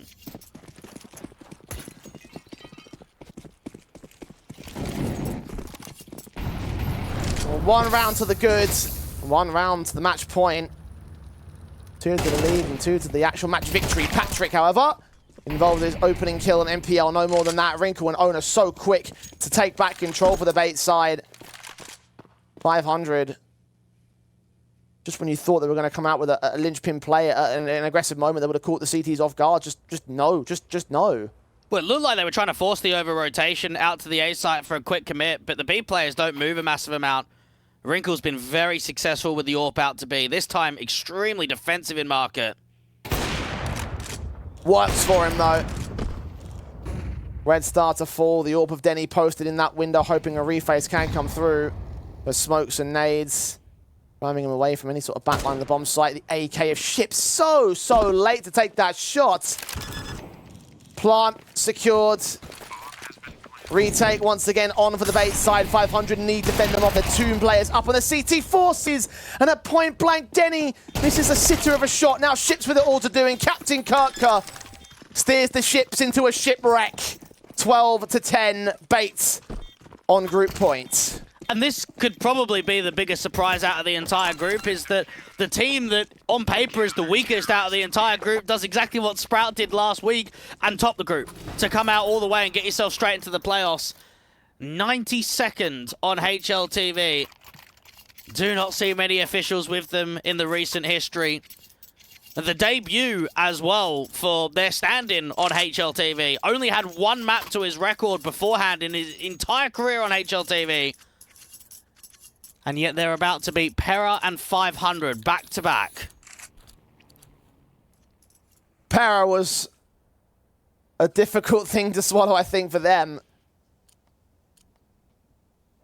But now against a team comprised of players who have been at the top end of the Tier 2 scene in the past and in this formation have done great things at big events. Bait. The surprising factor of Group A. I think you might be right about their position. 2 match points to close upon. 500 led at the turn of the half, allowed a massive streak to come in, tried to close it down, but were unsuccessful.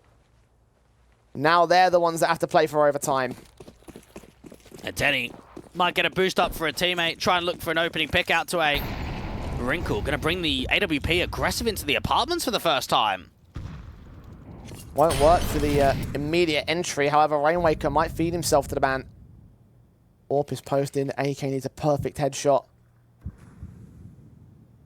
When does Wrinkle turn? Does Wrinkle turn? Does Rainwaker continue with this? Does he wait for his teammates to make their way in from the mid and the ramp controls? Most likely forward contact. There could also be an out contact from Owner. Shoulder seen. Shot connects. AK looks to swing. Denny has been spotted. His AWP was forced back to position. The MPL's providing assistance out here towards top con. Ships goes down. Patrick's desperate. Patrick does get away with one. But surely no more than that. He's low HP and dead to the hands of Captain Kirka. Owner ready at dark. Dealt with by Red Star. Wrinkle does damage to Denny Slaw on the AWP. The smoke involved could allow him to hold on to that position at the Palace control. The plant could be secured. Red Star's going for picks, though, and does find the captain.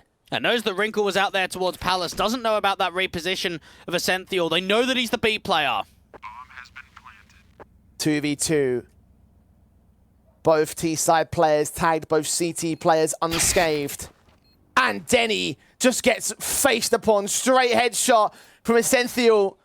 Red Star, wary of a backstab. He's got to time this so well. Wrinkle's been seen, sprayed. Adjustments there for the headshot. He needs the perfect follow-up, but no. Wrinkle says otherwise. Will hold the round, hold the defuse, and hold bait in the playoffs. And look at Wrinkle, nearly dropping 30. 29 kills out here on Mirage to force that upset, to get the win over 500. He was pivotal. He was so necessary in this second half. Brought so much impact. I mean, look at even how many retakes there has been. Basically, every round in that second half was a retaking scenario. Either a successful read or a save. And in the end for Bait, I mean, look, they proved me wrong again. They play very well in that second half. I legitimately thought that if that 1v1 goes differently, of the Wrinkle versus Denny out there to the apartments, 11-5, it looks done. It looks like for 500, there's enough breathing room to close.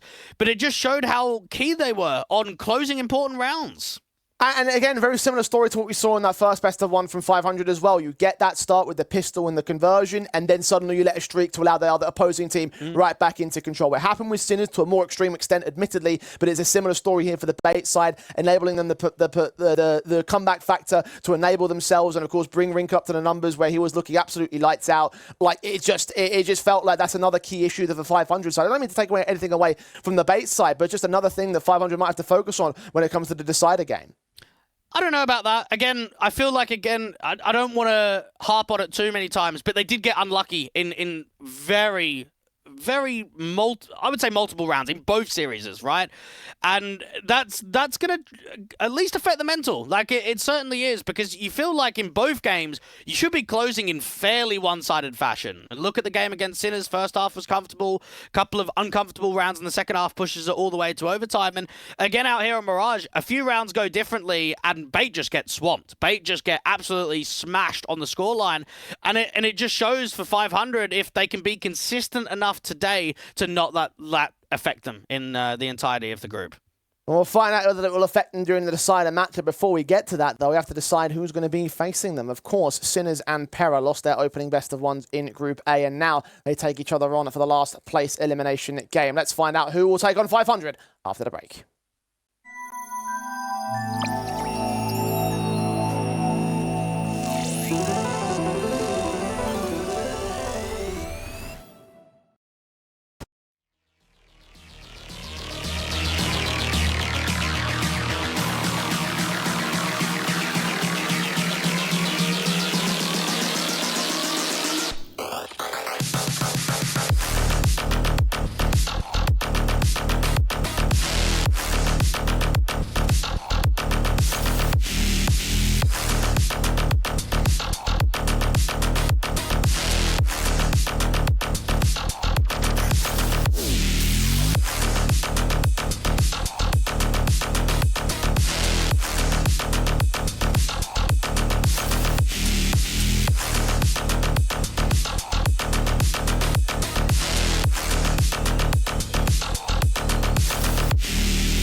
And welcome back to the European Masters, the Eastern European Masters. We're getting into our lower bracket games now. We have been through the upper proceedings. We have found the first team forward to the playoffs. Of all teams, it was Bait who beat out both 500 and Pera. 500, of course, waiting the decider game. But Sinners and Pera lost their opening best of ones here, Dwayne. So let's start off with some general assessments about these two teams and how they did how they did in those first best of ones that will transfer now to the elimination game. I think for Pera, it was very disappointing.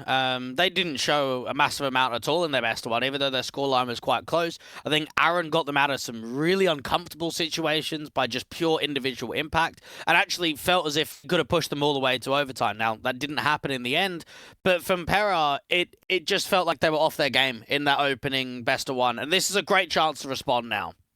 Yeah, I mean, look, it has been a few hours since that opening best of one, so you've had that chance to reset your mentality, discuss what happened, what went so wrong against Bait. Because, look, the scoreline was still 13-11. It was still a couple rounds difference between them and taking control over the Bait side. A few things going right for them may have been able to turn back the tide in their favor, but ultimately it is a loss, and you are right in terms of the assessments of them not really showing up. On contrast, Sinners, of course, that epic 3-9 comeback in the second half, following the first half that 500 did so well upon that Anubis. Both teams playing over on Anubis in their opening best of ones.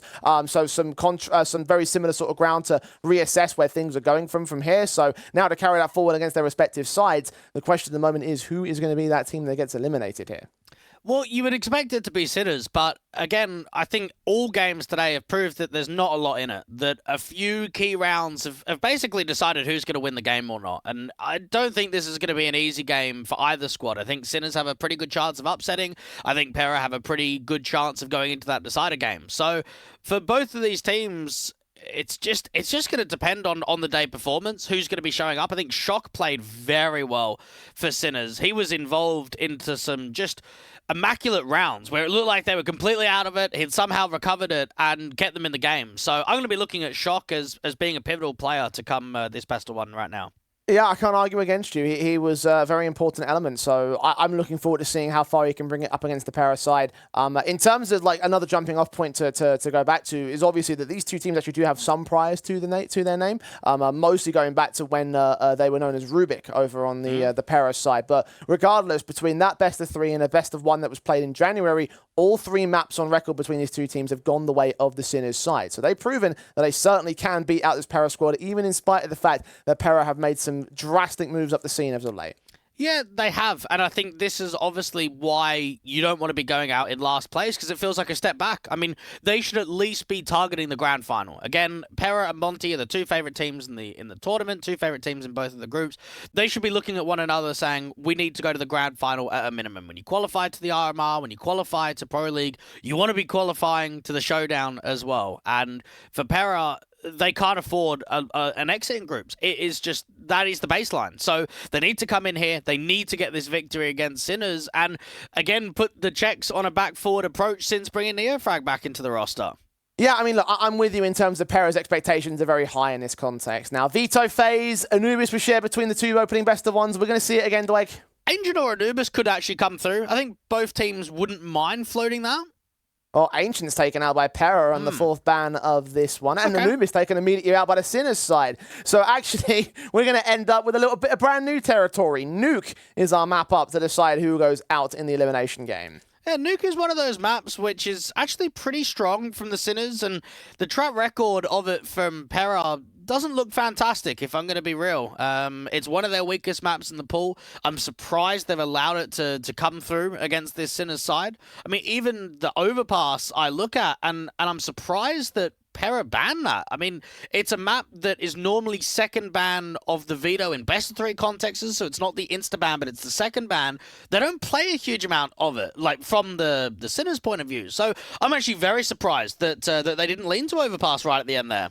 Yeah, I mean, it does feel like a bit of a misplay on the surface, but obviously you were talking earlier about the likes of 500 and working on their Anubis, Sure. and the reason why they'd like to leave it in to the tail end of the pool. We obviously saw how that worked out. So, but Pera, is that a similar case in point? I mean, again, the statistics don't seem to point their way. I mean, it might be something that they have to get their nuke ready for LAN, which is obviously starting on Monday, because they know that, especially if they do get to the best of threes, when they get to the best of threes, teams are going to just try to be picking it against them because their nuke is weak. We know that their instaban is Inferno. We know that nuke is one of the weaker maps in the pool, so they've got to work on their nuke. They've got to get ready. I mean, we can also speculate here from Pera that they're using this tournament to test out their veto ever so slightly, maybe testing out the maps that they don't have results on recently, and almost use this as a betting period to try and get a few results under their belt, look forward to Monday's LAN event, because they haven't played, like we mentioned earlier on, in 3 weeks on HLTV. Yeah, I mean, I'd stretch the idea of stressing out their map pool, considering that Anubis is their second highest one map in the pool, and they brought it out for the last best of one. But certainly when it comes to getting match sharp, it would be a good idea to get a decent range of maps played. Plus, they also have that factor of, well, yeah, the better win rate is with the Sinners side, but the better play rate right now is with Pera. They've currently got 11 maps on Nuke in the last 3 months. So they've got that, obviously, they've got some sort of like drilling involved in terms of what they've been doing in the server, both in terms of practice and the officials as well. And as well as that, they've taken on some pretty decent opposition as of late. Like, I'm thinking about the likes of Astralis, for example, and they've pushed them quite far. I think another thing to add is obviously Pora's going to be back in server, and that does change the dynamic for Pera too, because they had a stand-in in their opening game. They'll be a lot more comfortable, especially on a map like Nuke, to have their full 5-man lineup. And this is a chance for Pora to rectify not being there in the opening game and kind of prove that, yeah, he is here, and he's here to get success. He's here to get victories on the board from Pera. It might be a minor difference maker, but it could be a difference maker nonetheless. Again, that opening best of one for Pera came down to a couple of rounds realistically, so their position may well change against the Sinners side. But needless to say, this map is a questionable choice from Pera, who had the option to go elsewhere. And we'll find out soon whether or not it will end up being the right choice. Again, logic for me sort of dictates that now with the map being where it is and considering what Sinners have done with it in the past, you kind of have to back them by default. But for Pera, do you think they're a strong enough team now with Poya back in the roster, now with their full 5 members, that they'll be able to take over control of this and make a run for the lower bracket? Well, they should be winning this game. But again, I don't think there's much in it. I think this entire group stage has proved with the opening few games that it's down to some fine margins. So while Pera should be winning this game, Sinners are going to give him one hell of a fight, and they're going to try and prove that they can eliminate one of the strongest teams in the group in last place. And they pull that off, then Pera will certainly be looking to lick their wounds and go back to the drawing board for the RMR. They're here in the West Eastern European Masters. They have this key chance, this one chance to secure a lifeline and try and get back through Group A. Of course, a difficult pathway to get there, both taking on the Sinners and 500 in these next couple of matches if they have to go towards it. This also feels so troll to be calling attack timeout for the pistol round when you can just decide what you're going to get depending on what knife round. I mean, honestly, like, it could be a conversation later on in the game and you start using your tacks and you've used one for the pistol when you've had an hour to discuss it. I'm very surprised. You very rarely see attack timeout being called in the opening round of the game. I was honestly expecting a rerun because of an accidental tack call, a tech call. That's what I thought it was going to be, but apparently not. Pera straight in to the pistol now off the back of their early tactical timeout as we decide who goes out in the elimination game of Group A. Pera versus Sinners. Pera on the CT side, start of things on Nuke. Shock's already taking early duels towards the outside position. Aaron set in with his dualies, ready for the bear down a pawn. Oh, the likes of Shock instead comes up good with a couple of decent kills. Poya can take him aback, and Aaron can bring it back to a 3v3 evens, but eventually that Heaven player is removed from the fold. Aaron continuing to hold alongside DGL coming up from the Heaven position, replacing his teammate, now bringing it back to a 2 versus 2. Seeing Neofrax, seeing that bomb carrier, but couldn't hit the headshot. The Julies are overwhelmed. DGL covered off as the bomb tries to rotate its way back down the vent. Unfortunately, Neofrag is a little bit too accurate for DGL to handle, and Sinners take the pistol. Well, it's quite surprising to see how close and competitive that round is after Shock gets 2 kills outside. Right there from Sinners, they get 2 outside, they go in for the upper pop. Those Julies were tough to deal with on the top hut position, and I think Aaron was pulling quite a bit of distraction too. In the end, it comes down to both players fighting together and Neofrag to get that final dome. So a good start there from Sinners. And again, I'm keen to just keep an eye on Shock. He was very impressive in that opening game, and he's actually one of their better riflers, especially on Nuke in recent history.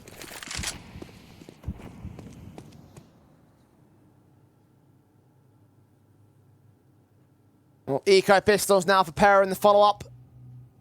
Hell of a start for the Sinners side with those, again, 2 kills you mentioned from Shock. Crispy 2 kills of that. Also, all 5 players on the rifles for the Sinners side. Para have to hold in their stack positions and hope for the best. And this is a Sinners lineup that has just brought Neofrag and Ajat back into the roster. If they're able to upset a team like Para and maybe try and get that rematch again against 500, make it a different turn of events and try and push themselves into the playoffs, then you've got to consider early success has come for this roster. So this is, again, a great opportunity for a lot of teams to kind of help their story and prove a point here.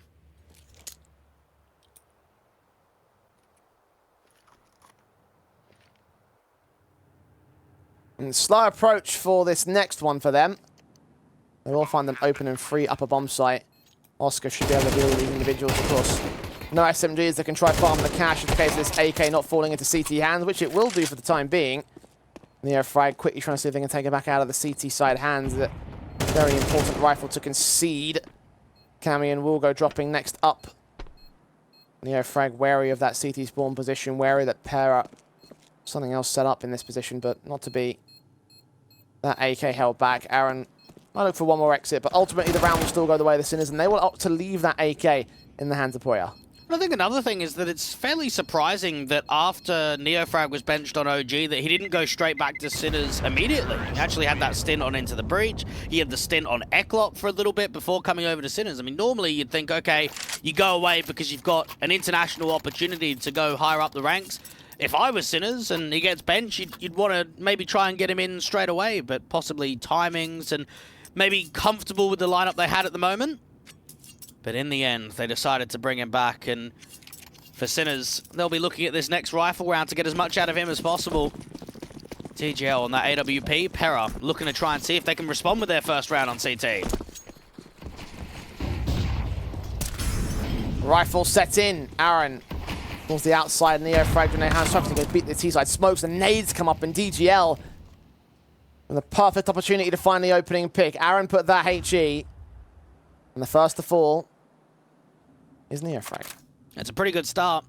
And now Aaron can reposition, get down from the vent, try and look out to fight from secret. Sinners slow play the smokes outside. Don't try and look to cross into secret. Instead, want to fight outside. Or in the DGL, shots on shock. Shattered through the glass. Aaron follow up against the bomb carrier. Oscar to fall, B-Stick and Ajat. Now just only Ajat alone. 1 on 5, no bomb control. Does at least find Camion, so that's 1 frag. But a lot more needed to make this round worth it. And at 14 HP, if they go hunting, Para should be able to take him down with ease. And Para are a side where, in all honesty, Jay, I don't actually think they played the best of competitions to qualify to both the RMR and to Pro League.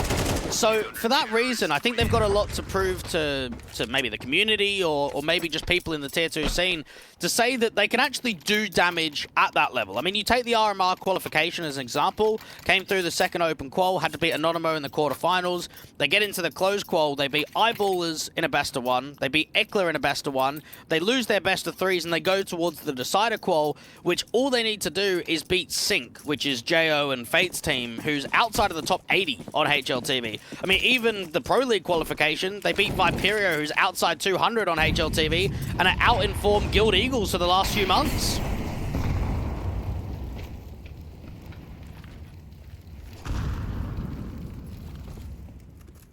Questioning the red herringness of their qualifications. Perhaps they are an outlier. And that's, as well, sparks more debate, is do they go in last place here? Because I would say they're more solid teams that we've got in this group stage. 500 and Sinners. Well, Ajat's going to try and apply that to the Sinners side as Neofrag will follow suit on MSN, who drops off of the rafters while completely blinded. Poya is desperate to find a trade or two. The nades will come close, but no cigar against Ajat. Bomb can go down here. 5 on 3. Sinners do lose 1 back of the lurk, but it's still not the man advantage for Para. It's a very good site take, and this is going to be a save. Unless a bit of a spam kill or a late kill comes through, there shouldn't be any way that they're actually committing for this retake. B-Stick can strike up top of Mini. Poya can get 1 back on Neofrag.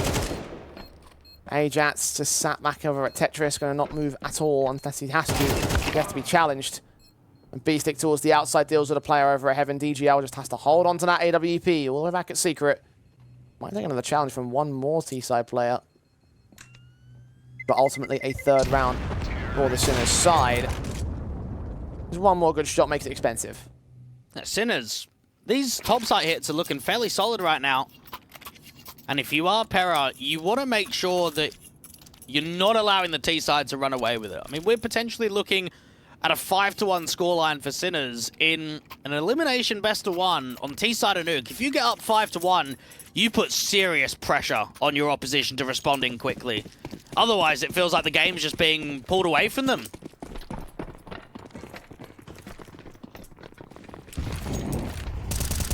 Guns are in for both sides.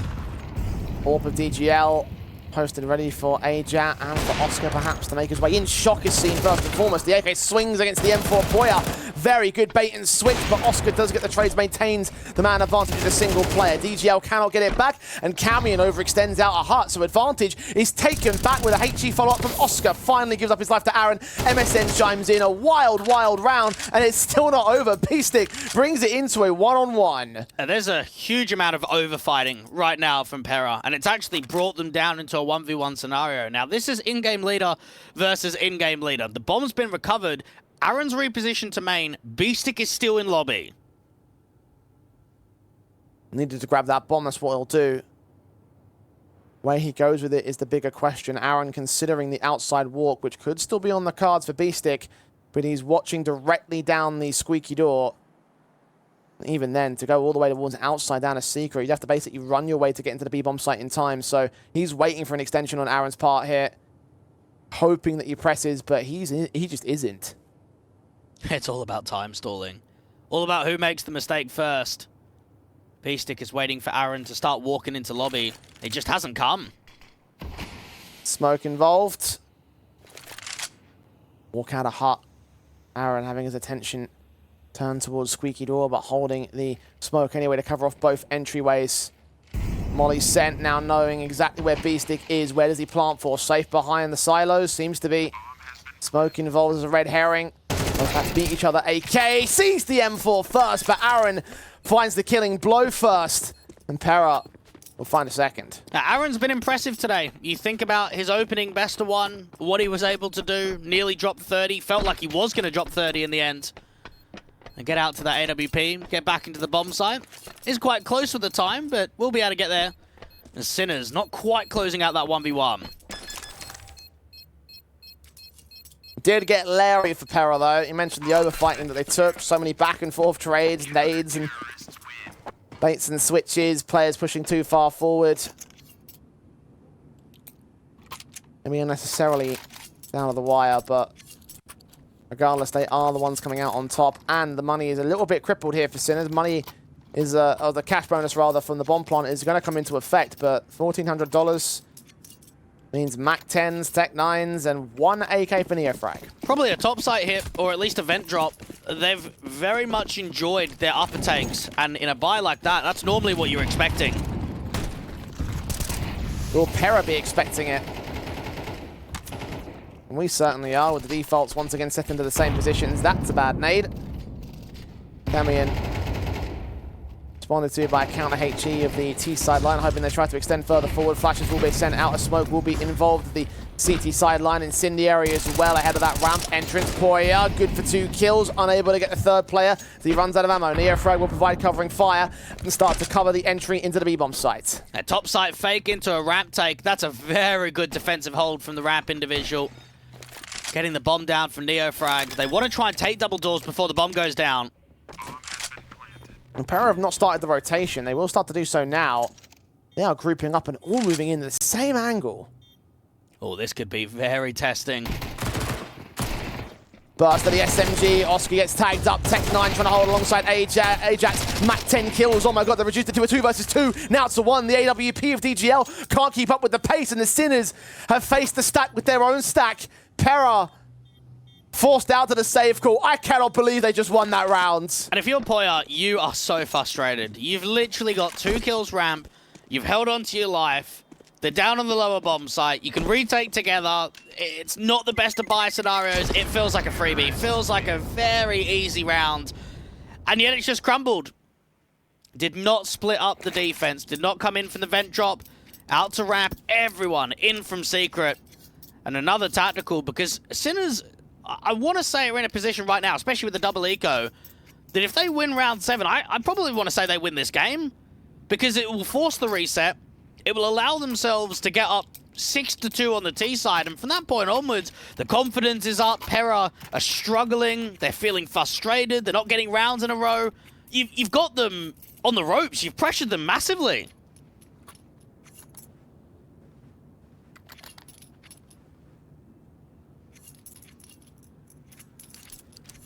Two rounds up for Sinners.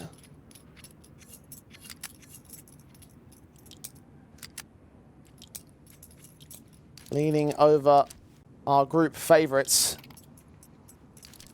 We're not looking like favourites at the moment.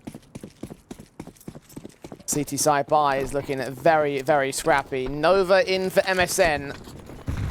Oscar's AWP will challenge the AWP of GGL, but neither player's going to regress too far out of this position. Yeah, Pera, how desperate do they get in the round in terms of opening exchanges? You start thinking to yourself, where's a pick going to start residing? I mean, outside, Aaron and Poya are at least trying to search for a pick. Neofrag is very defensive. Outside's not really being taken right now.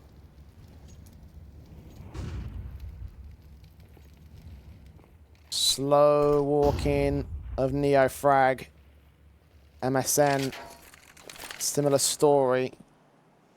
Very different position. Neofrag leading his team out to the yard position. MSN hoping to push his Nova into the lobby control. Meanwhile, Poya and Aaron are the two individuals to try and meet the outside presence. The flash forward ahead of the smokes, and Beastic just cuts down the M4. It makes it look easy. Aaron desperate, right? Doesn't have teammate support. Has to try and make a solo play. They're clearing out lobby, but outside's been taken in mass, and Ajat is almost trying to toy them to get extremely aggressive. Can they clear out all of lobby and get out to T-spawn and straight into the hands of the M4? Spray's a bit awkward for Beastie, but still comes up good against MSN. Shock to follow suit on Poya's trade. Camions 5-7 tries to strike back out of the vents and does pick up one. With the plant still secured for the Sinners on the upper site. 3 versus 2 for the post plant. Camion on 10 points of health as well. DGL's best bet is just to hold on to the AWP once again. Sneaking around in heaven. Maybe wants to look for an exit frag. But this round should go the way of Sinners. Sinners providing a very strong T-side right now. They are threatening this upset. Pera do not want to go out in last place and do not want to get destroyed by the team of Sinners, who, again, I think they showed quite a lot in that series against 500. They were typically on the back foot for the majority of that game. Shock gave us some really good moments to feel as if they were still hanging in there. 5-2 up, and I mean, again, this is a Sinners side that nearly qualified to the major in Antwerp. I mean, I know that we're talking a while ago now, back in 2022, but I remember watching that game live, and it's the same core. It's still Shock, Beastic, and Neofrag that were there from previously. They were a few games away from eliminating B&E, going 3-2, and qualifying to the major. How differently would that entire cycle have been? That we wouldn't have seen B&E at a major, that we would have seen Sinners there for the first ever time. These guys have had a lot of history together, and they play some good Counter-Strike.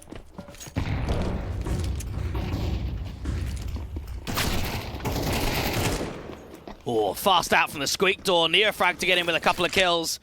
Disrespecting the eco. Not even looking to try and see if they can allow themselves to slow play the round once again. Speed it up, come out from door quickly. Pera. Well, at least they'll be able to hold on to the AWP from DJL. And try and see if they can bring that forward into the next rounds. Sinners. How many more rounds are we going to see from them? We're going to see any Zeus action too. Ajats does not feel as if the hunt for these last couple of rifles are going to be worth it. And DGL not being seen towards the outside either. Sinners up to 6. And Pera looking to try and see if they can respond in for that next rifle round. And Jay, I start wondering to myself, this next rifle round, how desperate do you think Pera would be? Very desperate, obviously. 4 rounds the difference. 2 rounds from Pera that have not been able to get converted in a row. Sinners feel as if they're in a position now where a few more rounds on T side is going to make Pera extremely desperate, extremely needy for a round here, for an opening pick here. Early anti-rush nades out towards the door, make sure there's no quick top tight here. Neofrag just trying to check out that T red cross to see if any of the CTs got aggressive. Not to be. Very slow from Sinners. Neofrag trying to drop down. Pera used a lot of their utility early on. And this is where the Czechs can start prioritizing the outside, at least with distraction of nades. Looks like it's going to be another inner take. Ajap just keeping eyes on in case there's a lobby push or on a walk contact. Camion has got the incendiary at the ready, that as soon as the util comes through the skylights, he can get that down out to the hut position. MSN playing slightly wider on the open side corner. HE through the door, Molly comes out, MSN has to force in the open, gets away with one. Flashes coming through, the trade is still not there, but B-Stick is coming through from main. AWP shows the trigger out there towards a heaven position, and they're still trying to work on the outside, finally get those trades forward. Can B-Stick make something happen of this? Now he's got room to get all the way out to heaven, and this could be very much undetected. Bomb to get dropped on the top site. Poya, too late. This AWP should be a goner. This should be a fairly easy kill. No. Just as the timing comes through, the AWP checks for a moment. Does Shock maybe want to try and take contact out from the door before Beastic can look to peek? This is everything. This one fight. Does the gun barrel even block it out? He tries to go in for the vent drop, and Beastic can now get a pretty easy kill. But what about Aaron? Down into the vent, re-smoke the bomb. There's no time. This is it. Save the AWP, bring it forward into the next round. The Sinners. It felt like there was a very good opportunity there from B-Stick to go and get a kill. A lack of information. Bomb gets dropped into the vents, and that's the round over. Aaron, can he try and deal with B-Stick after time? No, but Poya can. That is an important frag. And that, to a moment, disrupts the economy. You look at A-Chat only down to 1,900. B-Stick's funds obviously being limited. That AWP into the hands of Oscar would have helped the buy stay out going into round number 10. Pera. With a chaotic defensive hold to it there towards A. Sinners with the outside smokes. This time slightly quicker than what we've seen previously. Trying to see if they can get their hands into secret perhaps. No, again, it is just the cancel. Aaron wants to try and see if there's a main drop, anything to come down from the silo. Try and work on the outside smokes. Only one on the cross as of right now. The second one's only just coming in. Create that wall. Give themselves the protection to get down to secret. AWP versus AWP. HE allows a little bit of a gap on that right-hand side for a one-for-one trade, but it's still a lack of info. Neofrag, though, timing not against him. Aaron, with a bit of trigger discipline, was hoping for a bit more. Not to be. Get that first kill. Sinners. They've got the bomb outside. They've got a lurk down lower in Oscar. No one else to support him. And I really, Sinners, I mean, to go in for the vent drop might be the only way to kind of at least combine here with Oscar. To go towards top side is going to be very difficult with that AWP at lower. MSN is not hearing anything. It gets very silent. Oscar can open up the lower door. Does that force any rotation? Does it maybe allow themselves... They might even open both of the doors at the same time. Oh, this could be very cheeky. No. Walk on a contact. Door was blown open. They try the vent drop. Good pick there from Shock. But now the AWP needs to provide some assistance. They go back towards top side. Shock ends up putting damage towards the backside anchor. A lot of damage going down towards that AWP. DGL gets around the corner. Shot does not quite come through, but rotation's up from Heaven and quick. The Shock will not be able to get that bomb down. Gets away with one kill, but that's going to be it. Sinners. Well, for a moment, it feels like that regroup to the lower bomb site's the right call, but that ramp rotation dealt with the likes of Oscar. Pera, 2 in a row, and this has really tripped up the economy on the T side. There is no money for a buy here in round 11. And Pera, they've worked hard to get these last couple of rounds in a row, and it should at least allow the scoreline to be 5, potentially even tied up at 6 apiece on the CT line. Very limited investment. Couple of upgraded pistols at absolute most. Quick. Neofrag into the main drop and straight into the hands of Aaron. MSN towards the backside, gets those trades forward, and there isn't much threat in the rounds. Sinners. Main objective now is to end this T-side off to a decent scoreline. Get as much out of it as possible. That early 6-2 lead was looking extremely threatening, but Pera have come back nicely. I think again for Pera, and just knowing that they've got a lot of importance here to get to the Blast Showdown, to prove that they can keep qualifying for that next level of competition. Sinners, on the other hand, looking to try and cause an upset. Shock aggressively in for the vent drop. And he gets in quickly. Down to the lower bomb site. Poyet might meet him. M4 up against the AK. Deleted. That's a great opening pick. B-Stick. Trying to see if he can work towards the outside. Get the smoke down. Allow that lobby crawl. Pera. Have to try and work on the back of Aaron to try and make something. AK presses through the smoke. Gets that one-for-one trade. MSN gets a lot of spam in the process as they try and combine down to the lower bomb site. AWP repositioning out towards ramp. Ajat still looking to try and cut or rotate. Even with the attention drawn towards B's, looking for raw impact. But the AWP sees nothing. Are they going back towards top site? Are they out in lobby? Where's the reposition? It's a lack of info right now for Pera. Now, 2 CT players are coming in from Secret pretty quickly. Shock just saw the jiggle and starts to get that frag off. Even Oscar chimes into the action. And Camion in from Secret. There's just no chance, is there? 1v4 and gets caught off guard. Sinners will be very satisfied with 7 rounds on the T side. I suppose they can look at the entire situation and think, could there have been more? I mean, anytime you're up 6-2, you may be anticipating that you can get to 8, even 9 rounds would really be pressing it. But comfortably out at a 7-5 scoreline, puts himself in a good scenario come this second half. Pera need to show us more. Need to show us what they've been working on in the recent history. How ready are they going to be for LAN? How ready are they going to be for the Monday, Tuesday, and Wednesday challenges, which is only going to present? Tactical timeout from Sinners, and well, I was quite critical of it out in the first half. A tactical timeout from Pera on the pistol, and now a tactical timeout from Sinners on the pistol. Seems wild.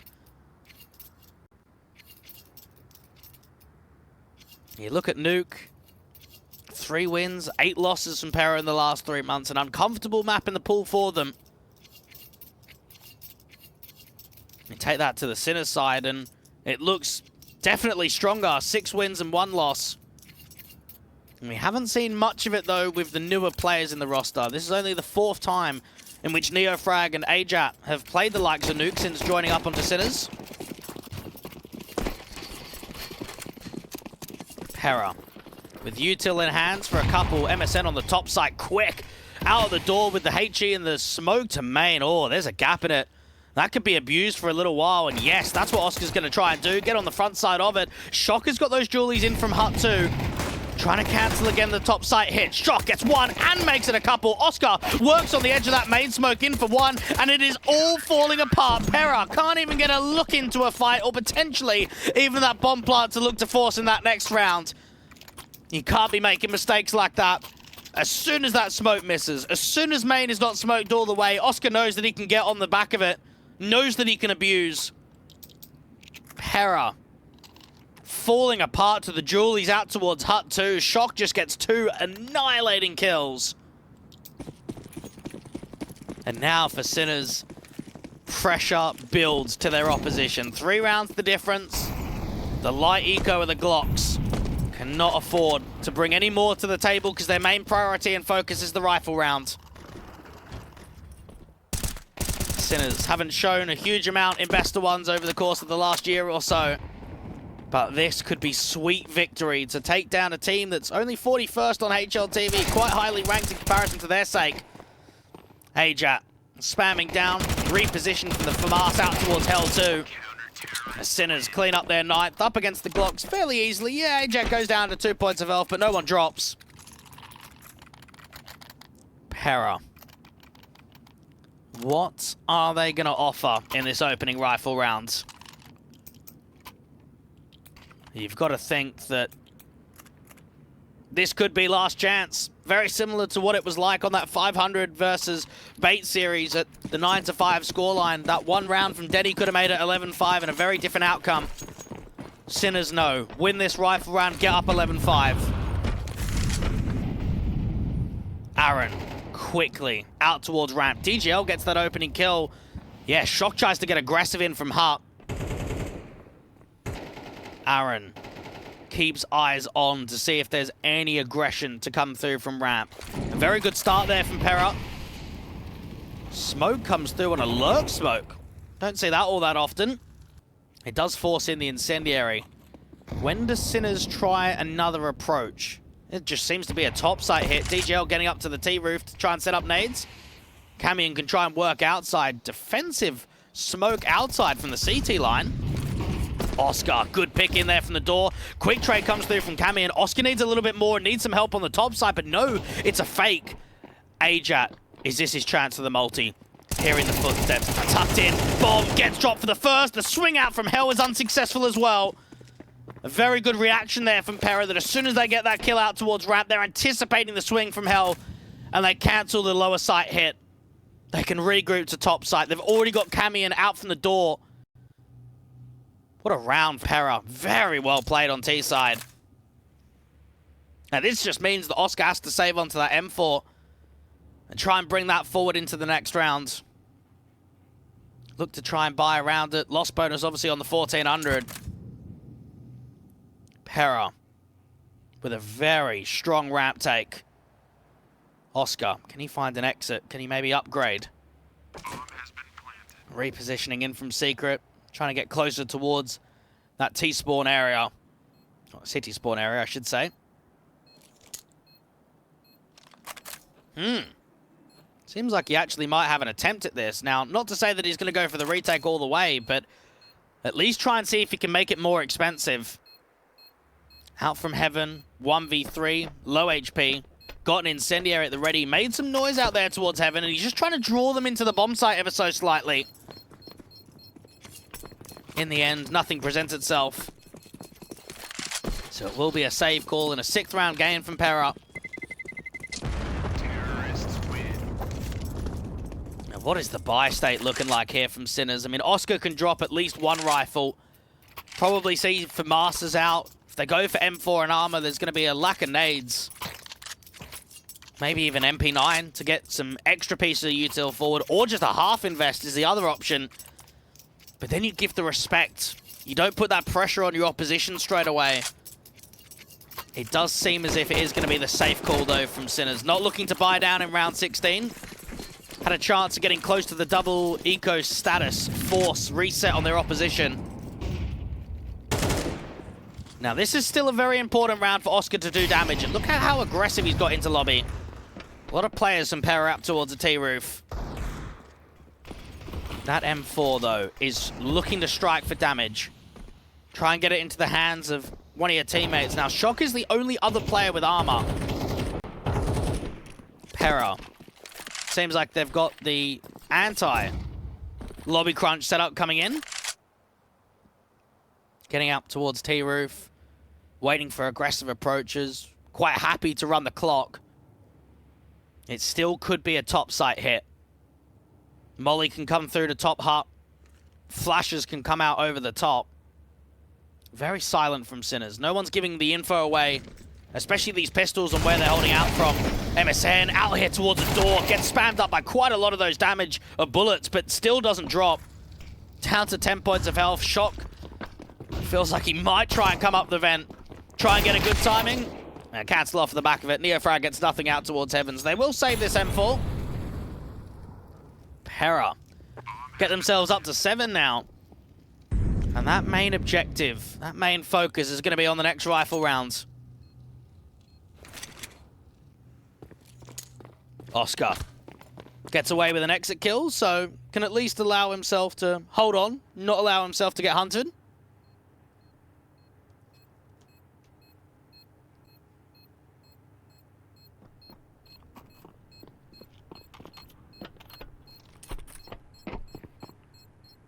How long does this round streak go on for is another question. I mean, when you look at the nuke officials from Pera, the last 3 months, it's only a 43.1 round win percentage. And their T side is not all that pretty. And look at what happens there. Shock and Oscar together. So it goes down to the bomb, allows Shock to hold on to that M4 instead. Aaron with the MAC-10.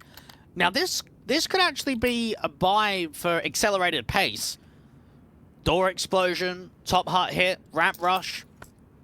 Definitely has money to go for the AK, I should say. Is there a reason to why he's decided to go for the MAC-10? HE out towards a door. Looks like it could be very quick towards ramp. Ajak has to try and put down that anti-rush util. Has to force that rotation in quickly. A lot of damage has come through. HE to bounce off of the back of him, but he's just being charged. Charged down by this MAC-10. A good hold to come through for the youngster.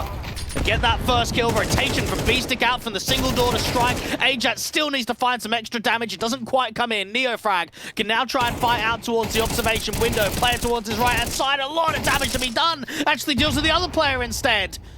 The DGL on 7 points of health has Poya to try and help him out. Bomb to still not get planted. Oscar down in the vent. Shock to come in from ramp. Now they've got an incendiary and a HE between them. Quite a lot of utility to work with on the retake.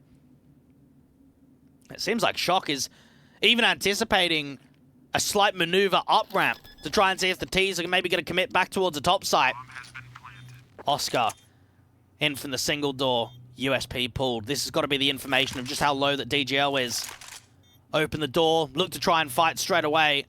DGL out towards Dark. If Oscar gets that HE forward, that might just be enough. Opens the door. There it is. This should be DGL gone for sure. But what about Poya? Excellent flash, and Oscar gets him completely blind. Fantastic sequence there from Sinners. And that's just enough to allow the double digits.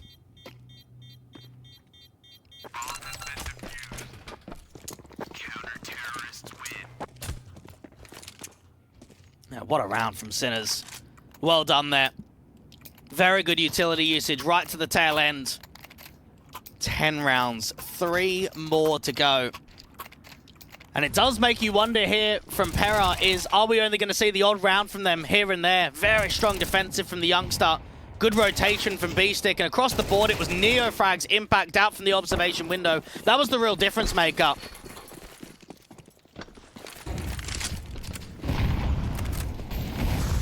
Neofrag, aggressive. Towards outside now. Aaron's already crossed out towards T-Red. Flash aggressively. He's going to go all the way through, but Poya's not blinded. Perhaps playing anti-flash. Oscar tries to reposition. A good shot from the NWP. And that bomb tailing down. The spam commits onto him. Ends up dropping all the way. Reposition from the MP9 to get down to that lower bomb site. In from the vent. Shock. Drops off of the silo. Should be an A-split here from Pera. Off angle being held. Has to try and catch a good timing. MSN sees nothing towards default. Shock comes in! I can't believe Shock's won that fight! Just as he tries to get out towards nades. Just as he tries to drop it down to main. That's when the swing comes through, and it probably should be a save from this position onwards. Bomb plant. B-Stick and Ajak. No other option but just to hold on to these couple of weapons.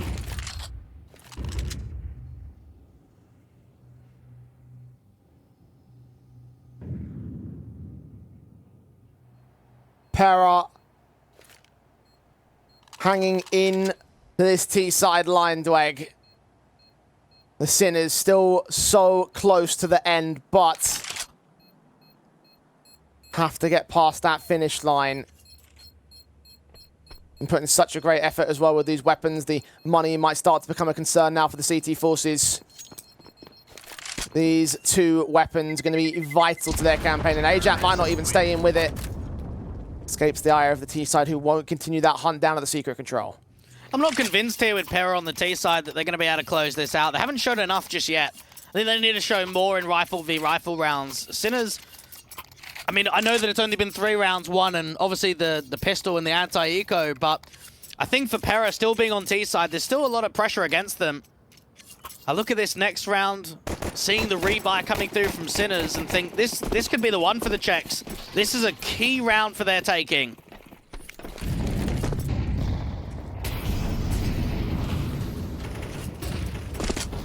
Quick in a Camion, leading the charge of the outside control, diving very quickly down into Mini, engaging one, but Shock is in with the pick. They get stuck up on each other as well to the vent dives. The Beastic's unable to secondary kill. Neo Threat, the tertiary one, and even the Orc trying to get involved down to the B bomb site. The dive is in place. The plant has been secured. The nades go back and forth between Poya and Oscar. DGL, the victim. And now Poya, all that remains. 1 versus 4. An ace clutch required. He saw Ajat. Where are the other CTs coming in from, though? He has no info on the other 3. I think he just got spotted. He certainly has now. Engagement down, damage done. B-Stick swings in from the back, and Sinners will have 11. Yeah, they can recover quite a lot of AKs now. Recover that AWP from the hands of Oscar, and look at that. 1 AWP, 3 AKs. Oh, you're dreaming on the city side. That's such great weaponry upgrades. Very good defensive here. And you're right about the blockage. You could see that they were sort of in each other's way for a moment, and it just allows, at that kind of range, a fairly easy pick for the MP9.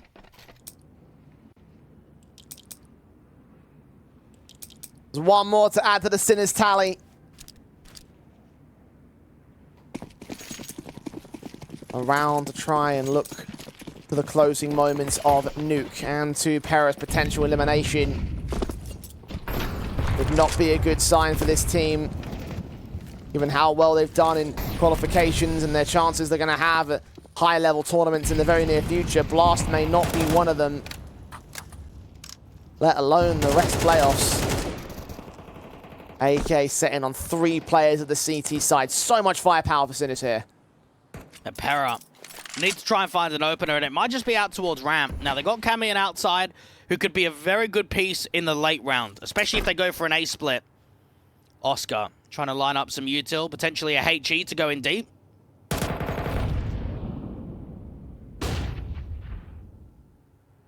Blind sprays.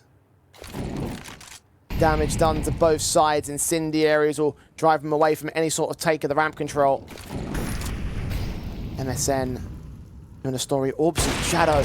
Oh, he catches a pixel, but Oscar somehow, his hitbox does not extend that far. Just a great reposition too from Oscar. Get back out there, get that smoke down.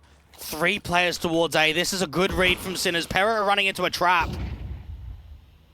Flash is sent. B-Stick holds. MSN found. Ajak kill found. Neofrag doubles up. DGL also overwhelmed. Poya and Camion. Both players coming in very different positions towards the upper bomb site. That spray goes all over the place. And B-Stick can capitalize. Poya. 10 seconds to save the gun. Bomb's not in his control. The AWP closing in the pincers. Oscar will send us to match point. Yeah, Sinners have worked extremely hard for this entire matchup. And this CT line, it just proves that the scoreline difference at the turn of the half, the opening couple of rounds that they've won, all it takes is a good few rifle rounds and it's just a done deal. Defensive up on A, 3 players here, make it look very comfortable. I mean, this should never be possible. B-Stick should never get the turnaround kill towards main there. Yeah, Camion, go back to the drawing board on that one, son, because that was a key chance and the possible moment in which the round could have shifted back on its head. I know it was a 2 versus 4. But even so, if you want to take a chance against the Sinners, you have to be able to hit the kills like that. On this occasion, he didn't. Sinners. 4 match points, and Pera would stand to fall out of favour here in the rest Eastern European Masters. AK's on 1 individual part of this force buy. Do or die time now. Now, Aaron will be looking at him to try and create some impact, but maybe not on this round. You have to look at that AK and think that should be the one to create impact. Deagle to strike early on. Shock just takes returning damage instead. Pera, I mean, there's hardly any utility to work with. Couple of flashes and a smoke. No map control established by the T's here. It can't possibly be a stop call, surely. I mean, MSN took damage out in heart. Apparently it is. Okay. Maybe they called it before the damage was done. Well, the official decision has been made. That last round 21 was not live. And I think overall, I mean, this has just been a very underwhelming group stage from Para. Yeah. But I was talking with Retro for a content piece not that long ago, only last week, that we were kind of ranking at the RMR where Para would be. And both of us said no chance, like in terms of qualifying to the major. Now, I still believe that they're one of the weakest teams at the RMR. I think they had a pretty easy ride to get there. But it's all the events outside of like the RMR where you can kind of judge a team. And I was kind of thinking to myself, look, if Para can get into the grand final, if they can maybe give Monty a run for their money, then maybe my mind will change to what they're going to be like next week. But if you come here and you lose in best of ones to Bait and Sinners, where, in all honesty, they should have lost that opening game so much more one-sided than a 13-11. It was only Aaron that drew that scoreline back.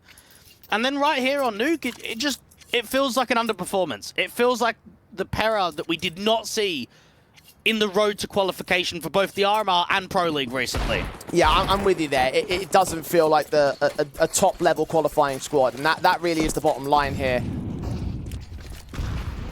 Credit to them for pulling it off back then, but here and now on the road to Blast, this might be one of the top-level events that they won't qualify for. And their future may remain uncertain, given the performance we've seen here in Res. Sinners positions held, Deagles forced out of position. Round 21 goes live again, but already Neofrag has caught the first, seen the second. Third player might be known about very, very soon as Poya does get caught. Smoke's involved, Oscar Zorb picks up MSN at point blank range. Camion and DGL. Camion tries to strike, B-Stick says no, and DGL needs a hell of a clutch, a 1-on-5, Tech-9 in hand. And this should be Sinners eliminating Para from the Res Eastern European Masters. Last place in Group A. A disappointing run overall. Yeah, very disappointing from Para. And again, not too surprising from what we saw last week to what we've seen in previous Res events. These qualifiers can be brutal. We know that favorites often struggle. And right here, number one team in the group comes out in last place. Para will be very disappointed. And Sinners, look, they get a chance of a rematch, right? Something you mentioned as well during this map up, right, is the idea that Para, when qualifying to Pro League, when qualifying to the RMR, didn't face that most staunch of opposition. So even though the local results look fantastic and you have that extra Tier 1 qualification or Tier 1.5 qualification to back it up as well, you have to consider that maybe those were just outlier runs. Maybe they are the outlier team. Maybe they aren't quite ready and they might just get schooled next week and come Pro League time. It's very true. And I think the only people that can back it up is Para itself. I think Aaron's got a lot to prove. He's got a strong roster on paper. He's got a solid core that's been together for over a year now. The result here is definitely not solid, and they won't be happy with that. Leading out to Monday's LAN, it's a great opportunity to bounce back and prove that you can do it. I know that there's a lot of stigma recently for Para that they are just onliners. They've got to try and do it in the LAN atmosphere, but their road to Blast ends here. They're not going to have another opportunity. They're not even going to get into the playoffs. Yeah, indeed, you're right about that, but two best of ones does not make a bad team. They've got chances to try and recover it regardless, but whether they can do so is still up in the air and up for debate. Sinners will move forward to the decider game here of Group A as they take on 500 for the second time around. Let's see whether or not it can be a repeat of the same or whether they can try and get a different result after the break.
And welcome back to the Rest Eastern European Masters. We're into our final match of the day and a final match of Group A here. 500 and Sinners are in action in the final proceeding to decide who's going to be the second place team. I guess you could say that we did end up seeing a bit of a battle for the second place between our second place candidates, possibly not necessarily for the first place position, but regardless, this is a match we have seen once already so far today. Sinners couldn't quite manage to usurp 500. 500 struggled to get the job done in that overtime, and now they stand to try to see if they can do it all over again. I am so keen for this one. Both teams gave it one hell of a fight in that opening game, and anytime we get a rematch after a performance like that, it just makes you want more. It makes you hungry for the battle that's going to be ahead, because again, I think from 500 and from Sinners, there's not going to be much in this best of one. There's going to be barely anything that's going to allow the winner to come out on top.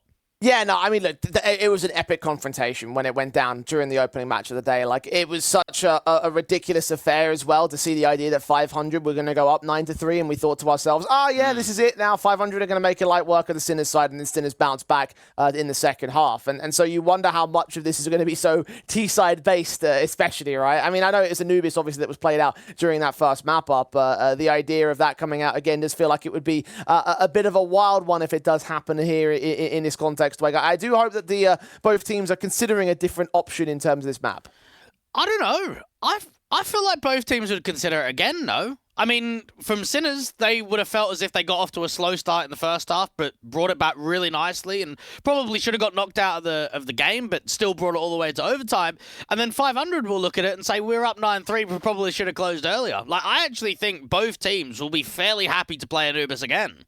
I mean, yeah, I do see that being the case. However, it was such a down-to-the-wire matchup with such big momentum swings that you wonder whether or not it could really come down to that again, and whether or not one or two differences is going to make a difference in terms of that overtime, right? Like, remember, Rainwaker in a 1v3 won 500 the matchup. Yeah. You can't rely on that being the case for the same set of circumstances over again. And as well as that, you can't rely on individuals constantly popping off and doing God's work during the course of that matchup in order to bring you back in a comeback or to set you up with a ridiculous 6-round differential. Like, you have to definitely consider that if you're going to go back towards Anubis. I do understand your position overall. I just wonder if there's an alternative option. Yeah, I mean, you look at Mirage and think, is that an alternative option here from the Sinner side? I know it's a weaker map on their side, but it's also a weaker map for 500. I mean, do you then start getting into that territory where you're both playing maps that you're not that strong on? We obviously saw Mirage while it was close, and maybe there were avenues in which 500 could have come out on top against Bait. They did end up losing that game, and that's why they're here in the decider.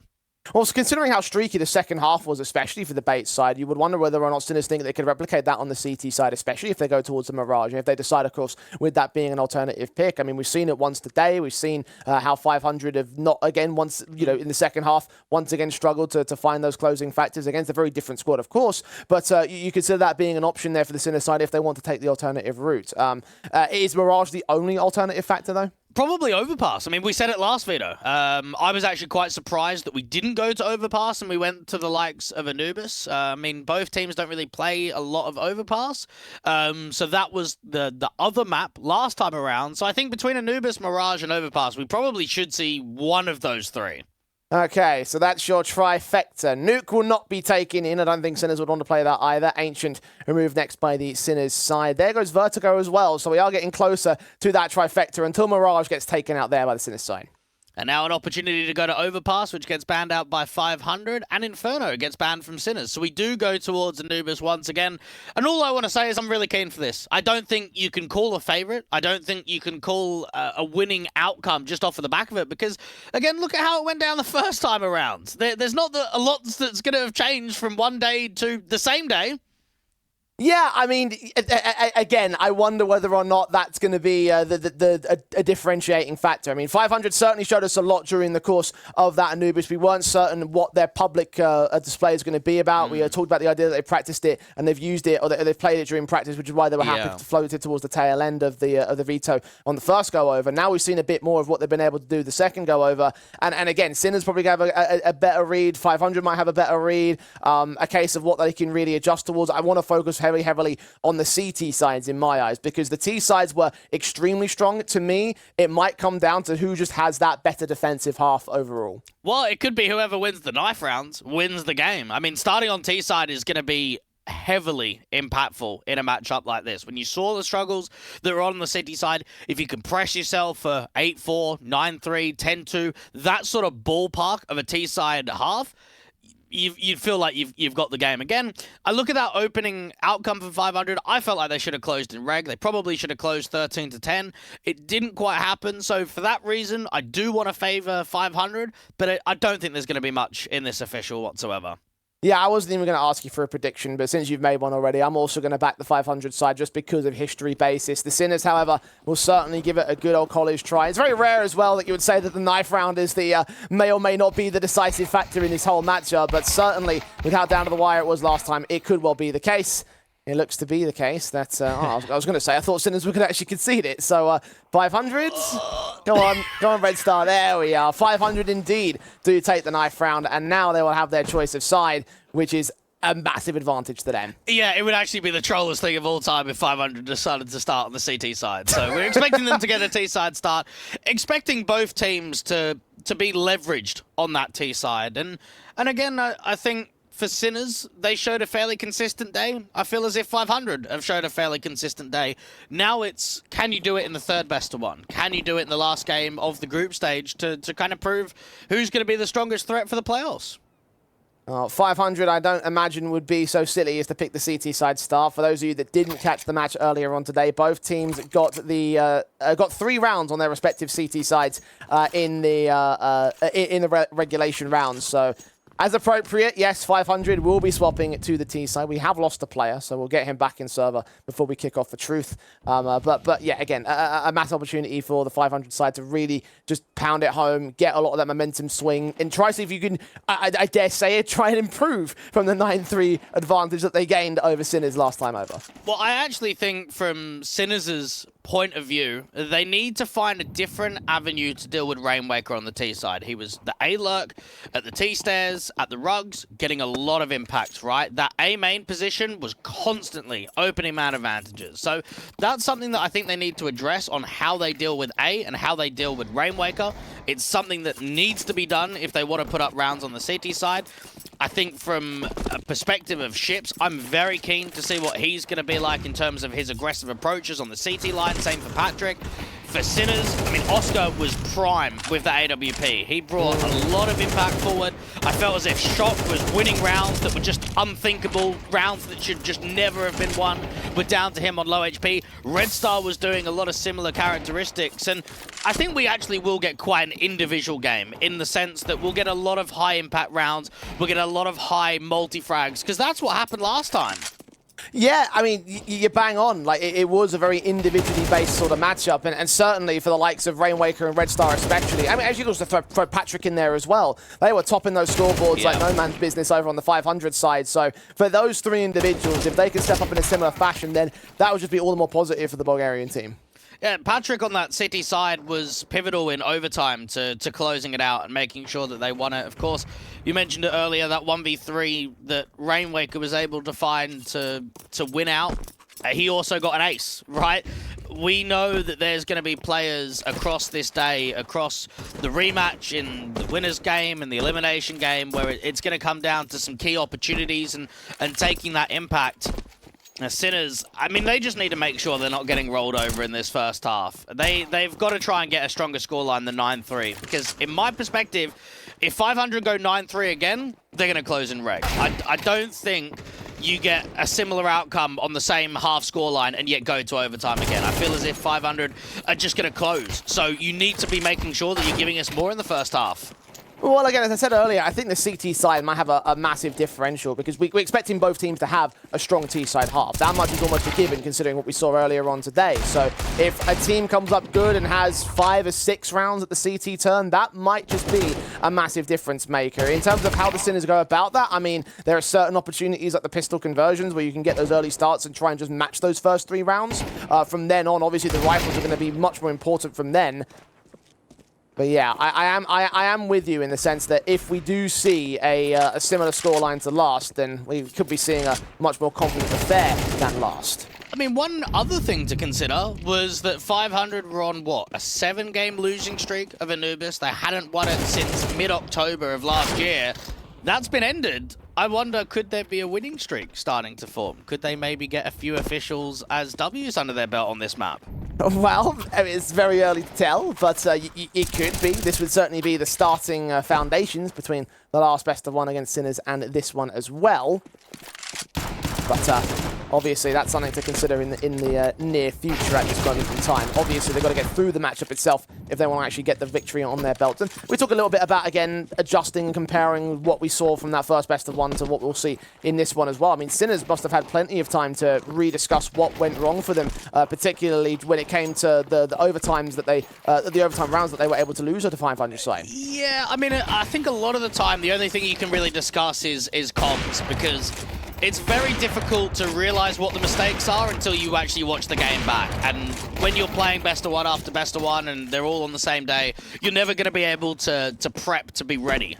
So I think making sure that the comms are all on the right page, for both teams, obviously, is going to be crucial to the preparation going into this best of one. But again, I think when you go rematch, I mean, we always say, Jay, if you're a losing side, isn't it always best to curve the veto in a different way if you're going to play the same team again?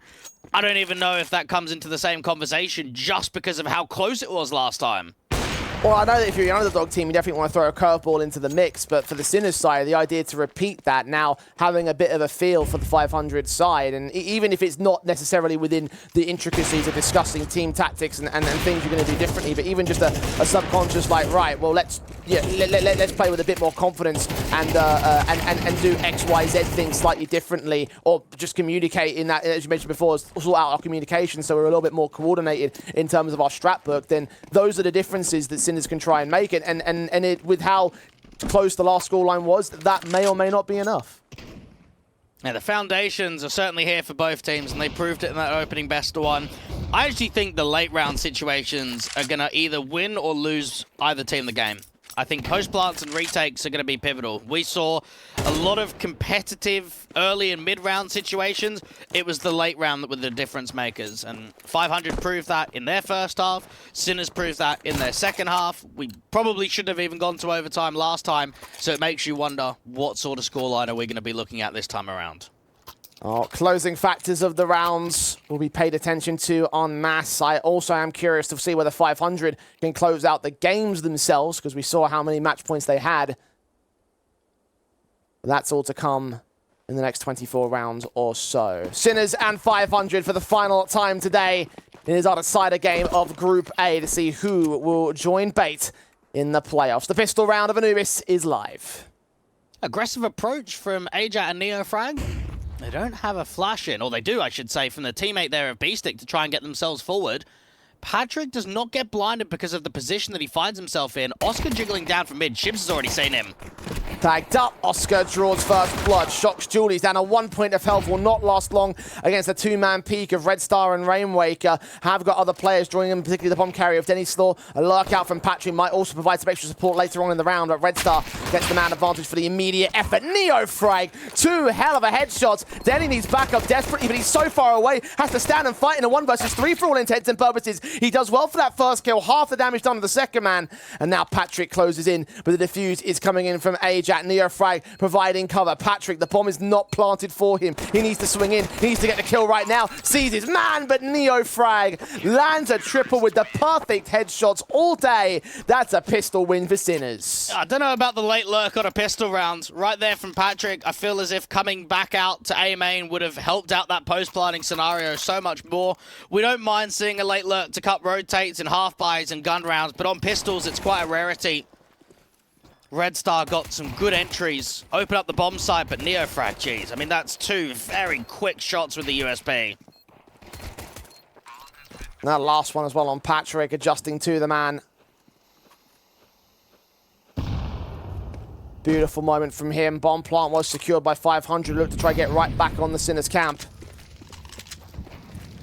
The pistol was won by them during the first half of the last map, but they carried it for 6 rounds in a row. Sinners, positive start to change the pace. Ships. Mach 10 at long range is going to be difficult. Could just be an A explosion. He's the one with util, so you won't expect a camera or heaven smoke. So it might have to be a B split off of the back of it, just because of the position that he finds himself in. Smoke off house, re-smoke for Neofrag. Does he spam in through this at Electric? He spams up mid instead, and let's tickle ships a little bit with the HE combination from the mid control, down to 38 HP for that man. HE, gonna do some chip damage onto Patrick? No, actually evade him. Went a little bit deep, but I honestly thought at least a little bit would have been done. Then he not been seen. Neofrag continues to check and starts to extend ships. Walks right into the open, assuming he's safe. And Denny and Patrick feed up the 1v1s. Neofrag just mows through them. Yeah, that needed to be calmed better. I mean, right there, no one is actually holding Electric. And Ships, he's not even looking towards Electric. So definitely some miscommunication there from 500. As long as even Ships was keeping his eyes locked, that would have drawn some further attention, made it easy for Denny to swing on the contact. And they've got the A site, but I don't think they're getting this bomb down. You talked about coming from the Sinners side. 500 might have to start thinking about that themselves. They do actually secure the bomb plant, so there is a cash injection, but Red Star takes a couple players with him, not enough to get the third kill and the damage overall to the economy state. The fuse will be held by the Sinners side. The 2-0 start is in full effect. The money bonus for 500 will be inbound. Will they continue aggressive buying? I think they will, actually. At least go for a hero, but I'd like to see a force down here. 2 kills, another bomb plant. I mean, at the same time, you can't just go hero AK onto Red Star and get as much out of him as possible. They are going to buy it down all the way, try and force that reset. Double retaking scenarios there from Sinners, looking comfortable both times around. Indeed, good stuff. Sensational from the Sinners. 500. Trying to see if they can respond. Money has been damaged up heavy on the CT side line. This time Electric Control will not even be held over canals. 2 players walking into the sidelines, evading CT contact while trying to set up for the A site. An opening pick from 500 in a round like this is pivotal. Rainwaker making sure that he keeps eyes towards Electric. Resmoke comes down towards the stairs, which slows down the T default. Sinners have 3 out towards B come round number 3.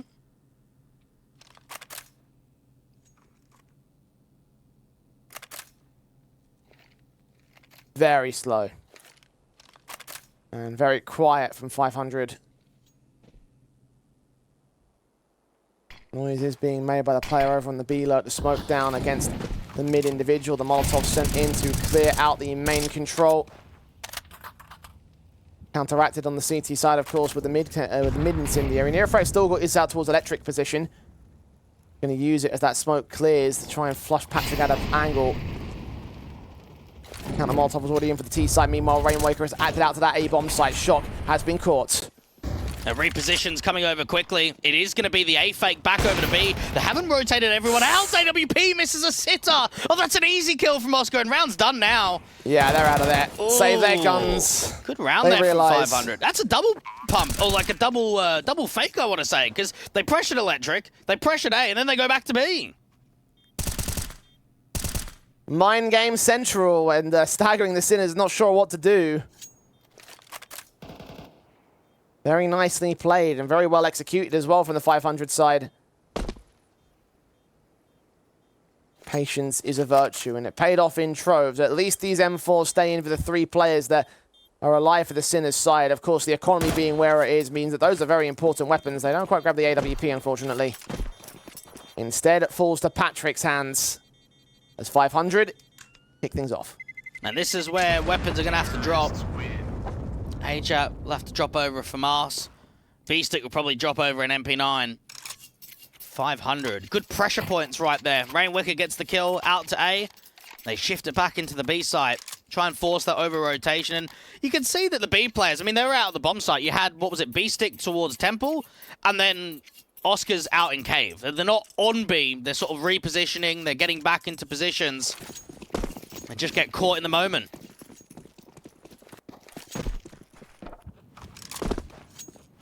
I'm just going to have the pistols on Shock and Oscar. No drops in from the The two individuals that had money. Look at Beastie. Look how far forward he's going to get here. The teams have absolutely no idea until Ships turns his attention back to that mid control. Ajax going to try to strike out this distraction and does find his man. Kill found, rifle sent flying as well into CT hands. Another M4 to work with, a 4-on-4 overall. Shock needs to re-smoke out towards A main. He needs to try and force this to slow. Molly set. Flash has come over. Deagle does see one. Oh, what a flick to Patrick. Advantage regained by Sinners. Is there any more in this, though? And Neofrag's going to fight out from heaven, and Rainwaker's seen him.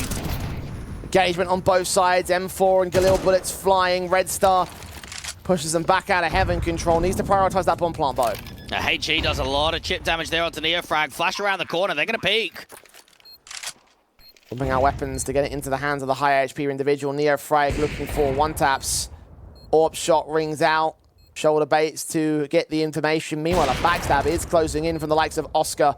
The eyes on. Neofrag caught dead. Red Star adjustment. The shock is good for Rainwaker's trade, but finally Oscar closes the pincers. Denny had no idea. Rainwaker dinked down, dealt with. Diffuse coming in. Sinners get right back on track. And that reposition from Oscar was so late in the round, and you can see the tunnel vision. You can see the way that Denny's looking up there to bricks, waiting for that fight to come towards heaven. Everyone's attention is drawn from the players in from camera and the beach side and not drawn towards A main. Another retake. And this, again, I think is very similar to what I said for 500 across the majority of their games. Their opening game against Sinners, their next game against Bait, having a lot of winnable rounds and just not quite closing it in the late stage. And I think we can feel that that's happened over the last couple. Another buy round's going to present itself, but it's a very good start from Sinners. And considering how T-sided the last map was, a very encouraging sign. One more round to supersede the match of the last time around. Again, 3 CT rounds is all that both teams could manage. Sinners. Still playing against these guns though. 500 have a lot of firepower. They're trying to see if they can challenge in from mid. Now, they're not going with pace. They've smoked off house. They're clearing out the doors. A deeper smoke in there from Temple. That's going to allow the A-split from Rainwaker. Got Red Star and Ships leading the charge of the main T-side force. Rainwaker's just lurking for an aggressive play out from the CT side. That's not happening, though. B-Stick and Shock hold their nerve in the back lines. Rotations will be a little bit slow from the CT players, considering Oscar's going to have to rotate through that smoke, and his AWP is also out there as well. Flashbang catches no CT players. Shock just mows through them, runs out of ammo against Ships. USP is pulled out. Denny Slaw can overwhelm with 2 trades back for the man to 3-on-3. Make it 2.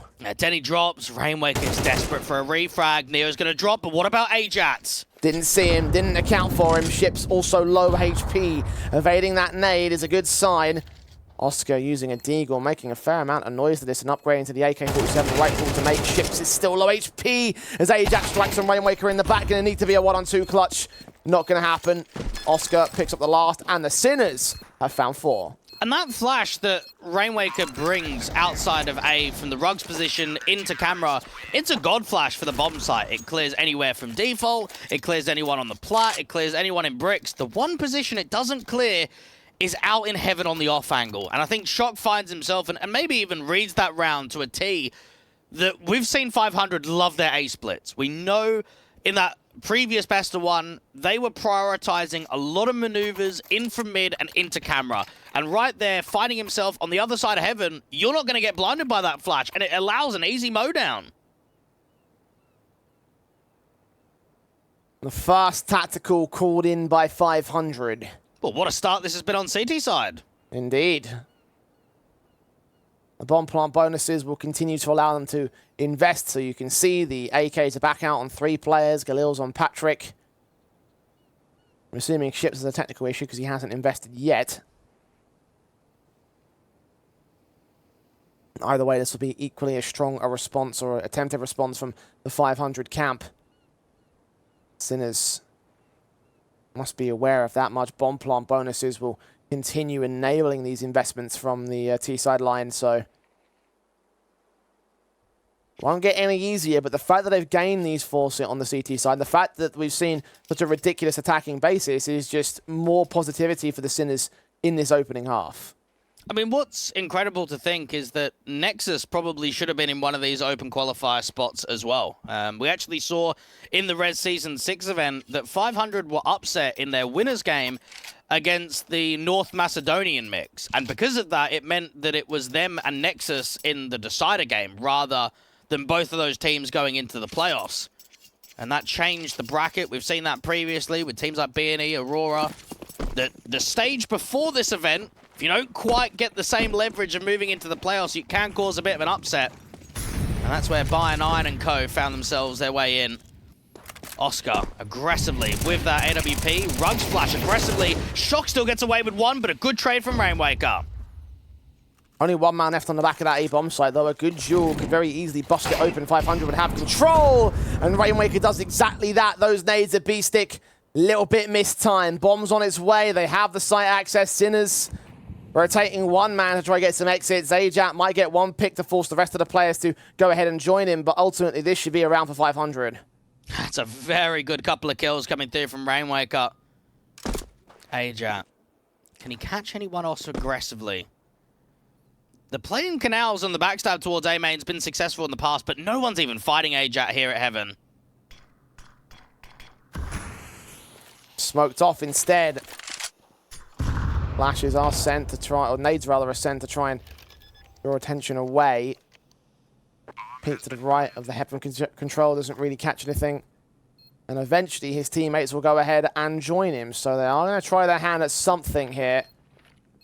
Is it just a set of exits? Well, they can put an incendiary down towards default, try and see if they can force a player out in the open. If a frag presents itself, they can go for it, but if not, they'll have to save. Smoke deep, incendiaries on the site, back flat. Backstab's also rotating in from ships, going to be wary of that much here.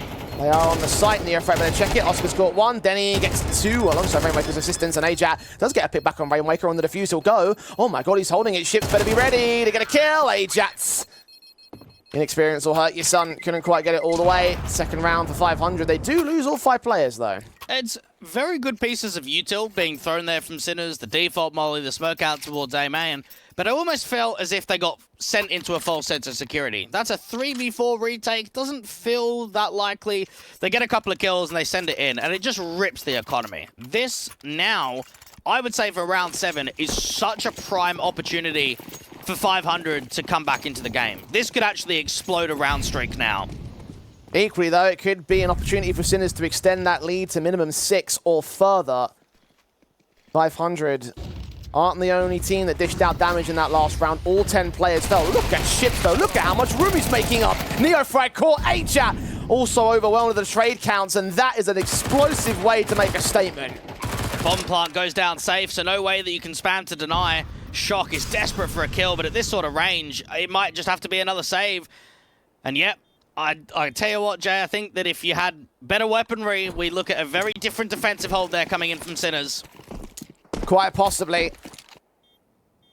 Put a lot into that previous round, didn't come out with the same sort of investment basis, and now they're gonna get it's gonna get even worse for the Sinners. You mentioned this round being a prime swing opportunity for 500. They took it. Have their third. Only these weapons should be in play for the Sinners to follow it up with as well. These 2 SMGs, this AWP, no sense in dropping or investing with no one having any major savings here.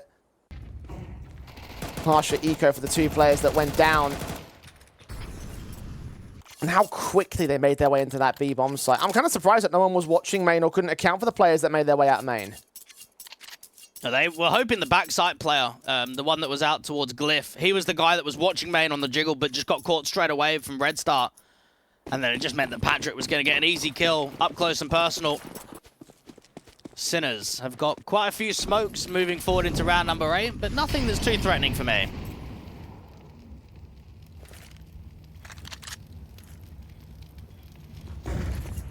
Mac 10 of Ships again, first man in, flash support, overwhelm the pistol player first. Only man standing on that B-bomb site, might rotate in the air frag to see what he can do in, if anything at all. But once again, best to hold on, particularly to this AWP and this Kevlar. SMGs on Shock and B-Stick. I mean, they might see if they can face it and get some cash bonus and some exit frags. But nothing major here. And I'm sure the chosen few who's going to be playing in Group B tomorrow are looking at this one, hoping to see if maybe there's 2 Bulgarian teams to make the playoffs out of the 8 teams. Spellin and co made some recent roster changes themselves. Jeez, good shot there from Denny. And that actually takes the AWP away. Several players fighting onto mid as well, so B-Stick's not going to get a chance to bring it back. Free AWP. Another free kill as well on Neofrag. Shock suddenly left alone as the last man standing. He can't take that AWP out of the T-side hands, or can he? No, he won't. He won't swing on Denny. And that's a bit of an upsetting position to be in for the Sinners side because they called in that save very early. And now the rebuy would be in effect without an AWP. And for Sinners, I want to say that 4 CT rounds is going to be enough. But when I look at a 4-1 scoreline, I feel like that shouldn't be the case. Sinners have got to be pushing for more in this. Without that AWP, they are going to be limited going into round number 9, and Neofrag's going to, or I should say, the likes of Denny is going to use that AWP to try and widen up an opening pick out there towards main. How quickly they made their way into split positions. The CTs have done a really shoddy job at holding off against them at Canals. B-Stick does come in with a backstab, though. He can counteract the whole thing. 3 players to gain, and Neofrag will get the 3rd man. Double up of his own accord in the blink of an eye. 500 have just been backhanded. Well, I'm not sure how B-Stick was able to make that without making noise. He just got in behind them so quickly. I wonder if, because there was so much util going on, maybe the comms, that they just didn't hear the sound cue of B-Stick getting up the backstab. That's my best theory, honestly, because you don't make your way in that quick without running for at least a small period of time. Oh, there would have been some definite running, that's for sure. More like sprinting, if we're being honest with ourselves. Like, geez. Might have to look back on that one and see how they were able to make up the distance.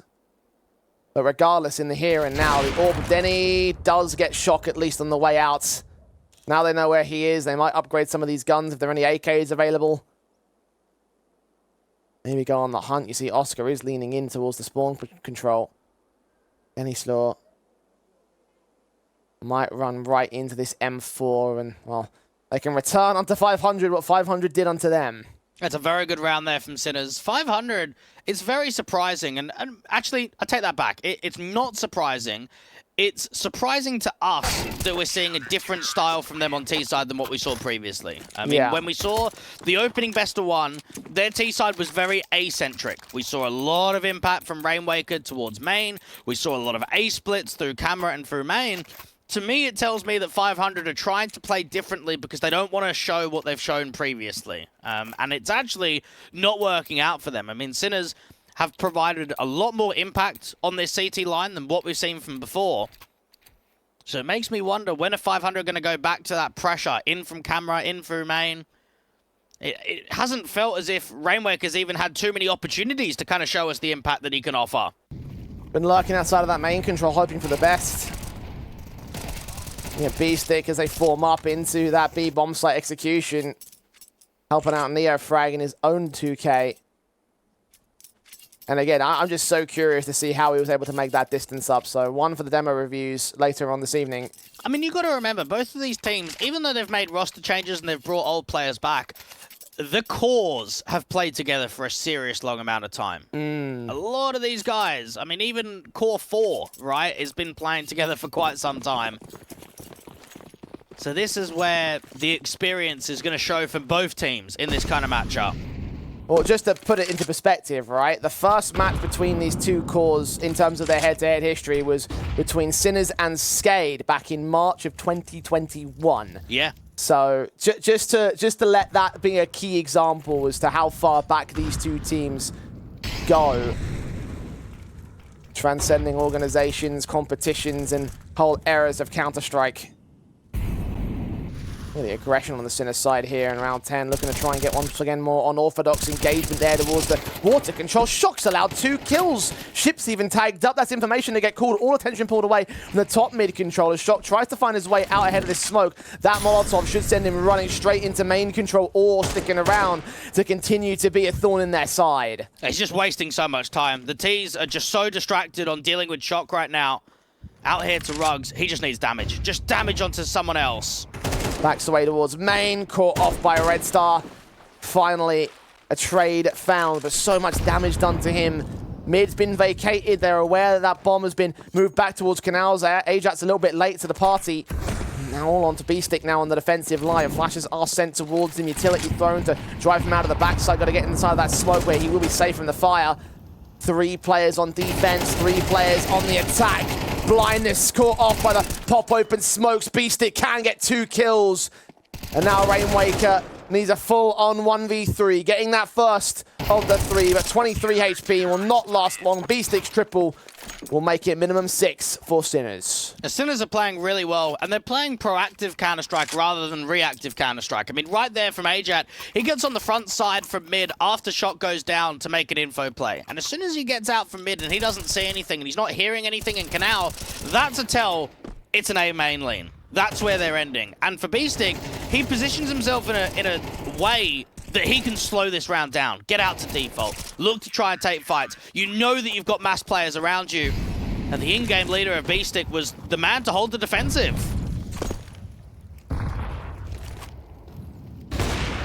Everything came together. Forced back into 500. Tech9 first player forward. Rifles getting mowed down by Ajat and B-Stick. Oscar gets involved the same. Rainwaker head of the forward position, trying to get involved alongside Denny. The dynamic duo that fought their way out of a 2v4 in the last map up, but on this occasion, that's not to be the case.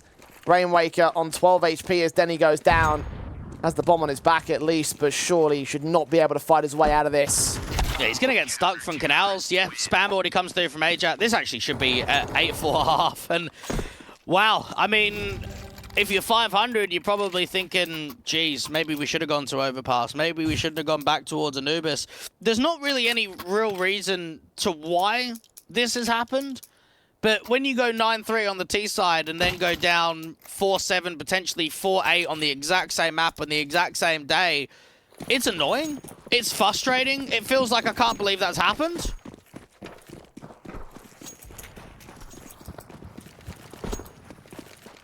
I would have thought an 8-4-1/2 on the T side, not the CT side of things, but the nade sent to 500, want to try and get a 5th to recover the situation, and faster play into that B bomb site. Ships holding back to cut rotations as Patrick does get cut down by Ajat. 2 to walk past the Tech9. Oscar and Shock about to be in for the shock of their lives. First pick found. Shock adjusts back to the pistol.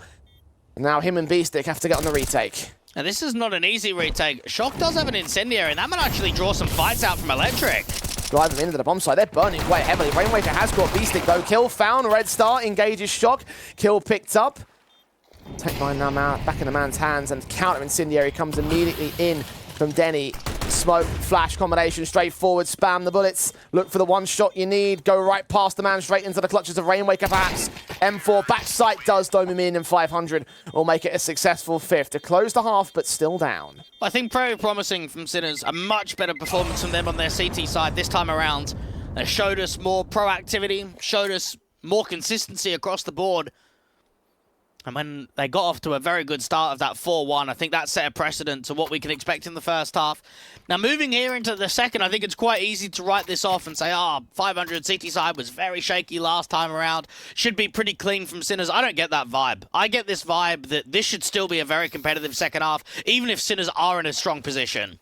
Yeah, some of those rounds were really just mental from the 500 side. The speed and pace at which they played. If they got just as proactive as Sinners got on their CT half, I wouldn't be surprised to see them try and give this a good old go. Pistol players being heard, making their way out towards Canals and the water control. And Rainwaker, accurate as ever, finds Shock, not Neo frag. Denny and Patrick start swinging in to get him to return. Advantage extended by Red Star as well as he finds B-Stick on the B site. The 4-on-2. Oscar needs to try and find that return. Just a couple of fights to allow the avenue of the bomb to come in, but not to be.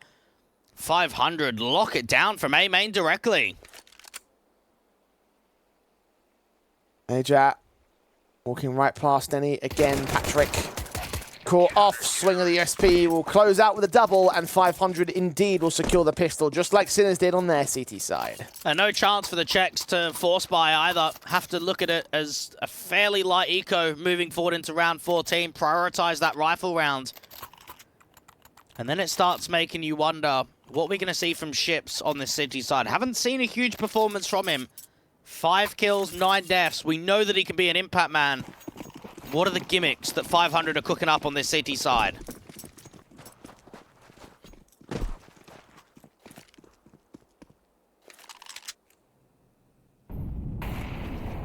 One to the good still for Sinners. Upgrade pistol on Neofrag is the only weapon that they've invested in for this one. Oscar making a fair amount of noise, running right into that SMG of Rainwaker. See whether Shock can get a pick, a cheeky one at that. Rainwaker's accounting for it. Neofrag has not been seen. Oh, evading Patrick, just barely. Rainwaker's not getting really hit. A Shock. Oh, I'm actually surprised that he didn't re-peek into the angle. Must have known that he did a lot of damage onto Rainwaker. And that feels like a missed opportunity for me. Would have heard the dink at least, so... Aware that player is low, but as you say, couldn't capitalize upon the kill. Ships. I'm expecting Shock to be in this jail corner, perhaps. Does, in the end, get the kill anyway. Neofrag's the Eagle, unable to hit any shots as of yet. A smoke will come down and suppress the entries towards the main control, and then they just swing together, get those kills anyway. Plenty of cash being gained out of these SMGs. Ultimately, confident affair for 500 to deal with the eco pistols of the Sinners side. Ajak now being seen. CT side might start to face upon the man, try to see if they can charge him down. There it is, Patrick with the close-up. And 7 apiece as 500 equalize. I wonder what sort of pace we're going to get from Sinners, because obviously last time around it was much slower than what 500 brought to the table. Not many quicker pops, not many accelerations, just running the clock for the majority of rounds. I wonder from 500 when we see an aggressive Canals take. We know that they like doing that on occasion. Getting that smoke down to the T-stairs, looking to press Patrick aggressively from Electric. Sinners trying to see if they can get back the lead. Red Star has other plans. B-Stick is involved in them, but not as an active role. The victim to the opening frag of round 15. They're just dry too, not even a flash around the corner, just an aggressive move. Straight up, straight out. Good night, sweet Prince. Speaking of Princes, Oscar finding Rainwaker to respond, so it is a 4 versus 4. They're just trying to see if he can jiggle. Very good timing there from Oscar. Does that then send them into the A site? Does it try and force a slight over-rotation? Ships has come from mid out to heaven now. And it seems as if it could be an A split. Oscar's trying to provide quite a bit of attention out here from main. That HE's done some decent damage. No contact in mid because there is no mid player from 500. Walking straight in for the Sinner side. Split play into A. Ships maybe reading onto that though. Backing away towards the heaven entrance. And they've got the player also in a temple that's keeping their eyes on the wraparound. That could come into the B-bomb side, but Ships hearing those footsteps, sees Neofrag crossing, takes that engagement, doesn't hit any of the shots, swings on shot, but Ajak has him covered off. And right there for Ships, he knows that if he doesn't get a 1-for-1, it's just over. It's just an instant save. When you play that defensive, when you're playing 3 on B, you need to try and get a 1-for-1 or at least get a kill and fall back to beach. It doesn't quite happen. Good round there from Sinners. Good read from B-Stick. Just to work the contact. I mean, they don't even throw nades in to Canals. They don't even flash off the wall. They don't molly down anywhere. It's just literally come in dry. Put pressure onto Ships and allow Sinners to take back the lead. 8 to the board. Now, one thing I want to ask you, Jay. Can you tell the difference between the A bomb site and B bomb site sounds? Before he responds by saying, is there even a sound difference? No, I know there's a sound difference. I just don't know which one is which, to be honest. Okay, so that's very needed in certain situations. Well, I mean, to be fair, I don't play Nuke a lot, so, you know. Great, when we're playing Anubis, yeah. But yeah, fair enough, fair enough. I mean, it's more prevalent on Nuke, I'll give you that. I wonder how many people at home think it sounds the same. I mean, people can be tone deaf, so you never know. I don't like this new fisheye look on the AWP as well. Yeah, I don't like that either. Yeah, not a fan, Valve. Give me my PNG scope. I want that. Oh. All in the name of progress. Well, this is actually a great adaptation to stop Patrick getting aggressive. Now, they knew previously when T-Stairs got smoked that Patrick got aggressive from Electric and kind of got out towards Canals. Now, what they did that time around is they actually bounced a flash from mid through the window to drop down, and it cancelled it. It meant that Patrick just fell back to Electric and actually didn't continue. Well, Sinners progress in subtle fashions. They don't have full Canals control for it, though. Opting to stay back in the water position. Molotov sent towards that mid control. Neofrag does see Patrick trying to drive him back. The taps try and continue ahead of his position. The M4 considering a reface, but has to be careful about it. Could easily lose his life. Anytime you're playing Electric, it's a high impact zone. Both players, no util, all about timing. Patrick swung upon. Good shot there from Neofrag. He actually peeks as that re-smoke comes down from the T side. Timed it so well. The advantage, Sinners. Oscar has been tagged in half. Oh, I like this, though. Ships can actually flash forward out to main to allow Rainwaker to peek. Smoke a little bit late, but Beastick still crosses safely anyway as Rainwaker goes down. Ships cannot cut the bomb from its source. Beastick doubling up, securing a site. Good adjustment there from Red Star against Oscar's mid-lurk, but ultimately it is all for naught. 500 should be out of this retake. A fantastic double kill coming through from Beastick. Just when I thought there might have been a setup potential to allow Rainwaker to peek on the contact towards main, Beastick deals with Rainwaker, then peeks onto Ships and deals with him too. 9-7. I want to say that Sinners are in prime position right now, especially with these exit frags coming in. And Denny giving away the info that Orb's trying to save out towards main. Ajat will probably try and hunt. Everybody else will try and converge. Should hold on to the AWP in the end, though.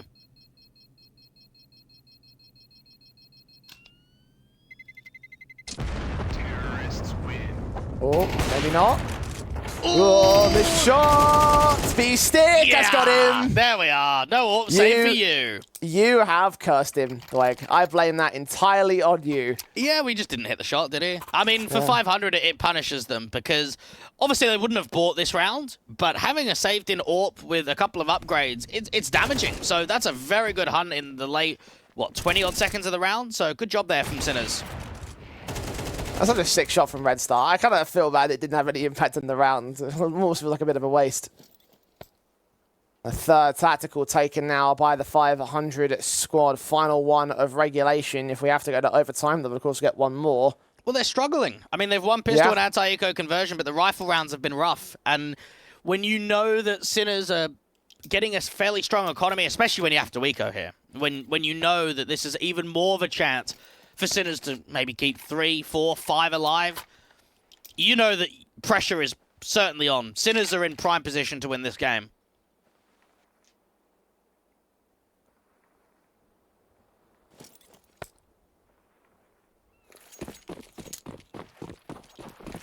Two rounds to start the half, allowing Sinners a bit of a returning streak now, and only a couple rounds, of course. It's very similar to how Bait beat 500 during that upper final. That winners match sent them to the playoffs. Hard stacking of 500, trying to gamble with only the pistols in play. A number of upgrades to their credit. 4 players total on this B bomb site. The bomb's yet to commit. So if Shock starts prodding for info and starts finding a bit of a space to work with, perhaps they will go ahead and rotate away. I say that, though, and the main players do get swung upon. Patrick and Ships, 2 picks with no trades. Well, it always showed with that bomb out to T-Sport that they were never going to commit to it, but overextending and looking to fight in from main against the pistols has cost them. This is turning into a sour round. This could get out of order very quickly. Ajat's on 54 points of health. They've got at least Canals. They need to get Shock into Electric. Molly the position with a smoke combination as well to the back lines of the site. Patrick, they've covered off from that position. Shock hearing further rotates back in from the mid control. Those nades being sent off to the bomb site, particularly the back plat control. Nobody is there from 500. Shock, case of smokes at the right times at the right places. Flashes are sent towards AK swing, Ajat, shot, kills, found, shot, gets a double, a triple, a frags. They do manage to recover the scenario. Rainwaker all alone versus 3. Seeing what more you can find, but nothing as Shock reads him right. And Sinners just about maintain control. So that was actually a very clever flash. That doesn't really blind anyone there from Shock, but what it does is it bounces off the pillar And if there was anyone towards back glyph, they're going to get body blocked by the flash. So it's obviously a sound cue. So very clever flash there from Shock to realize that he doesn't have to clear that position. So instead, as soon as he comes out of electric, look at what he's doing. Rather than having his back turned towards default, he can look at default. He can anticipate those fights. And the end result is Sinners recovering what could have been a very expensive round. 500. 3 behind. Buy-ups will be in effect. AWP's out for both sides. Oscar trying to set up this boost ahead of the smoke. In the end, they just dismantle it entirely. Patrick, similar story behind the smoke over at Electric, but nobody's there to receive him here for Sinners. Patrick and Red Star, this crossfire out to be. Patrick ended up finishing that best of one earlier on with 23 kills. Down at just 7. Doesn't feel like we're getting the same bite from him on that city side on B that we did previously.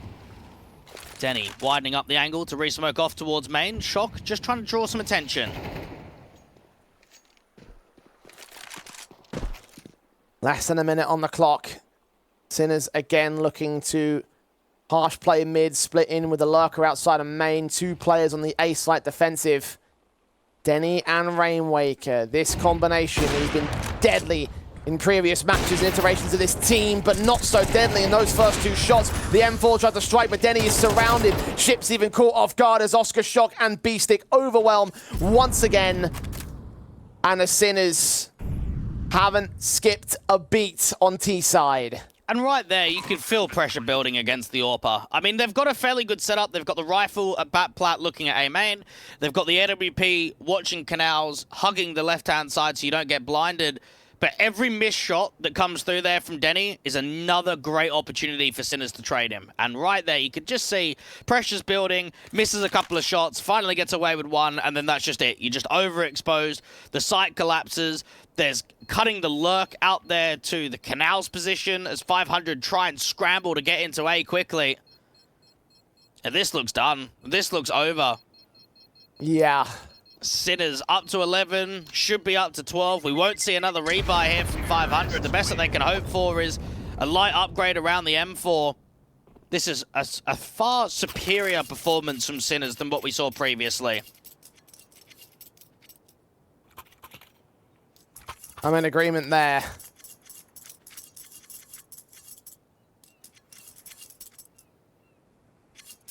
(11-7). CT side stepped up. T side similarly confident. 500 haven't even cracked the same standing of 3 rounds on CT as they did in the first map.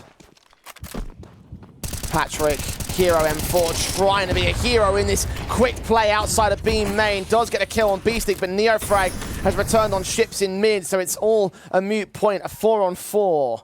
Yeah, get it in the hands of Red Star, who's got armor, so more that can be gathered off of the back of it. Off angle being held, left outside of the doors, pre-aimed from Neofrag. Volley deep.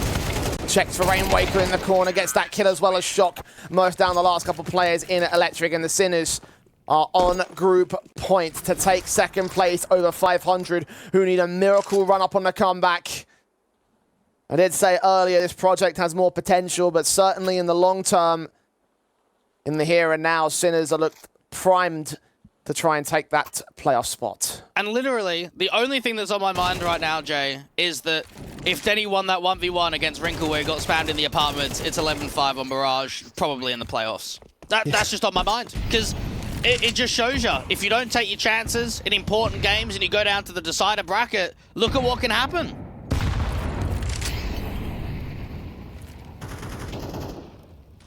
Five match points for the Sinners, the same number that 500 had in their opening best of one against the Sinners camp. And that is, of course, across all of overtime as well, so potentially more on the table for the Sinners side. 500 closed it in 4 of those match points. Can Sinners do it in less? Can they do it in the same? Oscar.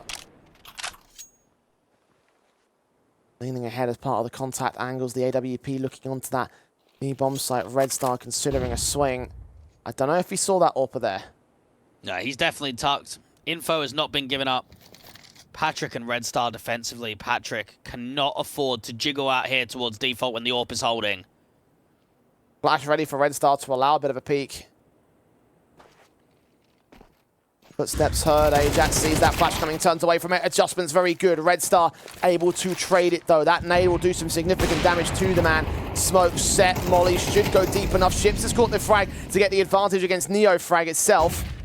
Still got that mid lurk. That bomb's going down, though. They need to get that mid lurk as part of the defense. Shock needs help. He needs some assistance to come through from the AWPer. And Oscar's just smoking out towards the left-hand side. Spam kill comes through the smoke. 2 versus 4. Oscar backing away. Beastick making his way up. Noise made, swing into a firing squad. And AWP, so much to do, can't get it done.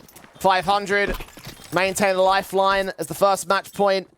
Falls away from Sinners. They actually protect themselves quite nicely there. I like from 500 that they didn't create too much chaos. Red Star is detected out there to the glyph, but he doesn't panic. They smoke the molly, work around it, Ships rotates in, get some good assistance. Across the board, it was a couple of spam kills that made a difference. And just waiting for Sinners on that 2v4 in the post plant to start overswinging. They start getting desperate. But it's only a lifeline, and I think that's the main concern here for 500, is that they've already let too much slip. You might get a good few rounds on the CT side, but there's always going to be another. And hey, look at this, double AWP. Denny had it from the last round, Chips picked it up from Oscar. He himself going to get back in with an AWP buy. Mid control established, plenty of cash available for the Sinner side. Look at how quickly Neofrag's playing. 500's pace did them a lot of favors in the first half themselves. And the Ships misses an opening shot. Oscar, similar story back there towards mid. Reface could provide a kill. Neofrag has caught one on Patrick. Damage done to Ships is AWP, and Oscar can finish off the job. Red Star trying to make plays, but facing into 2 goes down to 1. A 4 versus 2 scenario. Denny Slaw caught by Oscar, and the end is nigh for 500. Fought valiantly in the upper bracket, and especially against Sinners in the opening best of 1, become the second go over. Sinners knew what to do. They made the correct adjustments. They found their CT confidence. They kept their T confidence the same. And a 13-8 will be the way they make it into the playoffs of the Rest Eastern European Masters. It definitely hasn't felt like the same 500. It's felt like a much better performance from Sinners. Ajap, Shock, gonna just keep re-smoking off, just keep wasting more time. Incendiary goes down, doesn't actually spread. Rainwaker, though, is running out of time. Another re-smoke goes down. Ajap is still watching the other side of the smoke. Pop flash in, they know exactly where he is. Rainwaker doesn't drop immediately, but does go down in the end. 13-8, 500. Disappointing performance from them, but for Sinners, that first half was just so much cleaner, so much more successful. And it's like I said during the pre-match, I wondered whether or not the CT side was going to be the key difference maker, whether or not a team coming out with a better CT half by comparison to the last best of 1 was going to be the key level up that they gained. And in my eyes, Sinners, that's exactly what gave them the level up, because we saw how confident their T side was. It maintained since that first map up. The confidence to get the CT half under their control just felt like it was absolutely excellent, and a hell of an improvement from earlier on today that made it not only a map victory, but a much more confident affair by comparison to 500. And this has got to be looked at as a very good group stage run from Sinners, because obviously they lost their opening game down to a very close scoreline, and then look at what you have to do. You have to beat Pera. I want to say that game was fairly comfortable. I don't think Pera actually gave too much in that elimination matchup in terms of a threat, and very similar to the decider game, I don't think 500 tested them like they did in that opening game. So that's a great response from the Czechs after a tough opening game to come back with 2 comfortable games back-to-back, make yourself into the playoffs. Indeed, a very well-deserved playoff spot in my eyes. And I guess you could say a similar story for the Bates side, who they themselves had a couple of testing affairs, but they did beat out Pera and 500, all the same situation. I'm very encouraged at the way the Sinners are going here, because I wasn't sure what to make of this squad. I understand that obviously bringing back in some of those old names that you had success with, but particularly like Asia and seeing where he sort of fits into the roster itself. But this team certainly looks like a force to be reckoned with when it comes to the Eastern European Masters, and beating out 500 is a key example of that. Again, I do feel like in the long term, 500 have a lot more that they can do, but there's going to be that question in the back of everyone's minds wondering, when is that success going to come? And as time goes on, it will get louder and louder as we continue to ask that question over and over again. Well, it's going to put pressure on the organization. It's going to be put pressure onto Ships, because there's only so long that you can wait until another roster change has got to be made. There's only so many months that you can hold off and say, we need a change to upgrade. I mean, right here, it's only been a couple of months, but it still looked quite shaky from 500. We're waiting for that tournament run where they're going to show us the true colors. We still haven't seen it. It could be quite some time. Again, embedding a new in-game leader, or at least a player back into an in-game leader role. You're pushing Rainwaker back in. You're pushing him to work with Red Star for the very first time. It could take some time, and I think 500 need to have some patience. I'm in agreement there, but again, it's a case of how that question grows in the back of everyone's mind and how much louder it starts to get as time goes on. I give them at least a few more months personally, but whether or not they want to wait that long is yet to be seen. For now, they do dip out of the rest Eastern European Masters, and they've got other competitions as well, playing Compass A1. Like, they've got some chances to try and prove elsewhere in other parts of the scene. So again, I'll be keeping an eye on them, and I recommend people keep an eye on them because I do think the potential in this roster is quite staunch. Yeah, I think they'll be disappointed in themselves that they weren't able to show what they can offer in best of threes. I think for Bait, that was a huge surprise in the group. For Sinners, it's a really good bounce back. And again, this is a team that in 2021 spent almost the whole year in the top 30. So we know that they can be consistent. We know that they can perform at the higher end of Tier 2. And we know with now Oscar and Neofrag back that this team can get back to the heights of where they were previously. Well, again, they will be in the top 4 at the very least. Can they go so far as to make it to the showdown? We'll find out on Sunday as they join Bait and 2 more teams as well from Group B. Monty, Aurora, Ex-Inida, and the Chosen Few. These are the squads that will do battle in tomorrow's group proceedings. Monty and the Chosen Few, and Aurora versus Ex-Inida as our first 2 opening games. And a lot of interesting things to cover as well in Group B, particularly the struggles of Monty that they've had in the rest Eastern European Masters. And I'm sort of watching that one more first and foremost, wondering, can they actually break the habit? Can they stop going out in these group stages? Yeah, well, I think for the Chosen Few, it's a great chance to get back on HLTV. I think they've been quite rough recently. They have not been putting up impressive results whatsoever, so a great chance for them to prove themselves. I think Bio9 and Co have got some new players involved into that roster. They're looking for an organization. They're looking to try and make a statement. For Aurora, they don't have a fifth. They don't have a coach. I don't know what to expect from them in this group. And for Monty, they are the #1 clear favorite again, but yet always our #1 clear favorite seems to struggle the most. So if you are Monty, you need to be bringing your A game, because the last thing you want is a failed qualification to the showdown. Yeah, so much to consider in tomorrow's Group B action. It kicks off at 2 p.m. at the same time, at the same place as we always have been over the course of this weekend and last. But for Group A, that's all we've got for you. We bid you all adieu, and we'll see you back here tomorrow for Group B of the rest Eastern European Masters.